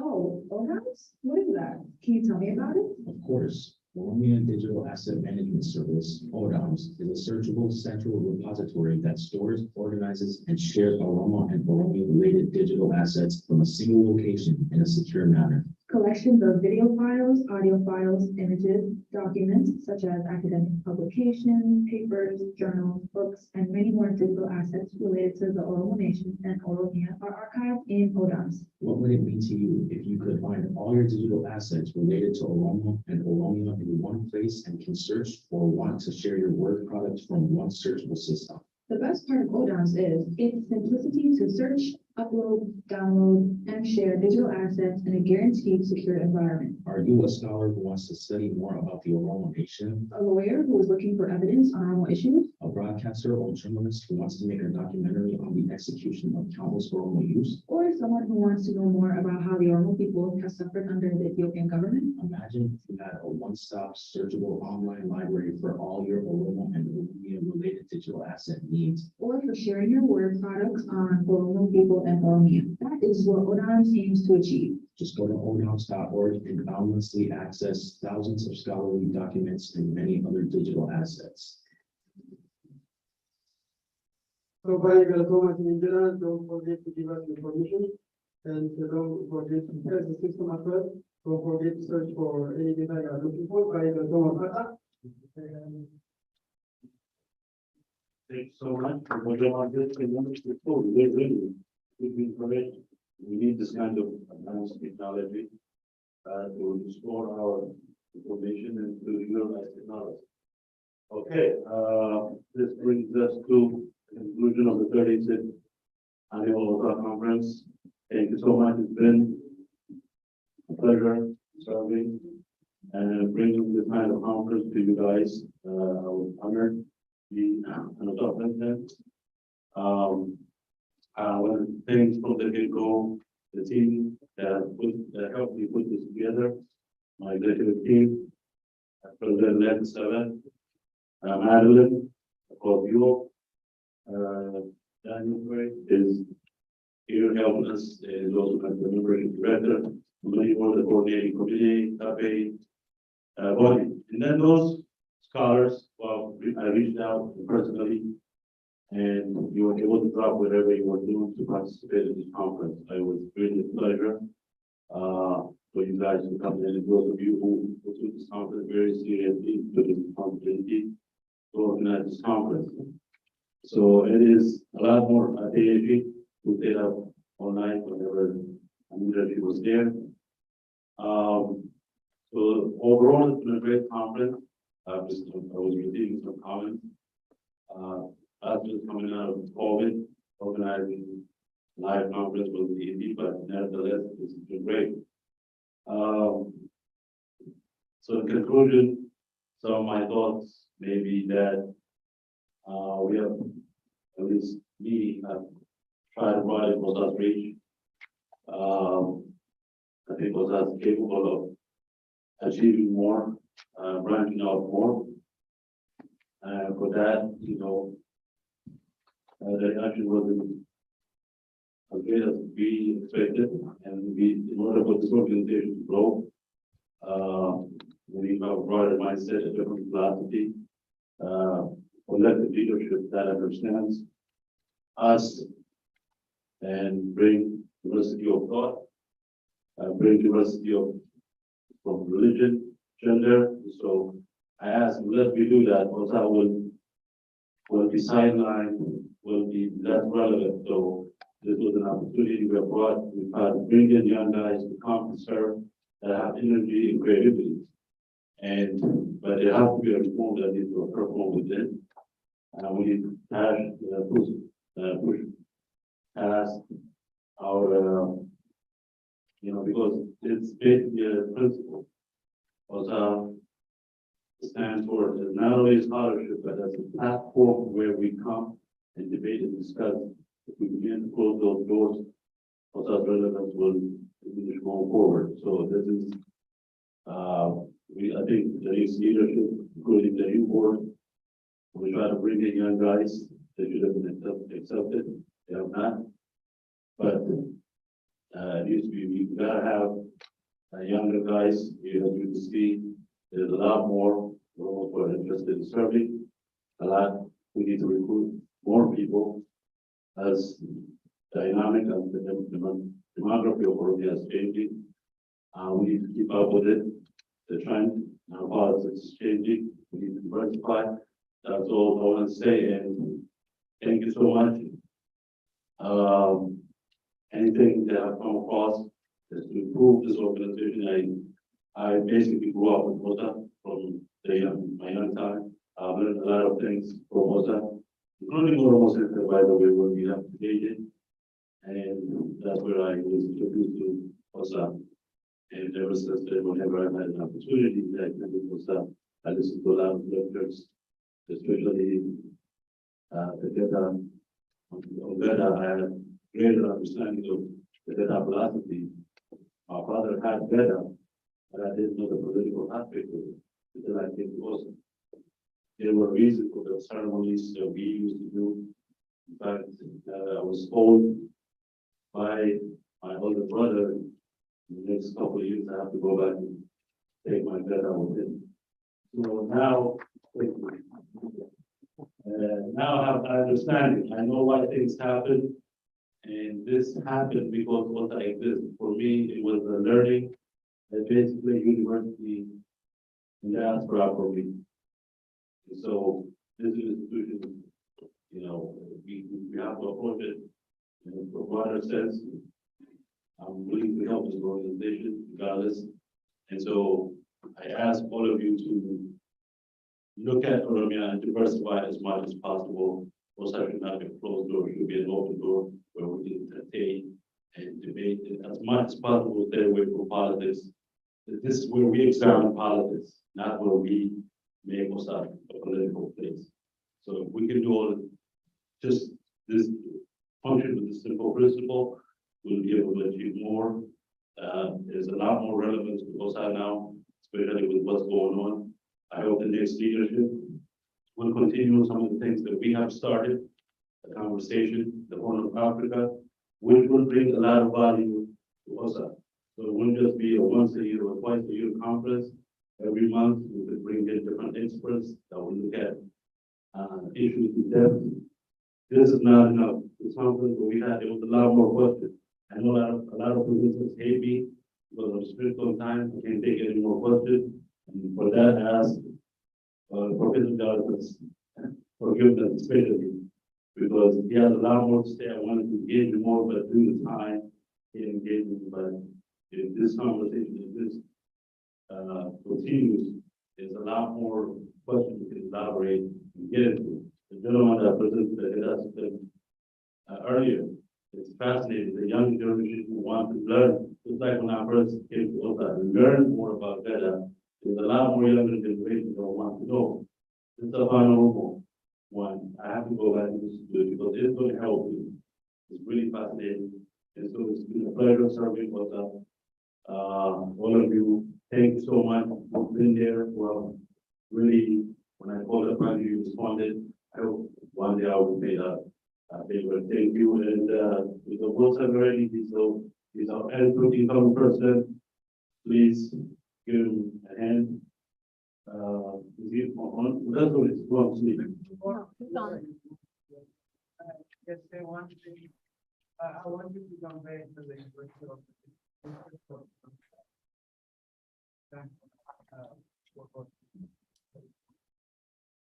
Thank you. We will do that. We'll send them a letter thanking them for them to give us this venue. And one last thing I forgot. One thing we were trying to start this year, I have to say it because we wanted to get the religious to come and speak on politics. We wanted to get involved. We wanted to look at theology from the perspective of politics. Our plan initially was to bring all Oromo, all faiths and theologies to examine them, to look at them, see how they play a role in politics. We were not able to do all of it. We just started with one. I hope that this leadership will do all the religious. If I haven't gotten to it this year, at least I started. So it's not out of an exclusion, but it was out of time and resources that we didn't have. But this is key because our people are committed to religion, they're faithful people, and politics doesn't inter. And religious, we only done the religious spoke of it. We will leave our masses behind and they will not participate in self-power themselves. So I ask if other religions were excluded because of time, the next leadership will go back up. So our president, incoming president, is online with us. He's from Europe. Made him have debate challenges, and this is how we do business. And so I really wish him a success. And anytime you need, I'm here, I'm available for you. Please say hello and give him a hand. He is our incoming president. Thank you so much. Thank you very much. Can you hear me, please? Yes, we are. Okay. Yeah. Thank you very much, Dr. Ebisa, also for the introduction. I want to, because it is a very late evening on your side and late night on my side, I want to make a very short reflection of what I'm going to do and what I also call upon OSA members and supporters to take this organization together forward. I will read briefly my speech, not a formal speech actually. Dear OSA founding members, former presidents, board members, and fellow scholars, it is a great honor to me to accept this responsibility of leading OSA as a president for the coming year. But at the same time, I understand that it is a big assignment. It is a big assignment for two reasons. Firstly, it is assignment and a responsibility because it requires sustaining the missions and the visions of this only one scholarly association that a few committed scholars built 40 years ago, nurtured it and sustained under different difficult times. Second, it is also a big responsibility because of the timing. The timing means the situation of our people in Oromo. As you all know, currently our people are under different state-led violence, displacement, economic crisis and environmental crisis, and so on. And this is part of the deep-rooted imperial imaginations of Ethiopia. And that has been what also have tried to deconstruct for the last 40 years. And it has been this commitment of senior OSA members and the supporters scholars that has been inspiring young generations of scholars, including myself. I grew up reading publications that were produced by OSA members or through the OSA journal JOS.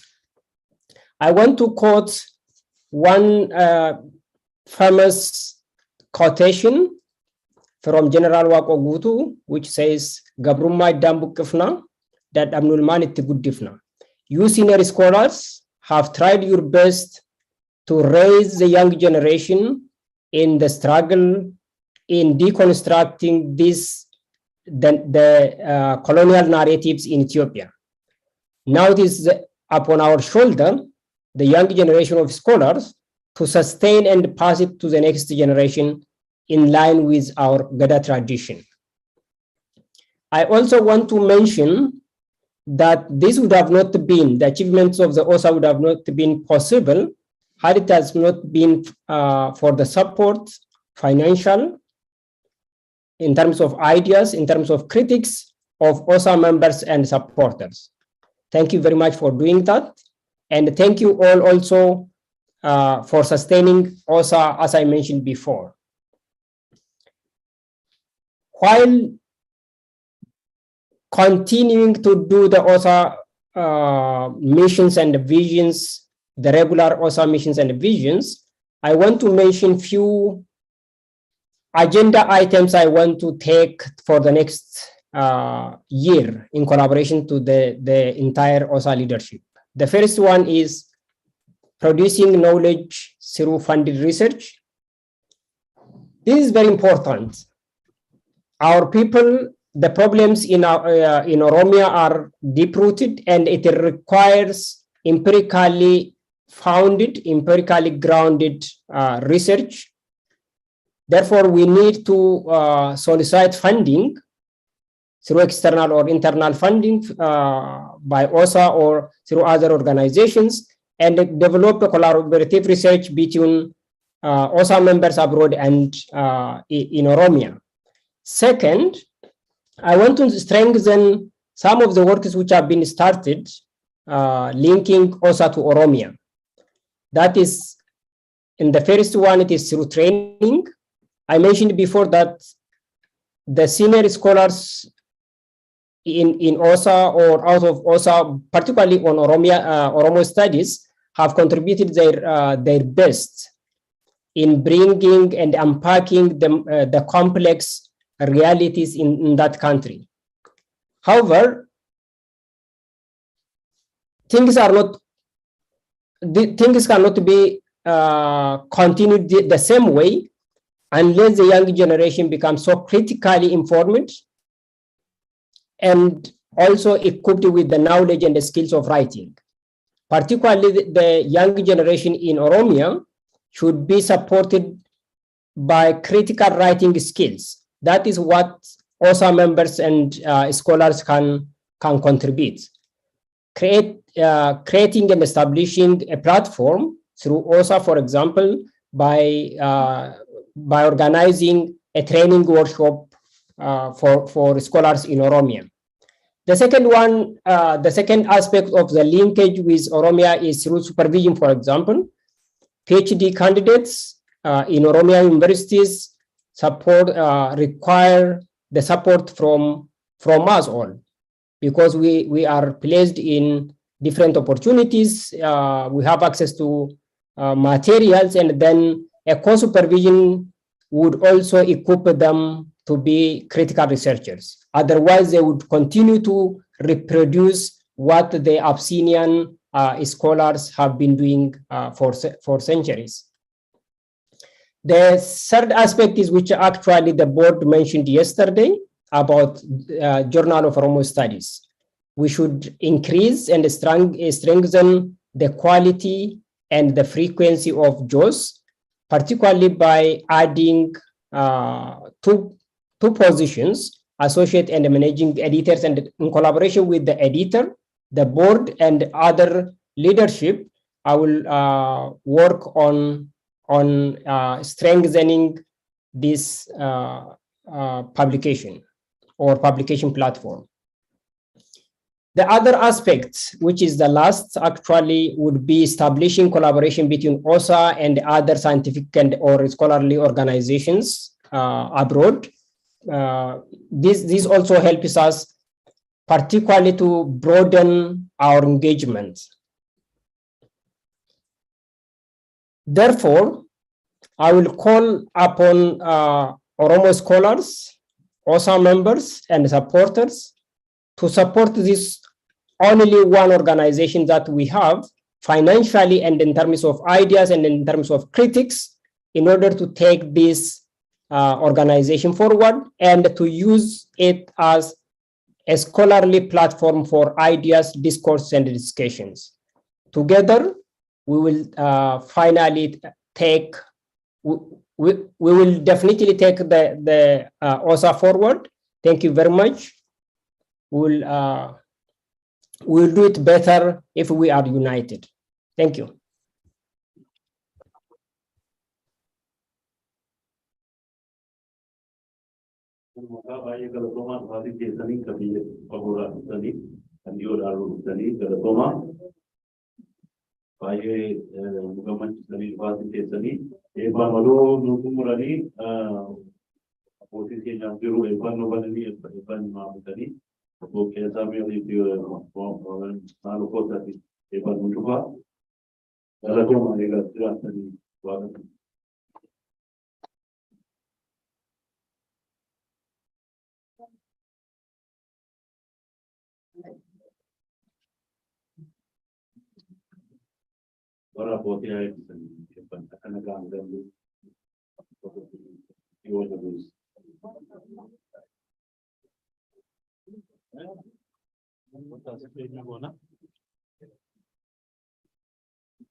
Bismillahirrahmanirrahim. Alhamdulillahi Rabbil Alamin. Wassalamu ala Rasulillah sallallahu alaihi wasallam.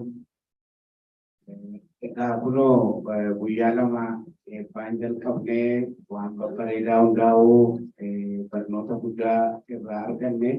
Kanaaf galatooma ammallee akkuma nagaadhaan jalqabnee nagaadhaan xumurre waggaa dhufus immoo akkuma kan nagaa walitti dhufnee waliin waan babbareedaa amma ibsanii kaan hundumaa'u kan asirratti argannee waliin haasofnee nagaan xumurrannu nuufataa bisuun rabbi immoo biyya keenya nagaa taasisee yoo jedhamoo biyya keenyatti illee akkuma kan akka 2019 biyya keenyatti illee kan taasifannu haa taasisu barakaataa galatoomaa nagaan bakka dhuftanitti nagaan galaa rabbitti ni waliin na jiraatu.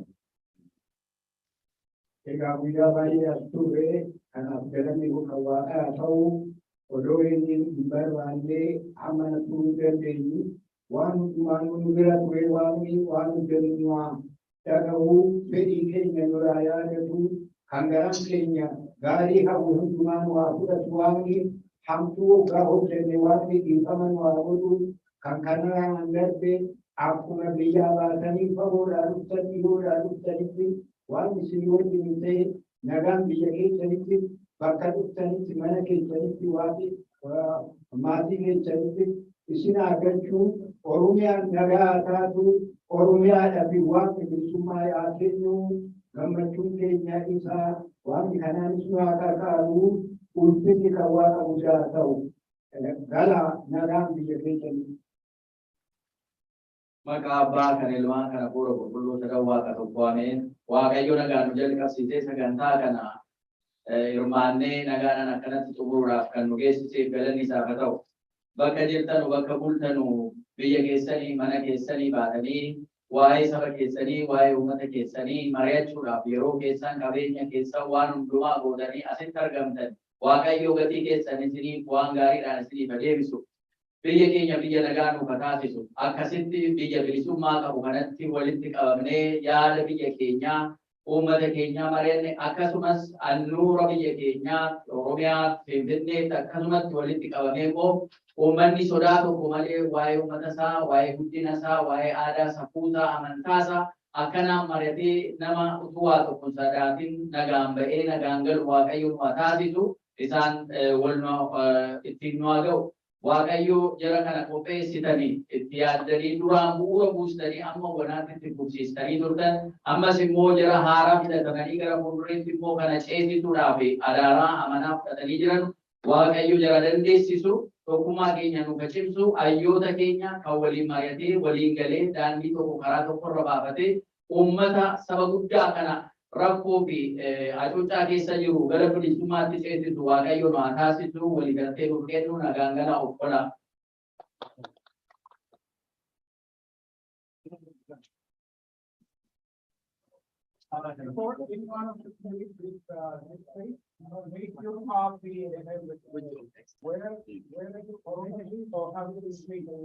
Thank you.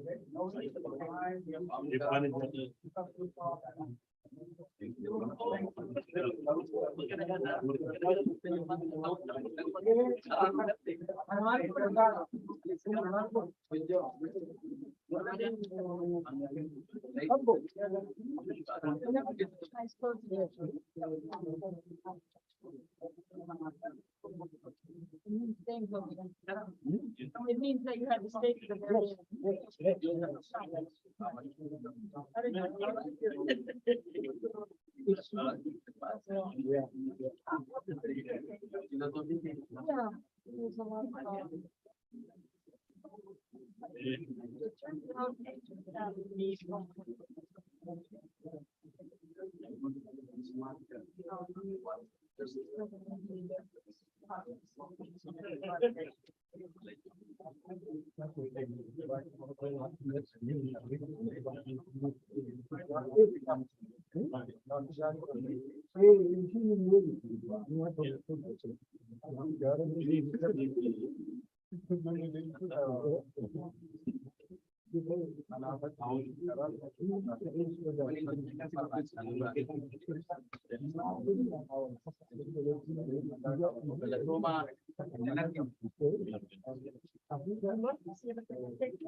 Yeah.